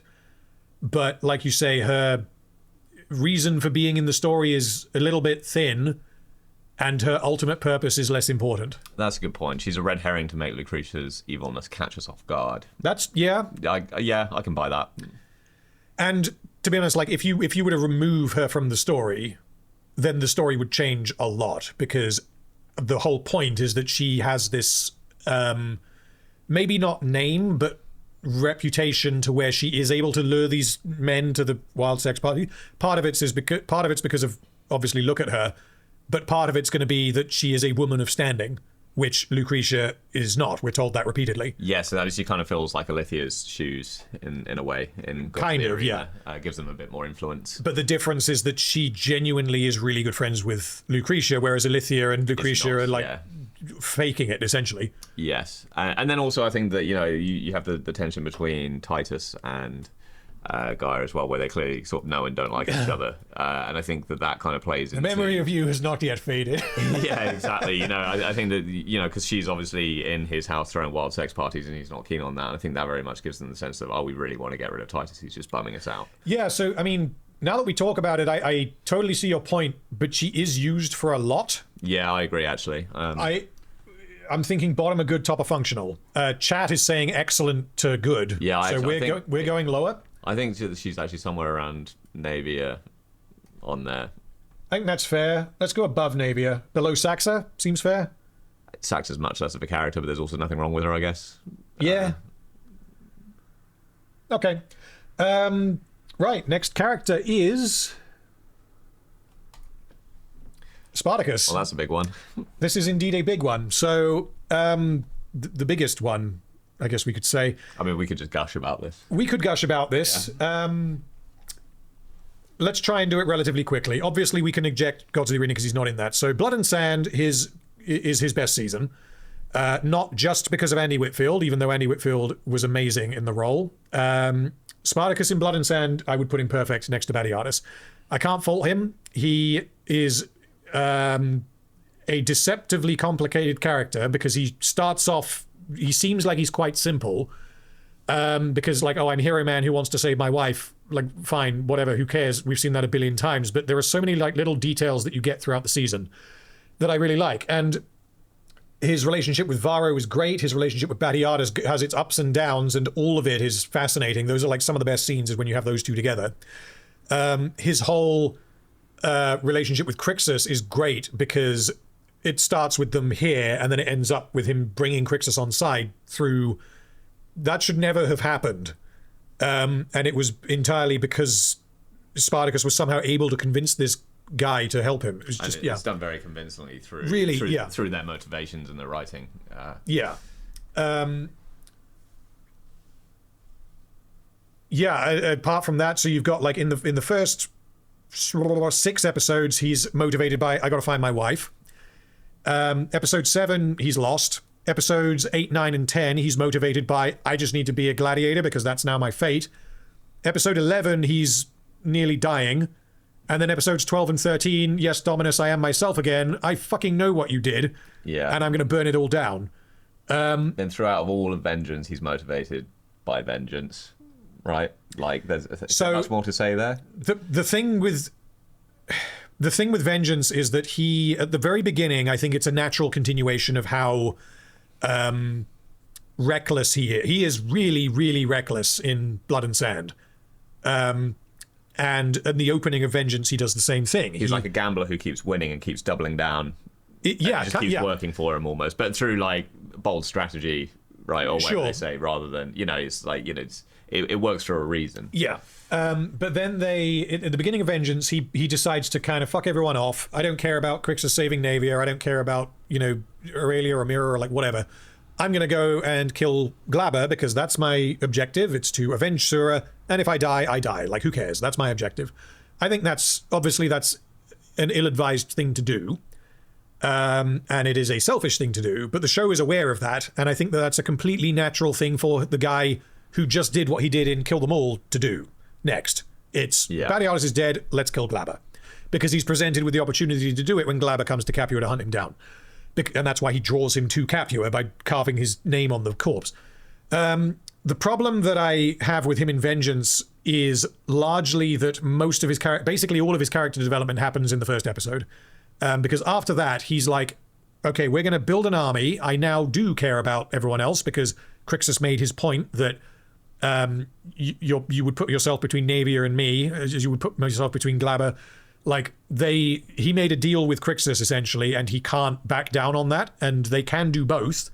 He just needs to put it back in his pants and wait until they can actually face Glabber. I think it's within character as well. He made a promise. Sure, he's a dude who keeps his promises. I think that's fine. I do think, though, that his character arc throughout Vengeance is he goes from this reckless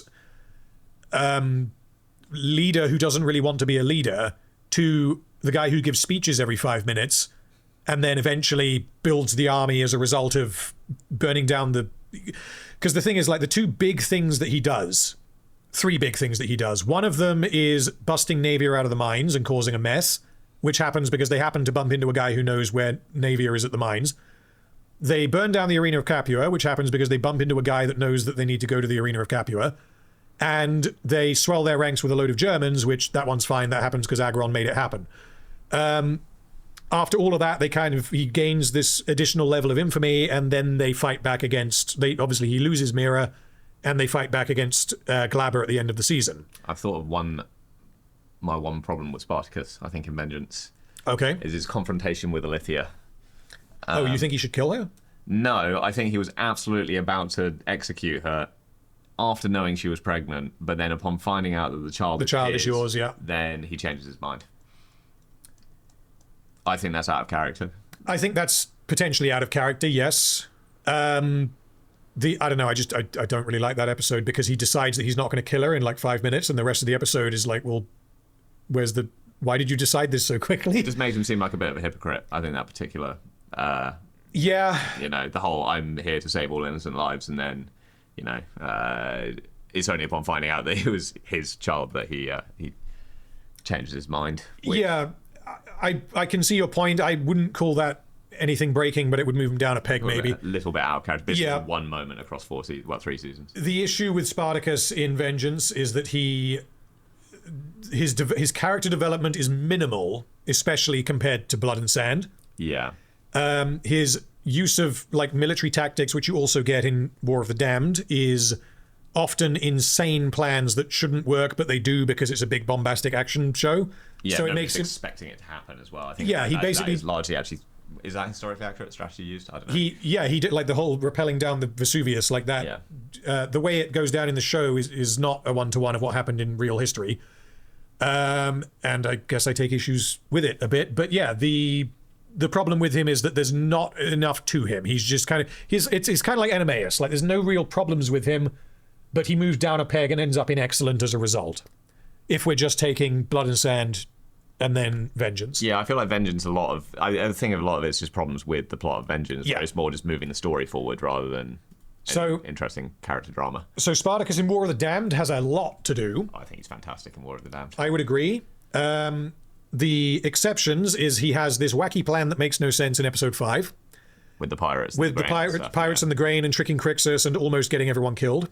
I think that's insane. And it also doesn't work, and it hinges on Lyta convincing Crassus of something that he has no reason to believe. I think that's nuts. But she believes it. I think that's the reason why it works as a plan, because she has no reason to disbelieve it, because as far as she's concerned, it's true, because Crixus also believes it. So true, but he needs to convince Crassus, not her. Yeah. He has no reason to believe that she would... Honestly, he has no reason to believe that she will even end up speaking to Crassus. Yeah. So that the plan makes absolutely no sense. But he's sort of betting on the fact, I guess, that Crassus would want to know to see someone who's spoken to Spartacus, right? Sure, but that has to happen relatively quickly. Yeah. Because if Crassus decides to just starve them out and pay off the pirates or whatever, then he could just starve them out, which ends up not happening. But yeah. Also, in episode 7, he unga-bungas himself at Crassus's tent like an idiot. Yeah, it's a bit foolish. Which is really dumb. Desperate. I get that he's desperate, but your better option is to just not do that. Because Crassus is... If this was just a random battle against Cassinius and Furius or whatever, where he has been reinforced that, okay, the Romans have no idea what they're doing, so obviously they put a tent at the front. Let's go and kill them, obviously. That would be fine. Crassus is not that. The show repeatedly is like Crassus is really smart. He's getting in Spartacus's head. Spartacus is getting in his head. It's a battle of wits, even though they've never met. I think it's telling Spartacus that his strategy of doing what he normally does, which is big bombastic action, nobody's going to expect this kind of daring move. Crassus is absolutely expecting him to do that. And I don't like that Crassus is expecting him to do that. I think Crassus would never expect him to do that because it means that he thinks Spartacus is an idiot. I think that's the biggest problem with Crassus in I understand it comes off maybe not quite as well as it could, but I think I think that's what they're trying to do. It's like they're getting used to each other's strategies and there's an idea there. I think how they did it makes him look like an idiot. I think broadly speaking, Spartacus is great, like excellent, I would say, not perfect, excellent in War of the Damned. But he has a couple... Final few episodes, really. Final few episodes, yeah. Unbelievable. He has a couple of weak moments where he does wacky shit that shouldn't work and it doesn't work. And with that in mind, what I am leaning towards is putting him somewhere in here. He's definitely better than Crixus. I would say he's probably better than Varro just because they do more with him. I think he's better than Ilithia. Is he better than Jango Fett? I mean, I think he's... it's difficult to rank, obviously. But... Somebody said put him in perfect to the right Batiatus. I think I'm biased based on the quality of the performances both from Andy Whitfield and Liam McIntyre. That's true. The issue is that if we've got a character who's like perfect most of the time and then they do some wacky shit that doesn't make any sense, I can't put them in perfect. That's kind of my criteria. Like gatekeeping the perfect tier, I really want to be hard on that. Like I'm okay with bumping Asher up a little bit because you and chat say so. I really would like to avoid doing the same with perfect because of what the perfect tier means. It's the same as how I won't put things into breaks to show unless they really, really do. Yeah, that's my logic. Onomeus has some weak bits in season 3. I think. Are they as weak as Spartacus in I think no. I think I kind of disagree with you about like his weak moments in War of the Damned. I think maybe there's some of his plots are a little bit more wacky than.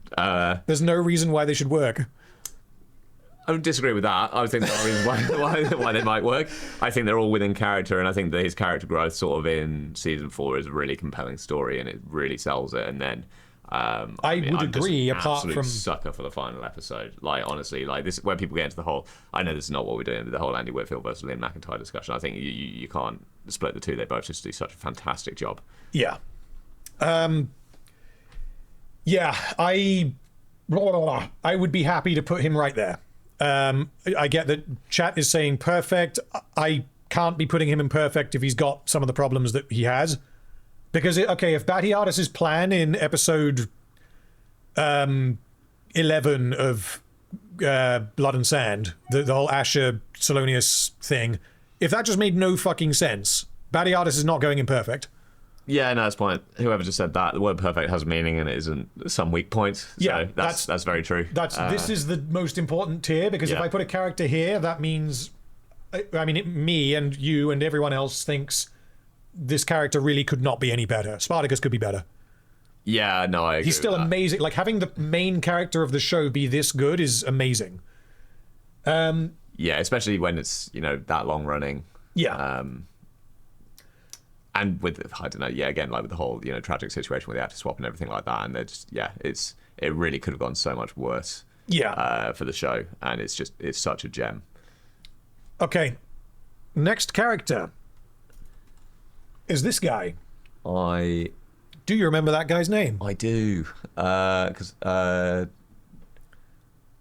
Indus. Indus, yes. Yeah. I was going to say I can't. I watched this the other day, so. So, yeah, Indus, you probably have a better memory of him than me. The actor, by the way, he was an extra in Blood and Sand. He played the guard that takes Naevia away at the end. Okay. You can tell that it's him. It's just Indus is there. Good trivia. Yeah.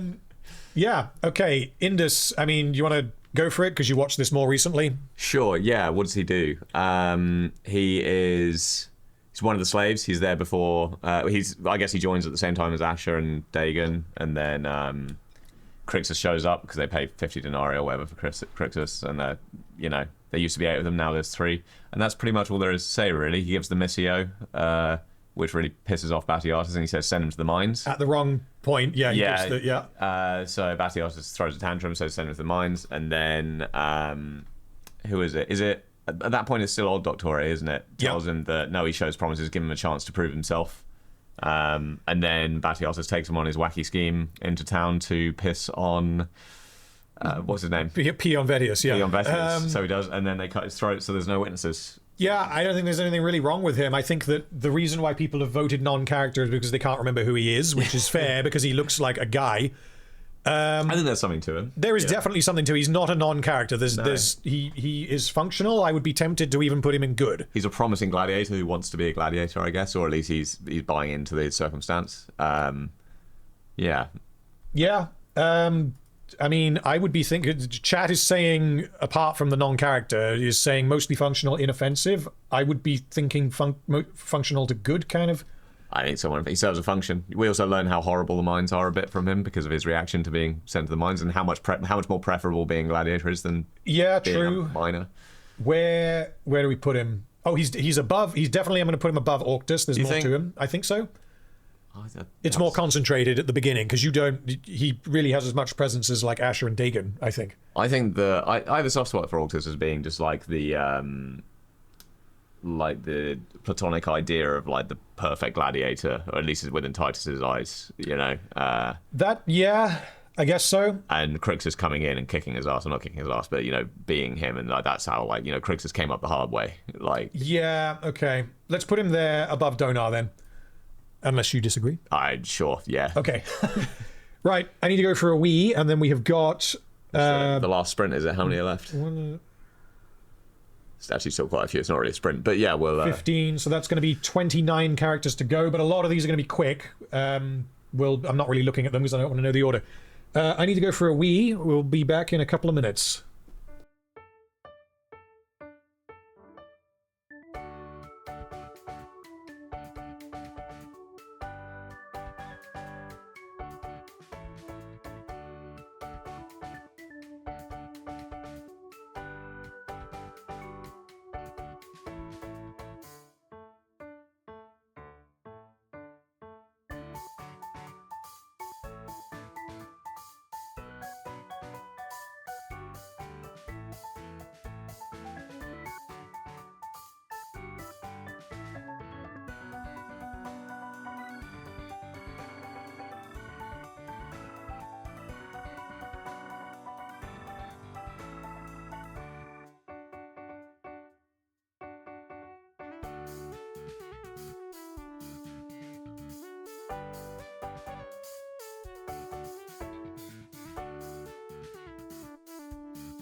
Oh, goody. We're back? Yes, we're back. Cool. Okay, right. Next character after Mr. Indus, who I have already placed, is this guy, whose name is Cursor, who has Fugitivus tattooed on his face. He dies in episode 4. He gets clobbered by Gnaeus wearing someone else's face. Oh no, he wears his face. He replaces his face with this guy's face, is essentially what happens. Yeah, I don't know. Cursor kind of gets the rough end of the stick because he repeatedly just gets the shit kicked out of him. That's the point. He doesn't do anything. He says sand and he gets whacked in the nuts. And then Spartacus beats him up when he's angry about Glabber. And then he dies when he goes to the mines or goes to the pits.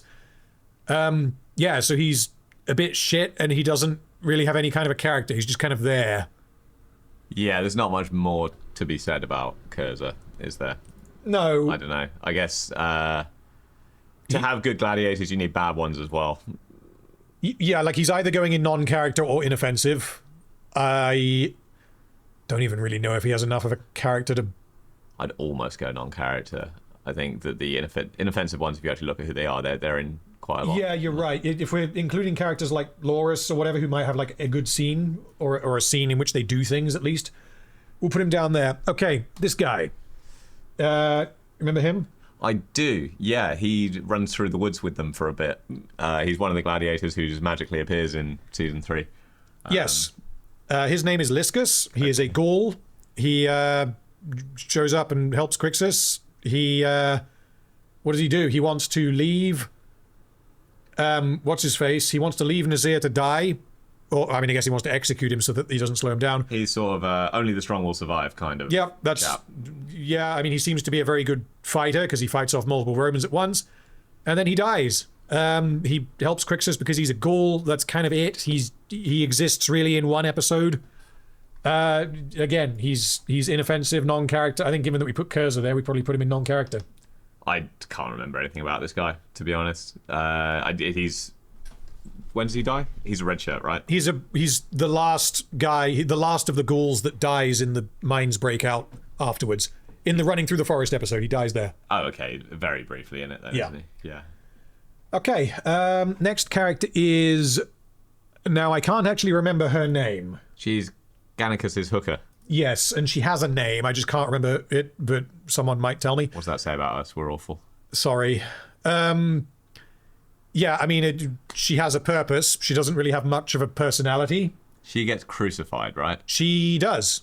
That's pretty much what it's for, to tell Gannicus. Like, it's to show Gannicus being, like, not entirely on board with the whole...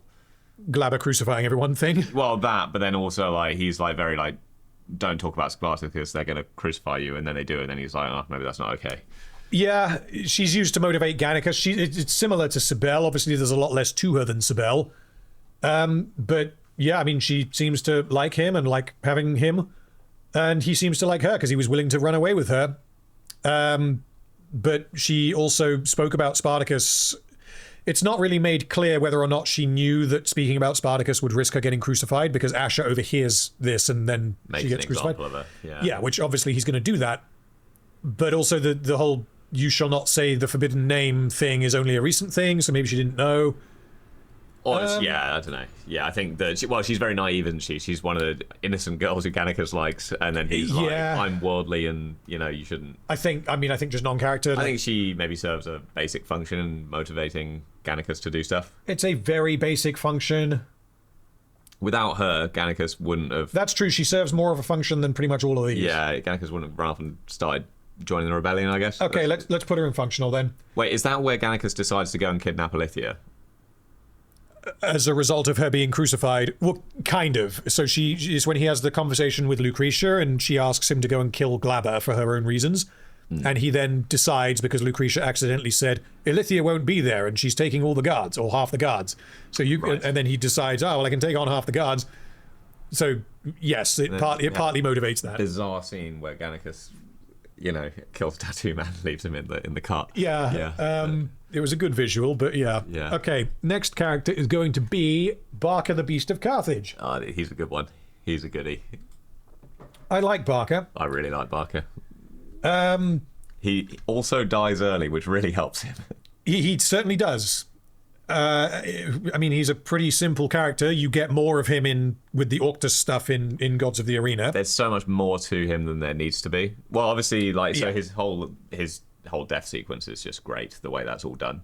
I like that they do like little random things with, like, he just loves pissing in people's food because he thinks it's hilarious. You know, like, they didn't need to do that, but it's great. Yeah. The whole pigeons thing. Yep, the pigeons thing, the Petros thing as well. Yeah, he's got a soft spot for, well, like, I think in season 1 where it's like, you know, he's got a soft spot for his pigeons and Petros, you get a sense that he has a gentle side, so that makes him quite relatable. Not what you'd expect. Not what you'd expect. Also implied that he killed his father.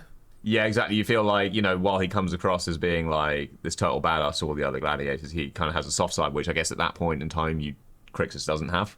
Yeah. And he, you know, does want his freedom and just go live peacefully with Petros or whatever. I don't know, I suppose in season 2 or Gods or whatever we're calling it is you then get a bit more background about him as well, where, you know, why he looks after his pigeons, that sort of thing. He keeps peeing in people's porridge, which is great. Yep. Yeah.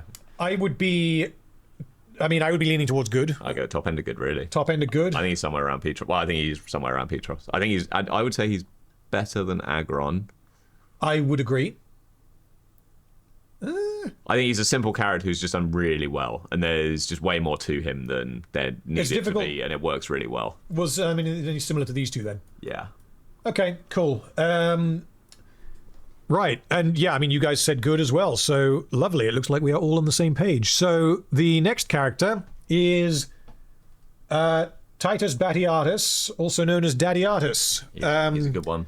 If I held such desire, you would be split in two. Yeah, he's amazing. What argument is there against this? He's fucking brilliant. Like, are there any weak moments in his storytelling? Because he's connected to Tullius quite closely, and the problems with the whole Tullius doesn't buy Gannicus thing have nothing to do with Dadiatus because he is on the other end of that deal. He just complements Batiatus's character so well together. Like, you learn so much more about Batiatus from Batiatus Senior.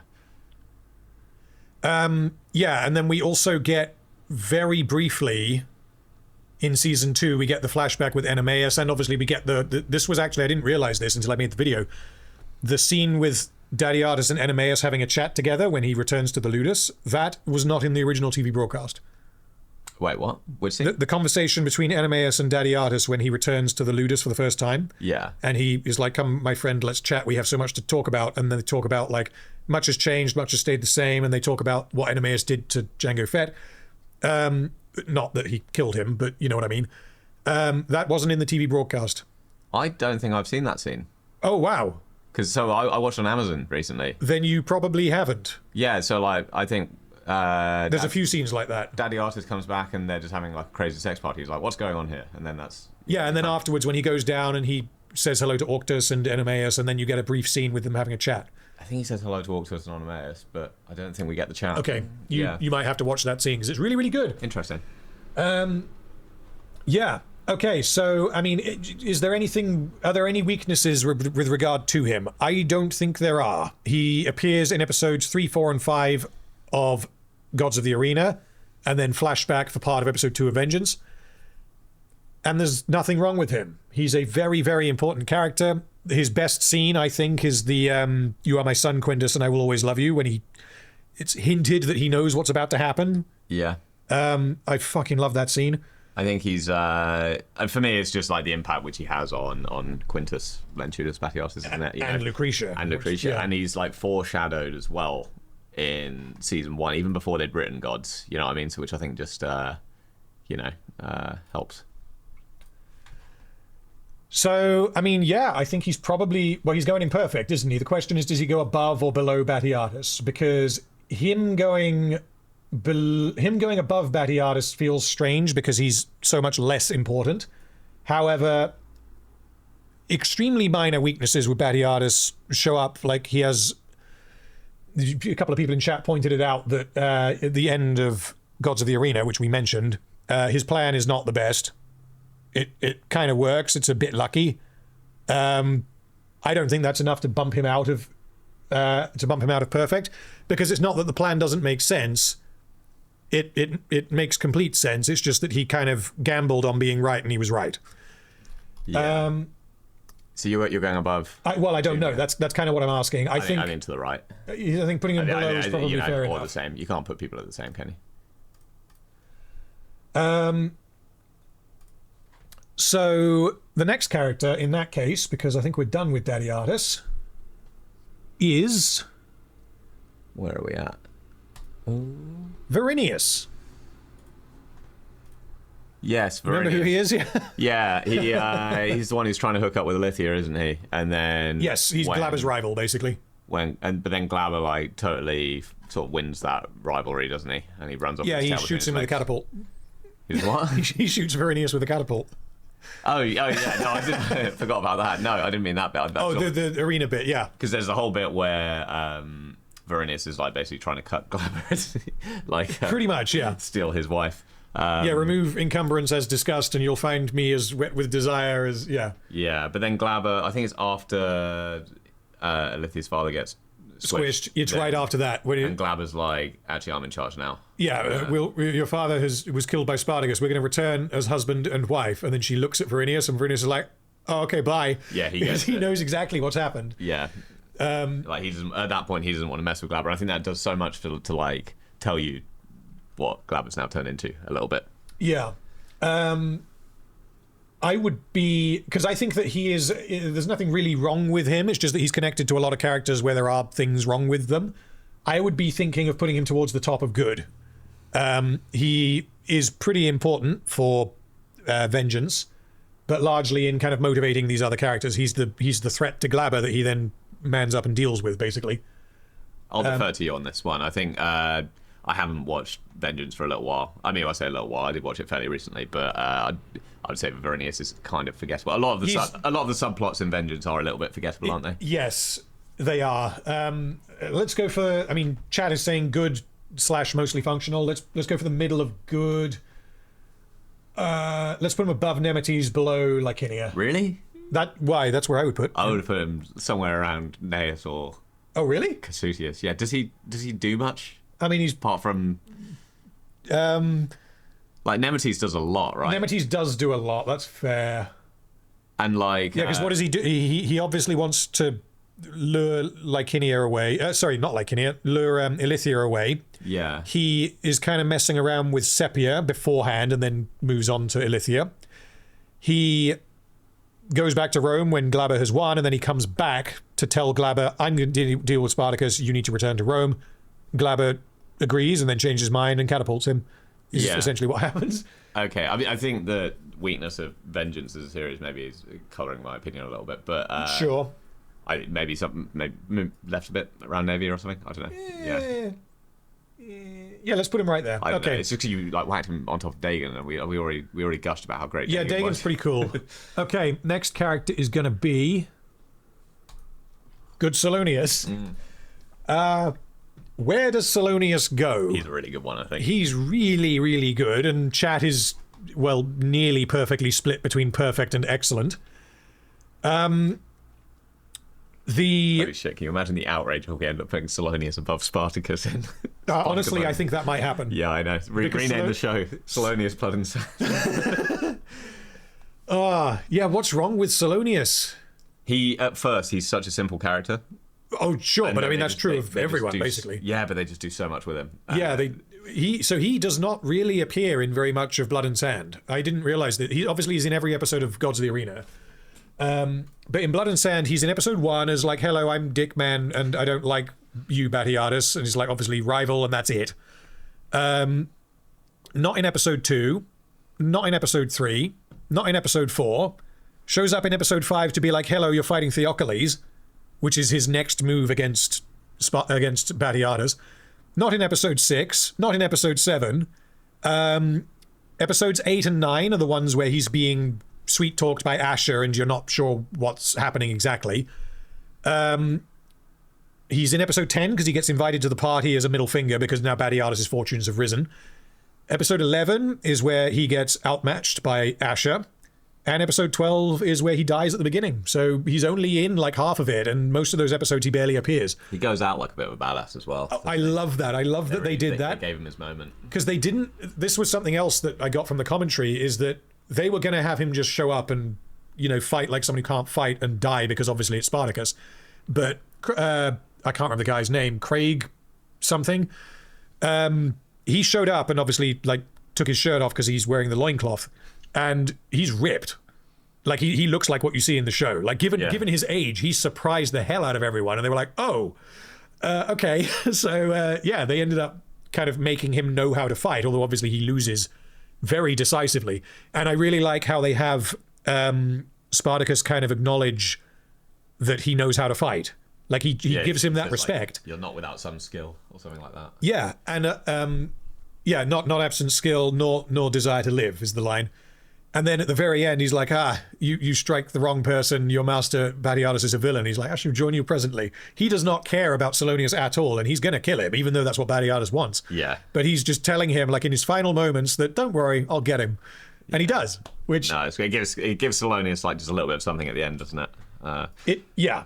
But I mean, really, all of Salonius's like major character work is done in Gods of the Arena, and like you really get the background for what was basically quite a basic relationship in season 1. It really sort of colours in the background to that and just makes it something, just so many extra layers to it. Yeah, and I think it's very interesting because it's not a given. It shouldn't be a given at all that in 5 years before Blood and Sand they were really good friends. Like, why would that be the case? I love that they did that. Exactly. Yeah. Like everybody at the start of Gods is in such a different place to where they are at the start of Blood and Sand. It's almost like they very intentionally did that to challenge their own writing. Quite possibly, yeah. Honestly, I'm thinking perfect. I fucking love good Salonius. I really love good Salonius. I don't like him as much as Batiatus. Does he have anything wrong with it? Honestly, I don't. Flaws that the only flaws I can think of are relating to the plan at the end of Gods of the Arena. That is a plan that Salonius and Batiatus come up with off-screen. It works when it probably shouldn't. Could they have come up with something better? I don't know, but essentially the plan is that Salonius is going to pretend to betray Batiatus by speaking to Tullius and saying, I've come to you with this because Batiatus has lost his fucking mind. You need to go to the east side of town in the middle of the night to stop him selling Gannicus. And it works. That's the problem. I don't really think that damages either character, but it's not a good plan.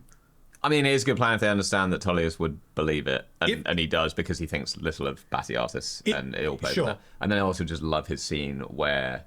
With Vettius when he's...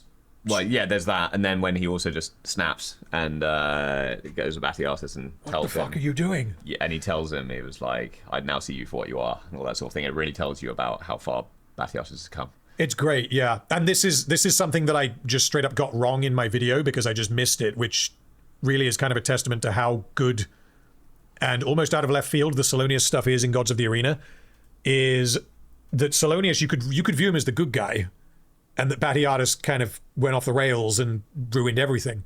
Because everything Salonius does is justifiable. I had forgotten when I made that argument that Salonius is revealed to be behind the assassination attempts in episode 4. In the pits. I'd forgotten that that was the case. Maybe, he's learning from Batiatus a little bit. But yeah, outside of that, he's really just trying to like mess him up financially. He wants to ruin his career. He doesn't necessarily want to kill him.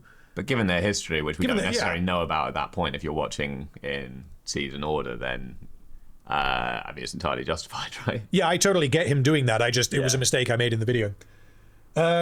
Yes, I think Salonius is going right there, to the right of Batiatus and Batiatus. So, okay, next character is Gannicus, who is another big one. Folks put him at perfect. A lot of people put him in perfect. Gods of the Arena, I think he's up there. Yeah, I think there's not much you can criticize him for in Gods. Nope.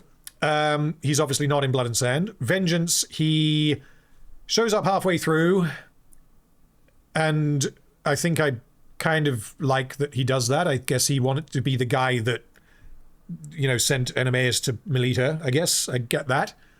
One of the high points actually is his reveal. Yeah, I like it for the nostalgia factor, I guess, maybe. I think it would have been better if they'd revealed it at the end of the episode, not the start. Yes, yeah, I agree with that. But yeah, the after that, he begrudgingly stays in Spartacus's rebel camp because he cares about Enemeus, which makes sense.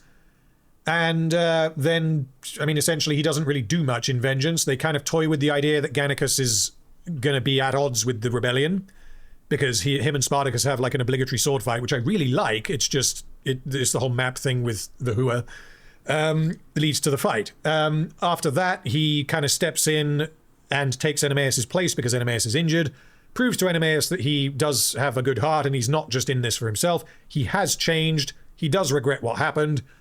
And then by the time we get to War of the Damned, he is like, Spartacus, we kind of need to cut our losses and get out of this. We can't just keep killing Romans. We need to, stop this. And then by the end, he's like, yeah, okay, I'll step up as a leader because you've convinced me that your objective is to save people, not kill Romans. And then he dies and hallucinates Enemeus, and he goes back to the arena, and that ending is fucking perfect. Oh, it's great, isn't it? The question is, does Gannicus stay in perfect, given what are his weaknesses? Sibel, really. The Sibel stuff is not great, and I really don't like how he moves from Saxa to Sibel, because it shows a complete lack of respect for Saxa, which I don't like for Gannicus, especially given the point that they're trying to make. And I feel like, as with a lot of characters in Vengeance, he doesn't really do anything. So I really like go up there. I really like his arc in Vengeance. Not in Vengeance, in War of the Damned, I would say. I agree. The Sibel factor. I just don't like the way it's delivered through Sibel. Yeah, I completely agree with that. Yeah, but I don't think that's necessarily his flaw. So, Gods of the Arena, he's up here. Vengeance, using the same logic as Enemeus, would bump him down. Yeah. War of the Damned, using the Spartacus logic, would probably keep him somewhere in excellent. The ending brings him up, though, I think. The ending brings him up. But again, I'm not sure if I'd go entirely imperfect, because I think... I personally would be putting him... I would be putting him above Enemeus. That's where I would personally put him. Chat is largely saying perfect. And, like, personally, on a purely personal level, Gannicus is probably my favorite character. I just love seeing him on the screen. I think he's hugely entertaining. Gannicus gets completely punked by Naevia. That is true. The Aedile's wife saw them free. Such a good moment where he was my friend. He was my friend, you mad bitch. Yeah. Yeah, no, that's good. I think, top of excellent. I think Gannicus is really one of the high points of the show. Absolutely. Has Dustin Clare been in anything else, really? He was in Pacific Rim 2. Oh, I've not seen that one. Don't. Okay. Yeah, I can't remember him in that, but yeah. Again, it's just someone who you feel like really should have been like a breakout actor maybe from the show. But, yeah. Okay, we've got about 20 characters left to go. So we have Melita. Well, we didn't actually even talk about the Melita plot when talking about Gannicus. Sure. I think that one of the sort of their chemistry, I guess, is one of the things that really sells that drama in Gods. Well, especially because the whole season just doesn't work without that, and it's just really good writing and really believable. It's a difficult thing to do because he breaks the bro code. Yeah, exactly. You shouldn't do that. You could easily just see that as them both just being extremely unlikable. And like imagine that being written by the writers of Rings of Power. There's no way that would work. No, you would despise them, and the show would be insisting that you like them. Yeah. So, moving on to Melita, she's obviously only in Gods of the Arena. She is very consequential because of the whole, I guess, love triangle between Enemeus and Gannicus. Like Sibel, she primarily serves to, like, facilitate other characters, but she is substantially better than Sibel. She's also, I think, really she's a victim of like the loss of honor of the house. You know what I mean? She was having a good time. Everything was like well ordered when it was all under Titus's rule, or at least like in sort of before the events of Gods. Yeah. And yeah, she really, again, just same with Enemeus as well. You know, just as things start to go crazy in the House of Batiatus through the events of Gods, she's one of the people that really loses in that situation. Well, especially as well because she is Lucretia's body slave. The closest and most trusted, and she will not let good Cassudius and Varus do things to her because of the rank that she has, she will protect her. Which, I mean, that isn't saying much, but at least, you know, she was treating her with respect, even though she is a slave. And then as a result of Lucretia's poisoning of Batiatus, Melita ends up getting caught in the crossfire, which means that Lucretia got, you know, caused all of this torment to happen. And yeah, I mean, she's regretful when she realizes what happened, but then Melita is not really thought about again by Lucretia. She just moves on to Naevia. It's like, okay, I got another one. It's fine. Is your interpretation that she steals the wine? Who? Melita. Melita.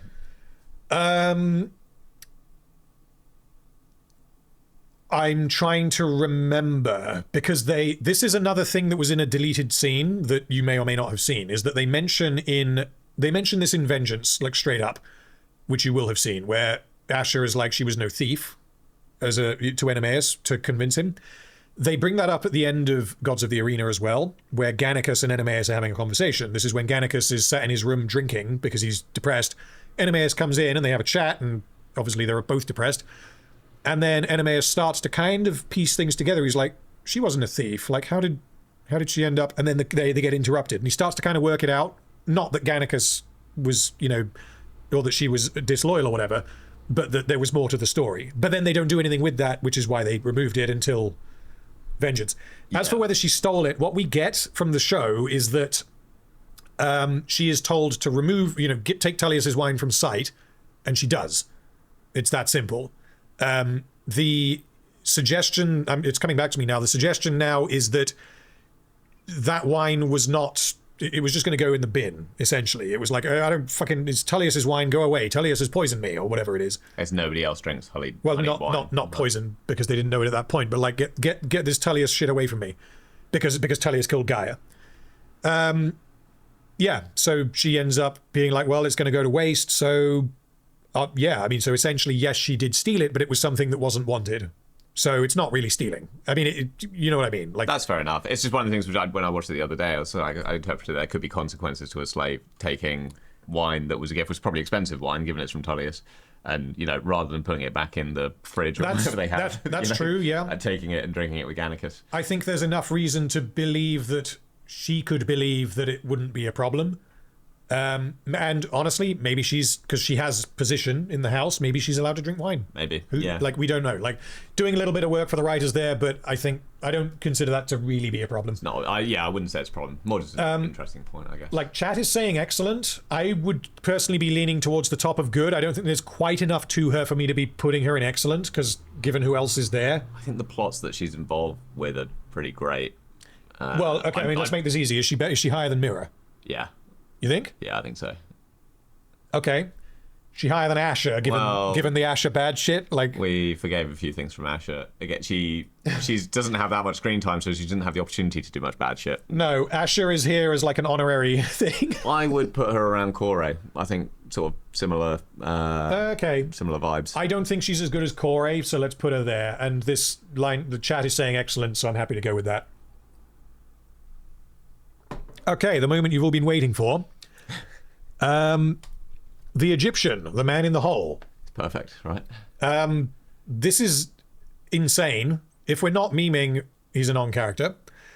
And that's the end of the discussion. So, the Egyptian, what happens with him, right? He's in a hole. Asher's putting together his dream team of goons from the pub. Yes. And just goes to the well, or the hole. The hole, the prison. It's implied to be a prison. The hole in the ground with his. Maybe he was just a guy who fell in the well and couldn't get out. Like, we don't know. He's just like an absurdly jacked dude in a hole, who is able to just casually body previous champions of Capua. Why would he not be a gladiator? Maybe I don't know. I've got nothing. If you have a man who you're keeping in a hole who's that good at fighting in that system, why would you not keep him in a cage and let him out in the arena occasionally?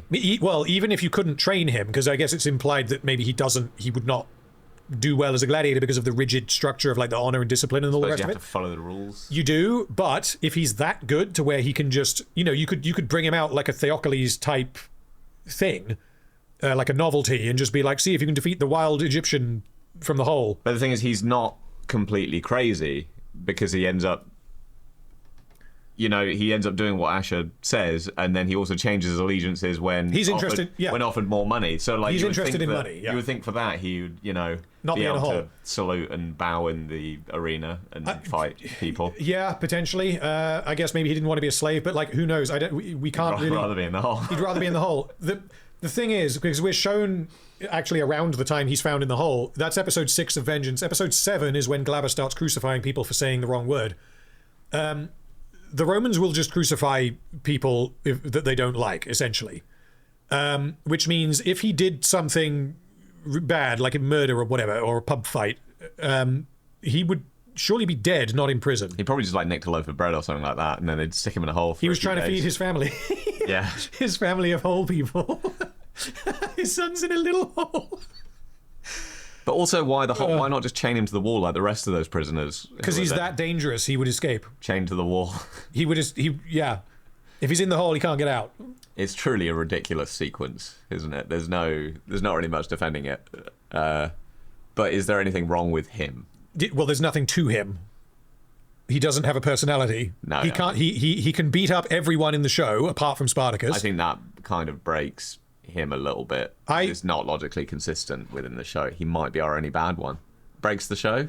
Well, so again, if I'm like memeing, I would put him here because I don't think he breaks the show. So my argument would be bad. Well, no, he doesn't have enough personality or characterization to be bad. Terrible, same thing.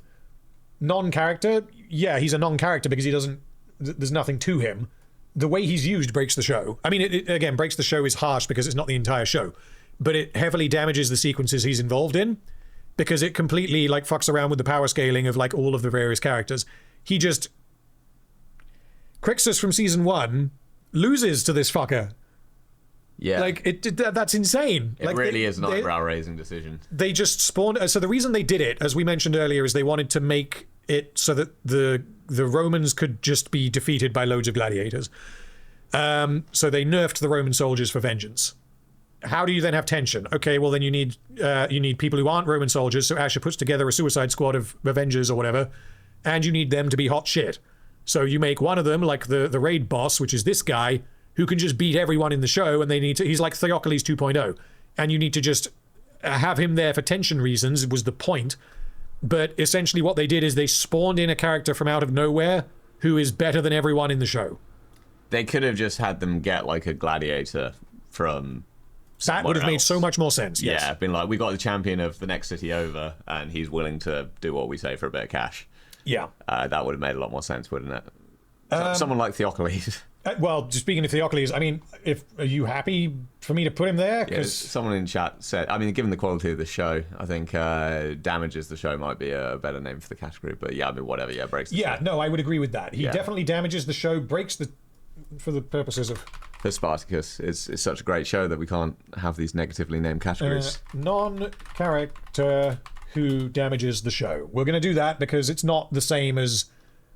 The other characters that I put in this tier who damage the show are characters who are fundamentally broken and destroy the setting. He doesn't do that. It's just a dumb decision that damages certain areas. And I don't think putting him down here sells that. You can see why they did it as well, but it's just one of the things that's just kind of regrettable that they did. Yeah. Okay, next character is going to be Theocles. So Theocles is this done right because he's set up multiple times beforehand. He's treated respectfully, specifically by Enemeus and Crixus, because Crixus probably knows about him. And Lucretia as well. Like basically everyone, as soon as his name is said, everyone is like, oh, okay, well, people are going to die. Like Crixus is just going to die. Spartacus is the only person there who doesn't understand who Theocles is, and he doesn't find out until afterwards, which is why he's not scared of him. I love the way they sort of set him up as being like kind of supernatural, and then and then kind of like when you see him, like you're like, oh no, I kind of get why they were saying that. Yes, exactly, because at that point we've seen how good Crixus is, we've seen how good Spartacus is, or how committed Spartacus is, I guess. We've seen Enemeus destroy Crixus in training, and we know that Enemeus lost against Theocles. So it does such a good job of... I mean, this isn't really his character, but it does such a good job of setting up the threat that he poses. He should, and was going to, beat Crixus and Spartacus. I mean, it's the same thing as like the T-1000, isn't it? You know, when you've got like Arnold Schwarzenegger from like the first movie, who you know is a badass, and when he's saying is like, this dude's way better than me, you then believe it, and you haven't seen it yet, but like it hypes it up. Yeah, so the way he's introduced and the way he's used, I think, is amazing, and I love the episode he's in. I would be putting him up here, but as a character, he isn't one. So for that reason, I would be putting him in non-character. I would agree. I understand that. I mean, obviously we got the meme answers up here, but tell me something about Theocles' personality. We can't really. He is a little bit, because what dialogue do we have from him? We have when he just like roars at the crowd. He doesn't care about money, I guess. He doesn't. Crixus' interpretation that he's returning to kill Crixus. So that's Crixus' interpretation, because Salonius had to pay him like an ungodly amount of money to get him back. Yeah. So he does. Is he financially motivated? What does he spend his cash on? I don't know. But the only line of dialogue that we actually get from him that isn't is Capua shall I begin, where he mocking Crixus when he like turns the tables, and also he deliberately goes down and then so he can get back up and put on a bit of a show. There's I don't know if it's actually stated that the reason he's covered in cuts is because he enjoys being cut. So that's essentially speaks to how he fights. Dimachorus, 2 swords. He doesn't even bother like blocking blows. He'll just get hit and not care. Well, he's a giant, isn't he? Exactly. 7 feet tall. He's 7 feet tall, specifically 6'9". Yeah, and he's played by a kickboxer. Yeah. Who is 6'9", which is pretty scary.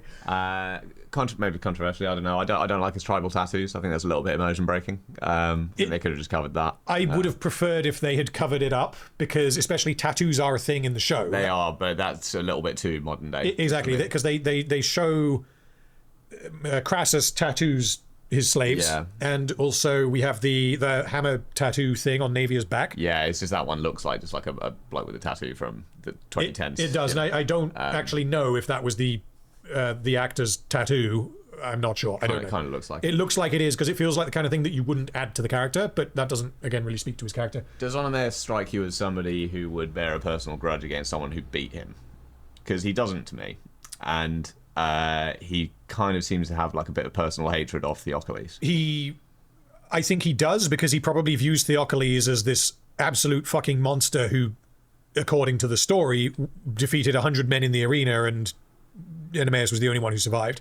So what on earth happened during that fight would have probably been horrifying.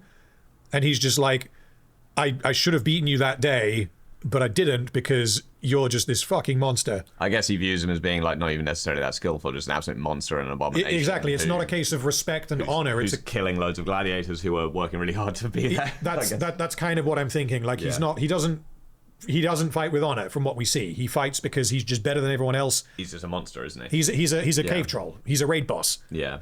So for that reason, I would put him in non-character, but again, the purpose he serves, he's way up here. He just doesn't have a personality. Yeah, I agree.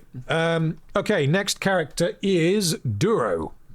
This is Agron's brother, who we talked about him a little bit earlier. He dies in the finale of Blood and Sand. I saved you this time, brother.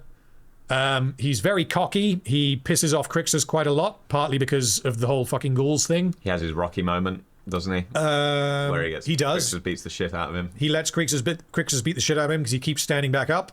Yeah, I mean, I don't think there's anything wrong with him. I'd be putting him in here similar to like Barker and Agron, maybe not, because Agron is higher and lower, but I would put him like comparable to Barker and maybe Dagon and Nemesis, that kind of thing. Maybe this might be a spicy comment, but I'd almost say he's better than Agron, maybe by virtue of dying first. Yes, I would agree. Because if you take everything that comes after Blood and Sand, I think weakens Agron a bit. Yeah. And Duro, I think, is better than Agron in Blood and Sand. I agree. I think he goes to the left of up here. I don't think he's good as Barker. Oh, okay, we'll put him next to Agron then. I'd almost knock Agron down a couple of pegs though. I don't know. Put him next to Petros. Okay. Cool.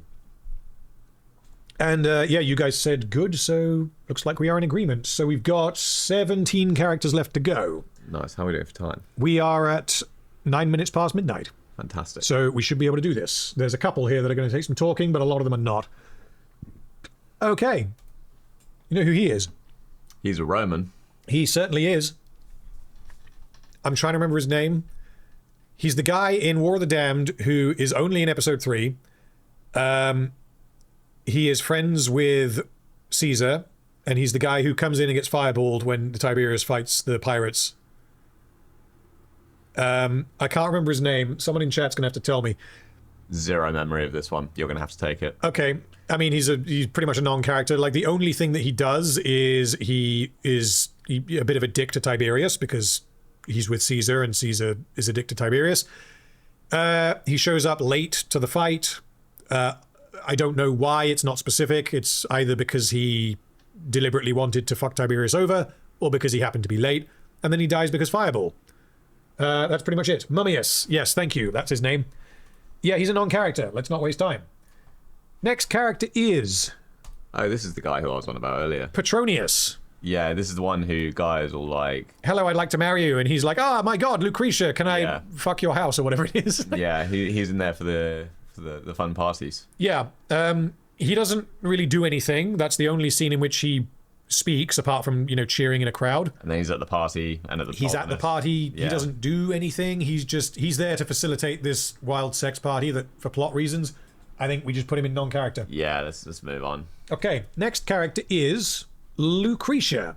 This is another one which is going to be difficult to do. Yes, because Blood and Sand and Gods of the Arena, I would put her in perfect. Yeah, excellent. Well, perfect, yeah. Vengeance, I would put her in bad. Yeah, it's the Asher problem. It is exactly the Asher problem, which means she's probably going to end up similar to him.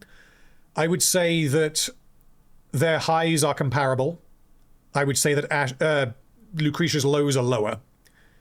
Because her repeatedly in Vengeance, she does things that don't make any sense. Like taking actions that because her objective is to get the baby. She repeatedly does things that put the baby's life in danger. It's just a weird decision to bring her back, to be honest. Yeah. I can't really tell you why they did that. The plan was obviously for her to die, and I think that the story is stronger if she's just dead. Well, I feel like the only reason why they did bring... Well, because they needed a way of injecting the knowledge of Melita and Gannicus into Onomaeus' head. You need a way of having that survive. And if everybody's dead who was present for that, then... Sure, it could survive. If you really need it to, it can survive through Gannicus. Yeah, but he would never bring it up. Well, there are ways you could make that happen. Naevia, she was there. She was there. Yes, she was there, but she didn't know that what had happened. No, I'm pretty sure she was there with Gannicus covered in blood and carrying the body. So yeah, she was. She absolutely was, but that doesn't mean that she knew that they were fucking. Yeah, technically, Lucretia That's true. didn't know Well, that either. Sure, fair enough. Yeah, Lucretia and Naevia have the same amount of information, which means that, yes, they absolutely could have done that. The reason they kept her around is because it's Lucretia. Yeah, it's iconic. Yeah, which I think was a bad move, and I think it's probably the biggest single weakness is not the change in actor for Spartacus. It's suddenly Lucretia's not dead, actually, and then she does a load of wacky shit and throws herself off a cliff. The idea of her deciding to, once she has been resurrected by Asher, the idea of her wanting to claim Ilithia's child so that she can send herself and it to the afterlife, I think that's a very good idea. Really? Yeah, just sort of foundationally as a good idea because of the importance of children. Like, she could never have children. Yeah. And then the miracle happened. She got pregnant, and then obviously that was taken away from her by Crixus because of the how much abuse she inflicted on him. So she then sees another, because she's a bit mad, but she's not as mad as she puts on. She then decides, essentially, when she realizes that Ilithia is pregnant, oh, I'm going to get that baby. And then the rest of the season is her doing wacky bullshit that puts the baby's life in danger. Then she gets the baby, and then she kills herself. I think it's jarring, right, that she's clearly positioning herself as like a fake oracle, like using people's religious superstitions against them in order to advance her own position, which is something which she would do based on her characterization. But then for it actually to then be revealed that her actual main motivation is religious wacky bullshit, where she's going to take a baby and jump off a cliff so she can enter the afterlife, that just seems like contradictory to me in season 3. In a way that's definitely worse, I think, than what Ash is up to. Then again, I would say maybe her high points, like bouncing off of Batiatus in season 1 and 2, are maybe higher than Ash's high points. And Ilithia and Batiatus, there's so much. So she would be up here. Yeah. Because if we're going with chat, she's going in excellent. She's next to Asher, I think. I would put her, if it was just me and I was making the call, I'd put her somewhere in good to balance out the perfect and the bad. But given where we've put Asher and like Glabber, I think I'm happy to put her there. She is definitely weakened by Vengeance, for sure. God, if only we could skip Vengeance, we could just gush about all these characters. We really could, yeah. This is always going to be a difficult one to do because all the other tier lists that I've done have been one-offs. So Rings of Power is a one-off for each season. If someone's good and then bad, which isn't the case in Rings of Power, if someone's bad and then worse, you can move them around. Same thing with Arcane.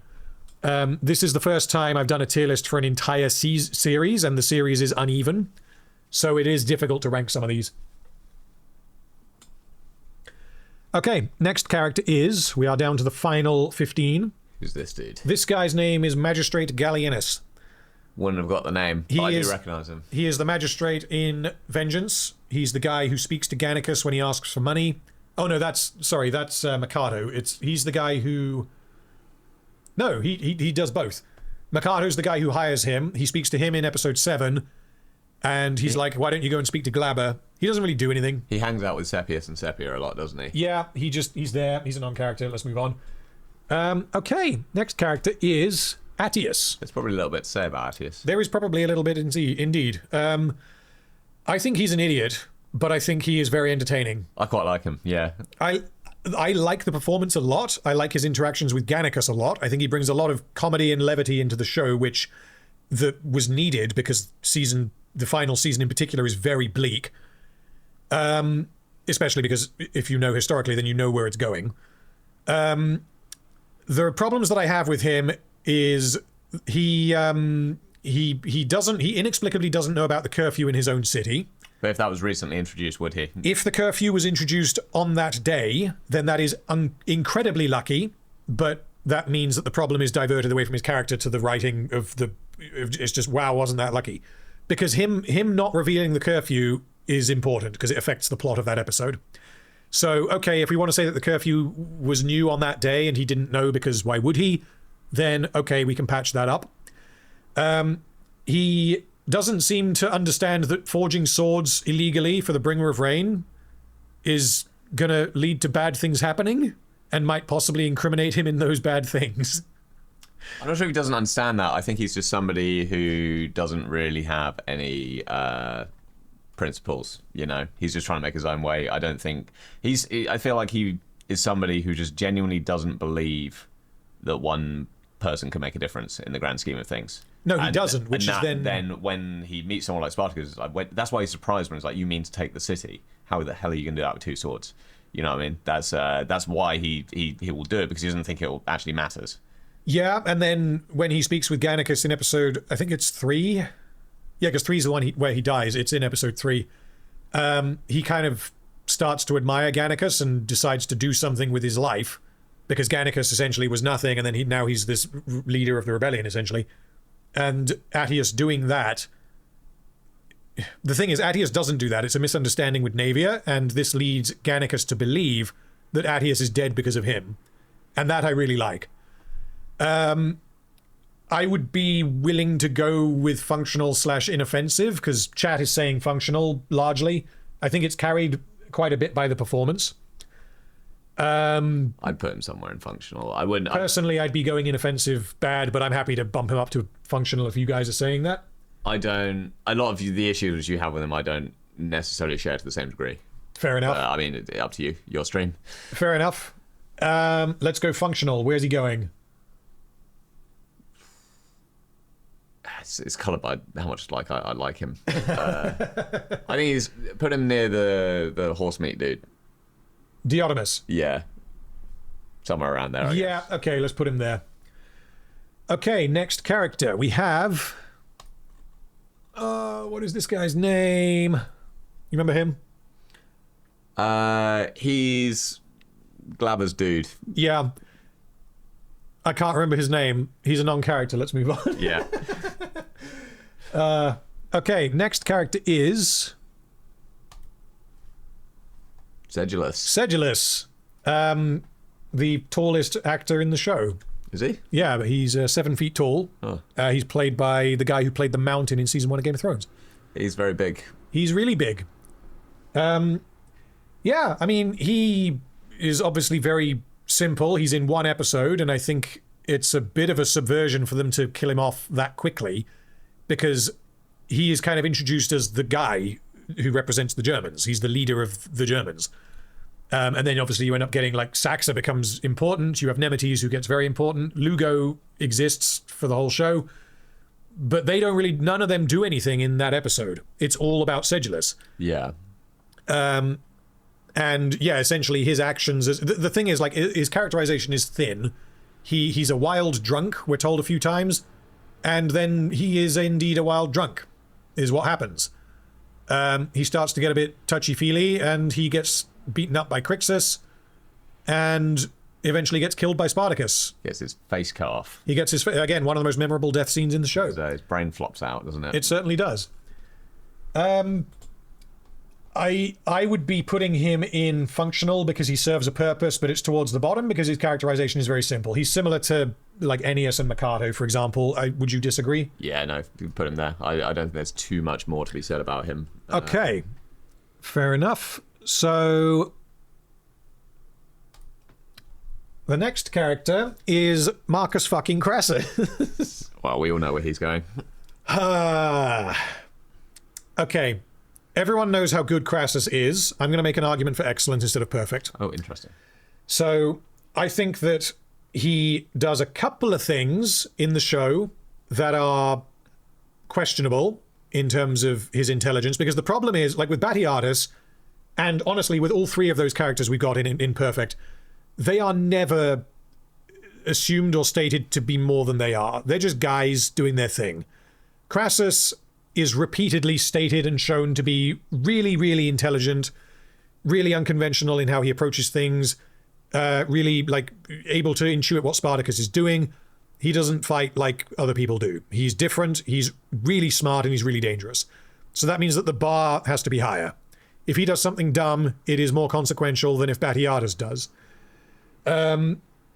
So the problems that I have with him are minor, but there are 3 or 4. One of them is he leaves Corey near Caesar, knowing what Caesar is like, and expects nothing bad to happen. That does not serve his purposes, because he does not want Corey to be had by Caesar. There is no, the only justification for that is that it's an oversight, and given how tight his relationship is with Corey, because in that episode he asks her to come with him to war, essentially, to stay in the followers camp. He's in love with her, and he risks Caesar having his way with her. Why? How does he do that? Does he leave? Caesar, leave her in the same room as him, or Caesar is having a bath, and Corey has been commanded to tend to his needs. She walks in, and he takes an interest in her because, of course, he does. And this leads to him, because this is where she says, Crassus has commanded that you don't shave. And he then tries to have his way with her, and the only reason why he doesn't is because Crassus happens to show up in time, which is lucky, but I mean, it's a house, it could happen. How well does Crassus know Caesar before the events of they have known each other for a long time. Yeah, Caesar's been away for a long time. Caesar has been away for a long time, but they have known, he knows exactly who Caesar is. Yeah. It's why he's brought him in on this plan. We get a line from Crassus's wife, or they talk about Crassus's wife not liking him. They've known each other for a very long time. I don't think there is a defense for that other than, well, he was busy with other shit. Like, I think that's weak, and I think Crassus doing that with Corey is a weakness. I think he's, you've got someone who's in charge of your household. You just tell them to do the shit that needs doing. I don't. This is very minor. Yeah, but... I think it's super minor. Okay. Yeah, okay. I mean, yeah. The other one is that he does not tell Caesar not to shave, and thereby risks that he shaves, which would then undermine the point of him not shaving and going undercover. Well, he does tell Caesar not to shave. He tells Corey to tell Caesar not to shave. Right, which only happens as a result of... He also tells the other slaves not to shave Caesar, but he does not tell Caesar, I don't want you to shave. Yeah, but he might have only had like 10 minutes with Caesar that day, and he's got a big plan which he told someone else about. Yeah, which relies on Caesar not shaving. Well, Caesar wouldn't shave himself, though, would he? They don't have mirrors, do they? They have slaves. Is it really that simple? Yeah. If there are no circumstances by which Caesar would ever shave his own beard, then I can concede that point. That's fair enough. Like knives, and I don't know this for certain, but I imagine their mirrors are not very good. I think they just polish bits of metal. I mean, you're probably right. That's probably fair enough. If you've got body slaves, that's what they're for. Okay. The next point would be in episode... Does he do anything dodgy in episode 5? No, because the dodgy stuff is all Spartacus. Episode 7 is when he puts up his tent at the front, expecting that Spartacus is going to attack it, and then he does, and then he escapes.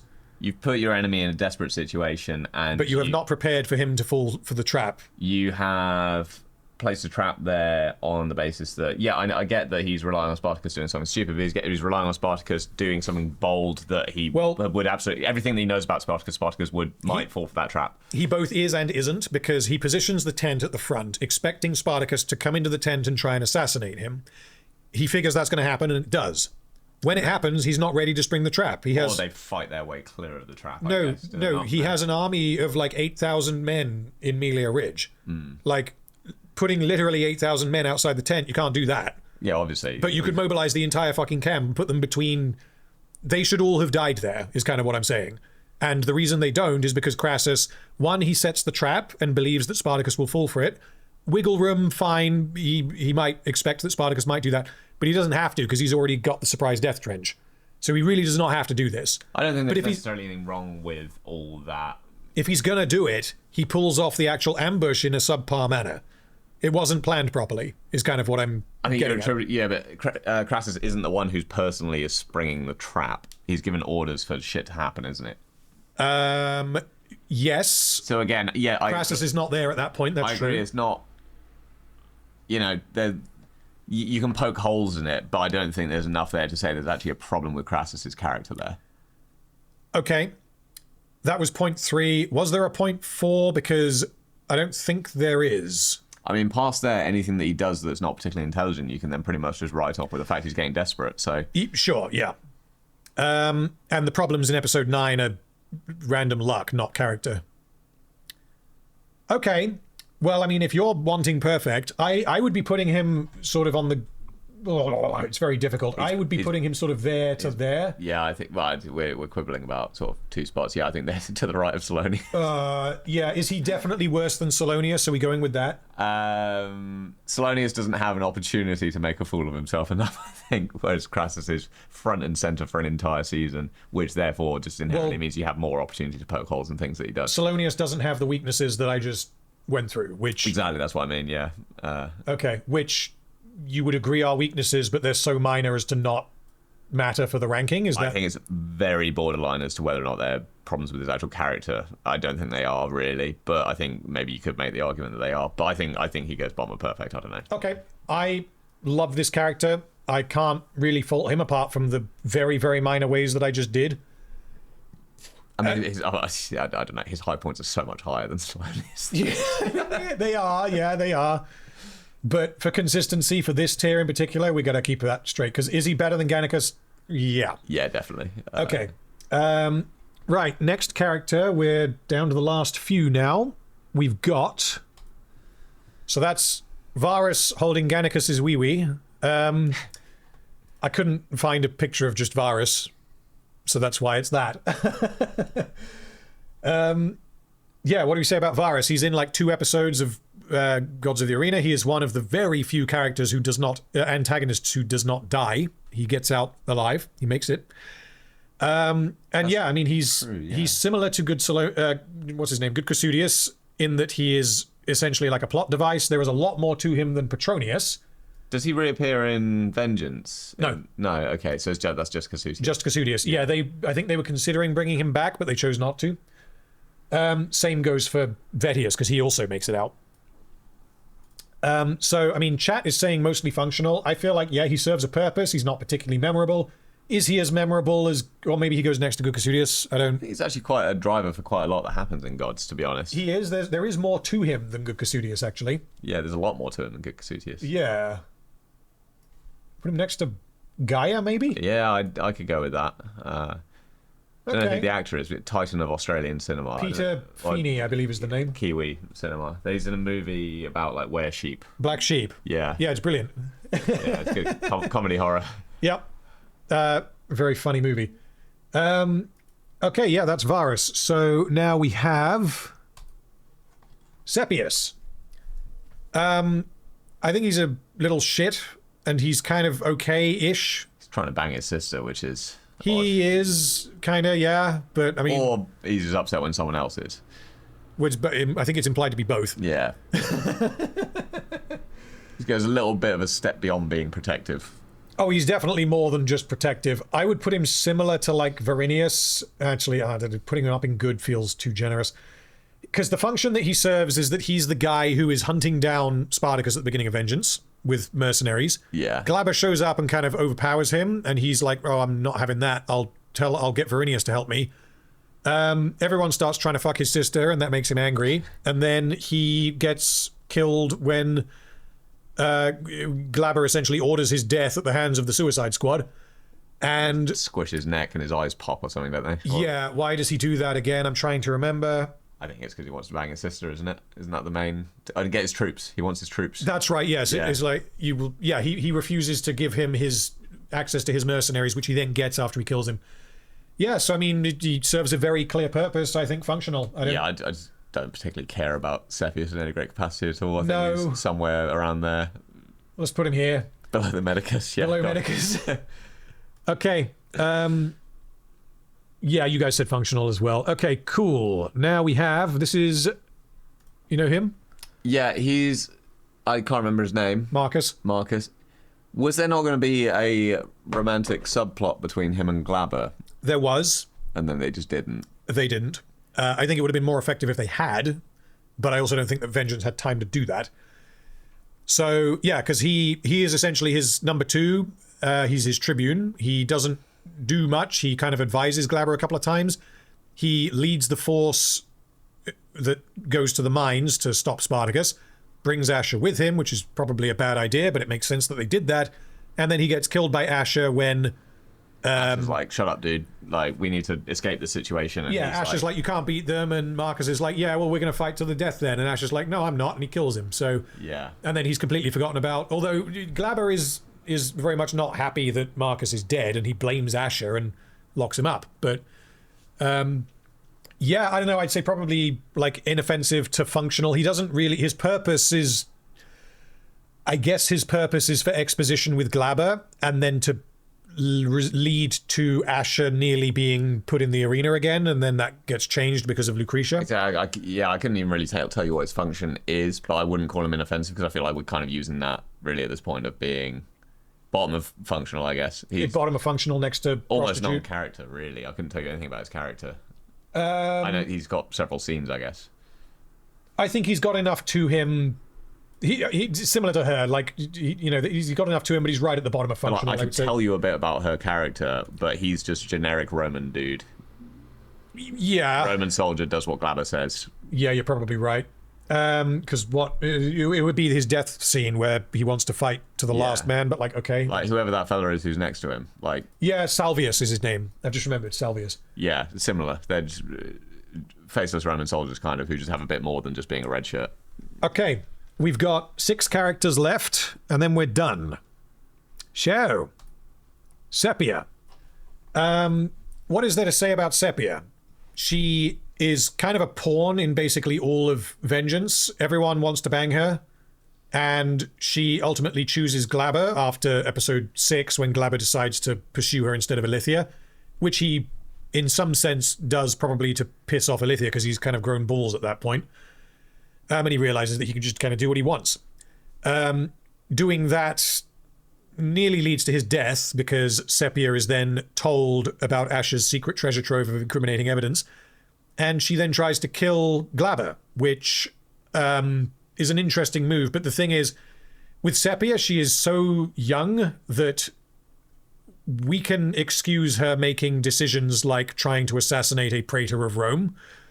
Yeah, what does she do? She tries to like bonk him on the head in the bathtub or something, right? She whacks him with a jug of wine and then tries to stab him. Yeah, because she has a knife. It's not a piece of the jug. She has a knife. And then Ilithia is like... The only reason she fails is because Ilithia saw that coming and kills her. That's a pretty great scene, actually. That's a very good scene. Yeah, that's genuinely shocking. Yes. Yeah, I don't know. I think there's definitely more to her than Sepius. There is. Yeah, she likes to torment him by being a bit slutty. Yeah. I mean, she arguably does that with every man in the show. Her death scene is amazing, as you say in chat. I mean, she's either mostly functional or good, which is what chat has said. Oh, so accidentally terrible. No, she's not going in terrible. But she is more memorable than her brother, but there's also not that much to her. I'd probably go with functional. I think she's above the Medicus. Just the Medicus? No, I think she's a few more to the left. I think she's probably around where we've got Donar or something like that. I don't know. Okay, I'll put her above Indus as well. I think that's fair. That's probably fair. Not as cool as Octus. Right. Next character is... Do you know his name? I know he's an accountant because you told me that. Yeah. So anyone in chat, I can tell you guys this now because, as you probably know, I had to re-upload the Gods of the Arena video 4 times, and I didn't catch this when I should have. The 4th upload, for some reason, there's about 15 seconds of commentary from the showrunners that didn't get exported properly, so that's why there's about 15 seconds of silence during the video. That was from a clip of Stephen DeKnight basically saying who this guy is. They found him and were like, hey, do you want to play a gladiator in our show? Because he looks fucking scary, which he does. This guy is not a stuntman. He is not an actor. He is a mortgage banker. I don't know how on earth they found him. But he also shows up again, you may remember, in Vengeance, Tattoo Man, when he's first introduced, when Asher goes to the pub. The guy that Tattoo Man just has a pub fight with and punches his face into the ground. Was that him? That's Cabarrus. It's the same actor. Okay. Yeah. So, yeah, Cabarrus is like Theocles, but worse. There is nothing to him. He's a boss fight. He is going to go next to Theocles, I think. A bit more of a recurring character than Theocles. Sure, but his impact is so much less. Yeah. I mean, I'm not going to dispute the point at all. He's there. Yeah. Yeah. Okay, we have 4 more characters to go. Well, we got some good ones. We do. 2 good ones, and then Julius Caesar. Caesar's fucking brilliant. He's pretty great. He really could. I think part of what's so impressive about him is that he could have been awful, because obviously it's Julius Caesar, and that has like leverage that the writers may want to use. And historically, there is no evidence that Caesar was involved in this war. But the way that they wrote it, with it being an undercover mission and all the rest of it, like, and given his relationship with Crassus and the fact that he was in the country, there is a gap in history that means that this could have happened. We just don't know. And I like that they put in the effort to make it theoretically possible that something like this happened. It doesn't contradict anything that we know of history. And I think that what they use him for, I mean, they use him for so much, and he ends up being one of the most, like, emotionally engaging antagonists in the show. Like, he is a sympathetic character, even though he's a complete, like, asshole in some scenes. Yeah, they do such a great job of, like, setting up his motivations. Obviously, he wants to win and advance his career and beat Spartacus and stuff, but, you know, he kind of differs enough from Tiberius and Crassus in as much as, like, you know, he prioritizes Rome, that sort of thing, and then also his motivations are challenged as well when they have the whole, like, oh, we're going to slaughter all the Romans to actually win, for the greater good, to win the war. Yep. Like, they put him in compromising situations, you find out what he would do, what his priorities are. I think that there's a lot there, and then just, like, the delivery by the actor makes me, like, yeah, highly sympathetic, really, really good all round. You won't have seen this because you didn't watch House of Asher, so the Caesar shows up in House of Asher. Different actor though, right? Different character as well. Okay. Because, so I hadn't rewatched War of the Damned when I watched House of Asher, and having now rewatched War of the Damned, it's just not the same character. Caesar in House of Asher is just a one-dimensional bad guy who hates Asher for, I mean, he probably would hate Asher, that's fine, but he's just evil. Yeah. That was not Caesar in War of the Damned at all. Arguably, Caesar was the good guy. Like, yes, he did very questionable things, and yes, he benefited from slavery and all the rest of it. He was part of the system, but like Crassus, they definitely were not evil. Their methods were occasionally extreme, but that's true of people on both sides. So A question which I will ask, which someone in chat brought up, is how much does Tiberius raw dogging Caesar damage his character? I don't think it damages the character at all. I don't think it does at all either, and that is one of the... I've had that comment a few times on my video. Some people are surprised that I was defending that scene. I think I defended it like as I would defend it now, that it totally fits the character. I don't think that the idea of that happening on its own is reason enough to be like, this is bad writing or whatever. Because the support for that to make sense for each character is there. I could totally buy Tiberius doing that. And I did see, I think it was in a comment, someone explained why it was bad, and it was drawing entirely from history. It's like essentially Caesar's position within Roman hierarchy means that you literally would not do that. You could not possibly do that and get away with it. It would be like doing that to like King Charles. Like you just can't, that can't possibly happen. It could. Well, okay, theoretically you could manufacture a situation in which it would, but like the fact is that, like, for example, I think the point that the guy was making was that Tiberius's guards would by default be loyal to Caesar, not Tiberius, if Tiberius decided to do that. There is no Roman soldier in the Republic who would hold down Julius Caesar so that some guy could have his way with him. I think that is... That's drawing from history. We're drawing from history, and I think we're drawing from history that's over 2,000 years ago, and nobody can possibly make that assertion with any degree of accuracy. I think that's probably fair, but even if we could, the show isn't history, it's not a documentary, and I don't care if it couldn't have ever happened. It did in the show, and it's supported by what we see in the show. So I don't consider that a problem in the slightest, and yes, the scene is shock value because, oh my god, they raped Julius Caesar, like fine. I think but it's not just that, and that's the difference between that and the ending of House of Asher. I think that people's like negative views of that scene, I think they're coloured by modern perceptions of what's going on. It's historical fiction. There's like a huge amount of unknown in there beyond like the main story points, which we know. Anything can be done in historical fiction that as long as you join those dots together. Yeah. So it's a complete blank slate for them to do what they want on it, and I don't think that it's. I don't think anything that happens there is out of character for any of the characters involved, and I don't really want to get bogged down in history, but like, could it have happened? Yeah, sure.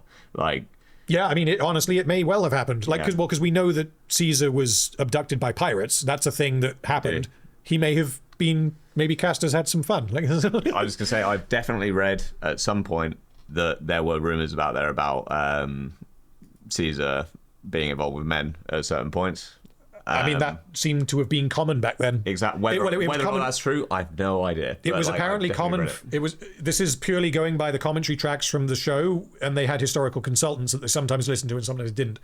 So I don't know the history well enough to assert this myself, but same-sex relations between men was really, really common back then. Between women, far less so. And that goes for whether you're a slave or not. Like, yeah. So, for example, what Lucretia did with Crixus, that was not normal. Yeah, no. I also think that with, well, I don't know if it's a completely different part of history, but it's something which has happened throughout history as well. If you go back to like the Spartans and things like that, you get those sort of like more senior Spartan soldiers, like basically having relations with like the soldiers in training, the teenagers and stuff like that, you know. And I think that when viewed through that lens, it is what it is in the show. It's a power move. He's flipping it, yeah. Exactly, yeah. That's exactly what they're trying to do, and I don't think it's. I don't know. I don't get too bogged into to talk about this particular scene, but it's an important scene, though. Yeah, I don't think it damages the character in any way. If anything, I think it's just. So in summary, I think I'll just read. Gilgamesh says, "How much shock value would be too much? I can see why something like this might cross the line for some. I can totally see this scene crossing the line, but I think that there is more than enough." Groundwork in the character writing to where the shock value is supported, because if we go for like House of Asher does shocking things and it is not supported, it's just, oh my god, I bet you didn't see that coming. Like, no, I didn't, because why would I? Whereas here it all makes complete sense from Tiberius. For Tiberius to do this, it makes sense. Obviously probably ahistorical, and whether this kind of thing could have possibly happened if we're leaning on history, who knows. But based purely on what we get in the show, absolutely no problem with it. I mean, it's also, you can't kill Caesar, obviously, unless you're going completely ahistorical. So they do the next best thing. Well, exactly, yeah. If they could have killed him, then he may well have been killed by Tiberius, yeah. So as for where do we put him, I would be putting him definitely towards the top of excellent. I don't know if I would put him in perfect. I'd never really thought about whether Caesar would end up as one of the best 5 characters in the show, which is where he's going to be if we put him in perfect. Can we think of any problems with his characterization or what he does? Because off the top of my head, I can't. But no, no, I don't think I can. Maybe there's one that I mentioned in my video, but I honestly can't think of one now. I think he's up there around Crassus. I think, yeah. I think some of the scenes where him, Tiberius, and Crassus are arguing about like what to do and things like that. Like I think that's just fantastic villains. Yeah, I think you guys in chat seem to really like Caesar. A lot are saying perfect, but a lot are saying excellent. But I think we'll go with perfect for this. Also, he has the advantage that he's kind of confined to a relatively short amount of screen time. Sure, yeah. Which definitely helps, as we've seen. Like, he doesn't have time to have the flaws that Gannicus has. Yeah. Okay, last 3 characters. Tiberius Crassus. Speaking of that scene, yeah, so Tiberius is really good, but I think he is definitely not as strong as Crassus and Caesar. He is a lot more simple, and what he does helps to elevate them. But I think that probably the most impressive thing about him is that they, like, talk about characters having arcs. Like, he does not start and end in the same place at all. They completely invert this character, and they manage to do it in a way that doesn't feel cheap. He essentially learns all of the wrong lessons from Crassus in a way that doesn't make Crassus look like an idiot. Tiberius was essentially not suited for this life or for this role as the son of Crassus and in the military. And he believably makes dumb military decisions, which is difficult to write because you don't want the character to look like too much of a tit. But I mean, he was a complete idiot in that scene, but he had his reasons for doing what he did, which is good. My father desires a wolf and all of that. They really effectively, it's similar to Glabber really in some respects, where like they sort of make it's more extreme than Glabber. More extreme than Glabber, but they make his incompetence but very believable, while also being aware that he wants to prove himself as being you know, like say a wolf or something like that. Yeah. And then what he ends up doing with Core is, for multiple reasons, again, as I went through in my video, which, yeah, partly it's shock value because, oh my god, this is horrible, how could he possibly do this? Genuinely horrifying. Yeah. You've got a harrowing scene. Yeah, but then all of the character writing supports it. Like, he can do this, he knows he can do this, he doesn't care. He sees her as an extension of Crassus, who he hates at this point. And because of the rules of the world that they live in, it's totally on the cards for him to do that and get away with it as well. Yeah, absolutely. So as far as weaknesses, he becomes a little bit too simplistic, I think, after he flips. And I think that this isn't necessarily an issue with the character writing, but the season as a whole. I think that the writers press a little bit too hard on... That wasn't meant to be a pun about the penis thing. On him being... on you must hate him. Like, the writers are like, you have to fucking hate this character. And you do. I just feel like they almost played that a little bit too hard. Because, like, point for point, you've got... He assaults Core for reasons that make complete sense. He repeatedly, you know, then, like, torments her for reasons that make sense. He has his way with Caesar, which makes sense. He kills Crixus by stabbing him in the back, which again makes sense. So you've got all of these like points that line up, but it's his general behavior is almost that little bit too detached from who he was, to where that would be sort of as a general thing that would be preventing me from putting him in perfect. I can't really think of any flaws there. Maybe the strengths aren't as high. I don't know. I think genuinely, like, he's part of some of the best moments of season 4. He is. Sure. He's not as complicated as, because all of these characters have so much juice. Maybe Salonius has slightly less, but like he's good Salonius. Yeah. Whereas Tiberius is much simpler. Like, what they did with him, they did it extremely well, and it informs a lot of what these two do. But I don't think that Tiberius is as impressive of a character as these two. I'd be tempted to put him around where Spartacus is at, to be honest. I think he would go kind of up here. Yeah. Like that. Because I totally get why people hate the character. Part of it is that you're meant to hate him, but also he is really quite simple. For a lot of the latter part of the season, becomes a little bit too just mustache twirlingly evil. Yeah. Yeah, exactly. I mean, part of that's the point because of the contrast and because of how strong these two are. It's not really a weakness of the season because his mustache twirliness facilitates the greatness of the last few episodes, really. Okay, last two characters then. Nice. This guy is Albinius, the grain merchant. I think he's a grain merchant. Bread guy. Bread guy. He has a pregnant wife. He gets tormented by Nemesis. He basically loses his hand because Naevia is a mad bitch. And he dies because Nemesis kills him during the massacre. There's not really much to him. He's either, I mean, again, functional or non-character, which is what chat have voted. Yeah, sympathetic Roman character, I guess, sort of exists to show you that there's, I guess, goodies amongst the Romans and baddies amongst the slaves. Is sort of what they're trying to do there, I guess. Yeah, he's the guy that is meant to show that, and also he's important for Nemesis because, I mean, Nemesis, like, fucks around with him just for his own entertainment. Yeah.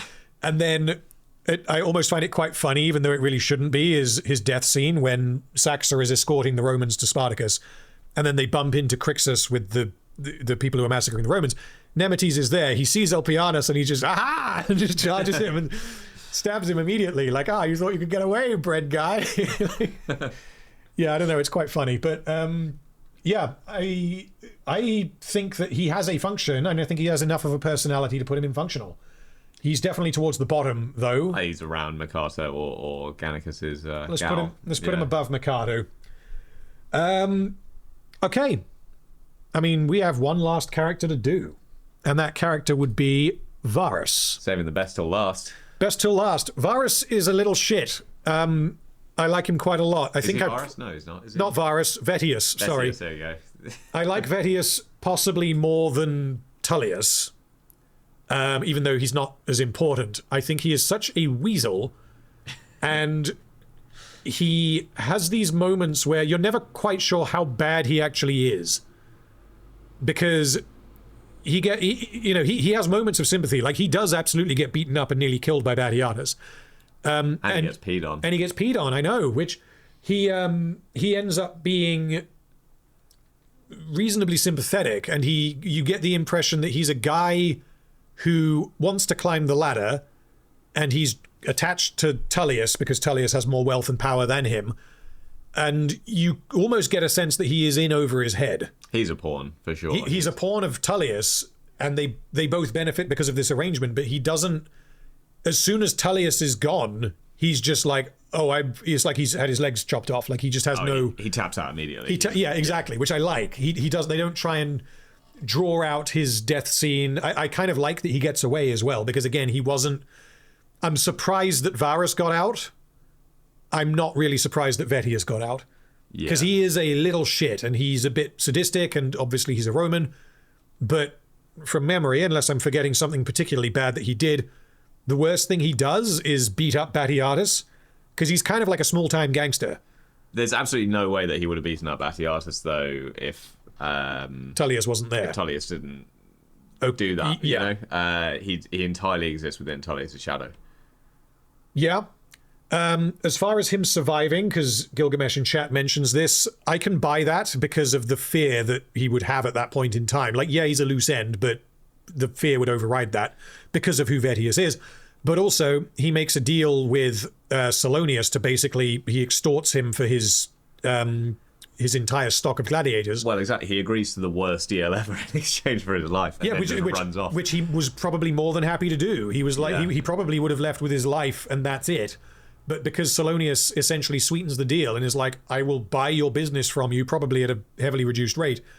You now have some cash, fuck off, and do not come back.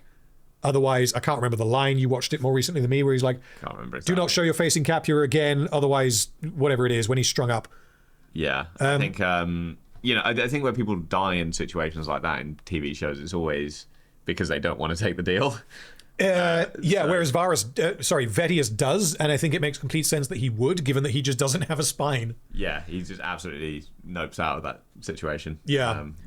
And it also gets to do it in a way where he gets to put a little bit of a sting in the tail for Batiatus as well, sort of like a final little revenge. And so he sold this whole stock to Salonius. Yeah, which honestly, that may have partly informed it, because he didn't really have beef with Salonius until the end. He has major beef with Batiatus. Yeah, he gave him a way out. He was like, look, mate, just sell me your stuff and then get out. Yeah. Yeah. So... It's pretty good. I would be... towards the top of good, honestly. I think putting him in excellent is maybe a bit of a stretch. I would put him Barker levels. I would put him around below Petros, I think. Below... Oh, really? Yeah. Ooh. Up to you. Around there. I think Barker's... I feel like there is so much more to Vetius than there is to Barker. I feel like Barker's the gatekeeper, though. There. Okay, Barker can be the gatekeeper there with his little spear. So, okay, let's put Vetius there in good. So, we're going to just... Because we're basically at the end now. We've done all of them. We've done every character. So we're going to rejig a couple of bits, which probably won't take much time. If you guys have anything that you think is egregiously wrong, please tell me. We'll probably be done in the next 10 to 15 minutes at most. I will read the last couple of super chats before we close out. But yeah, is there anything on here that you would want to move? The best characters in order. We've got Batiatus, Titus, Salonius, Crassus, and Caesar. And then the worst characters, we've got Castus, Drenice, Sibel, Chadara, and Lucius, which I think that's fine. I think that makes sense. Is there anyone you think is way off?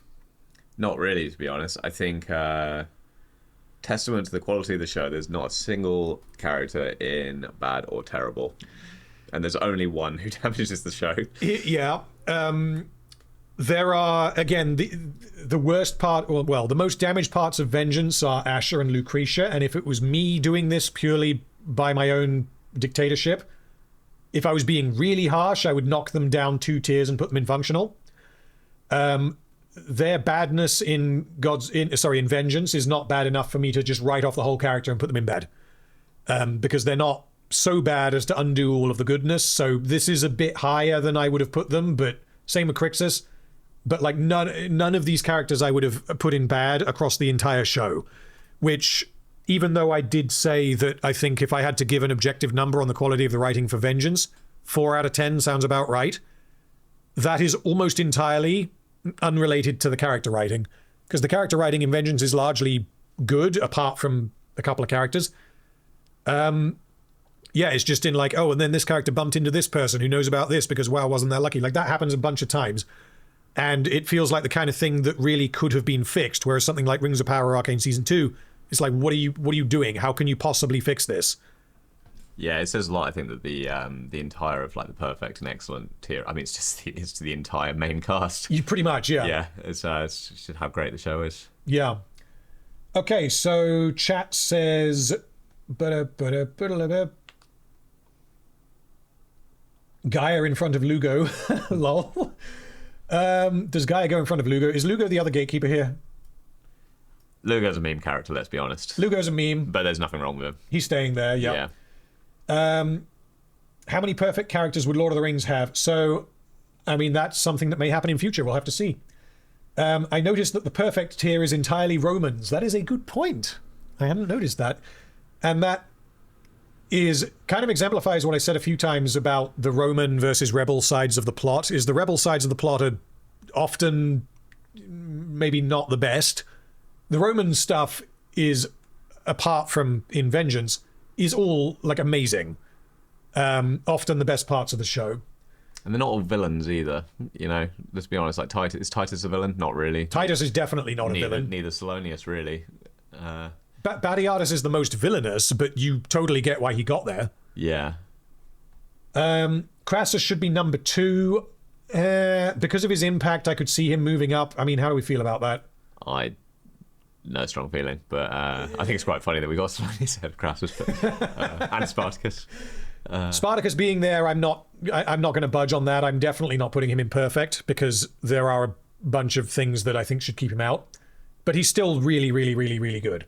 I think it's a very solid list. I mean, you could argue characters moving a couple. I don't think there's anything way off. Yeah. Gaia being so low when she brings so much of a genuine friendship for Lucretia, which is redeeming for her and juxtaposes so well compared to Ilithia friendship in Blood and Sand. Joseph thinks that Gaia should be higher. Where have we got Gaia? Gaia is here towards the bottom half of good. Is she better than Tullius? Thinking about it now. Where have we got Tullius? Just above Lugo. I'm not going to argue the point. Sure, maybe. Yeah, let's bump her above Tullius. She's not making it past Segavax's giant swinging sausage. If we delete Vengeance, that would take another 4 hours to do, so I'm not going to do that. Well, you just get rid of all the characters in Vengeance and move Asher and Lucretia to the top, right? That's probably, yes. Yeah. It would be that simple, quite possibly. But then there are like minor problems from other characters that end up coming down slightly. But yeah. Okay, I think there were a couple of others, and then I'm going to read some super chats.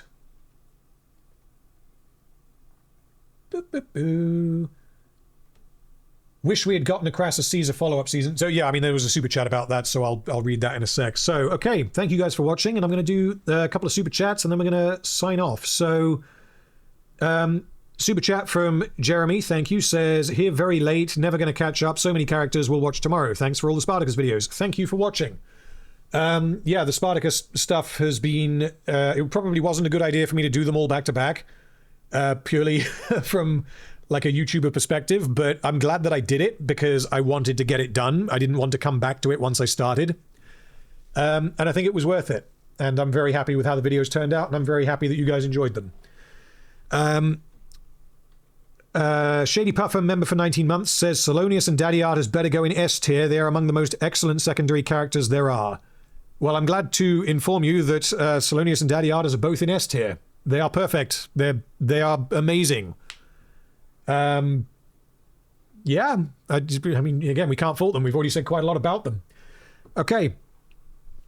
Super chat from Narcoleptic, thank you, says, huge fan of your analysis and humor, loved your videos on Spartacus and Lord of the Rings, looking forward to your next projects. Thank you. So, I'm not going to give away what the next videos are going to be. I will say that the Lord of the Rings video on the prologue is doing very well, which I'm very happy with because it means you guys want to watch it, which means I can make more.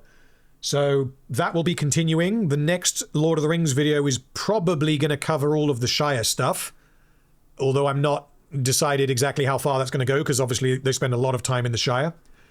Next actual video, however, is a super secret project that is going to come out before the next Lord of the Rings one. So we're going to probably do something else, then Lord of the Rings, then something else, then Lord of the Rings, and then by that point we might have reached Rings of Power Season 3, so we'll see when we get a date on that. But thank you for the super chat. And super chat from Energetic, thank you, says, thoughts on a Crassus Caesar sequel? I would have fucking loved that, and it was set up to do that.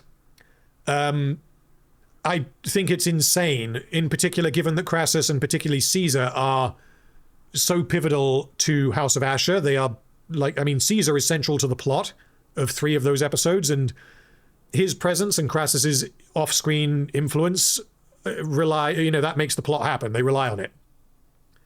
So they definitely could have continued the story because they evidently care about the characters.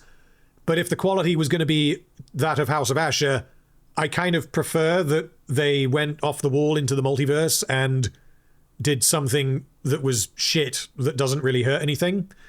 Because if they had continued the Crassus Caesar story and done a 2 out of 10 job, then it would have potentially damaged the characters from War of the Damned, which would have been criminal. But yeah, if I could have got, I mean, I'm guessing you probably would agree, if we could have got a spin-off, 10 years ago or now or whatever, you would go for that?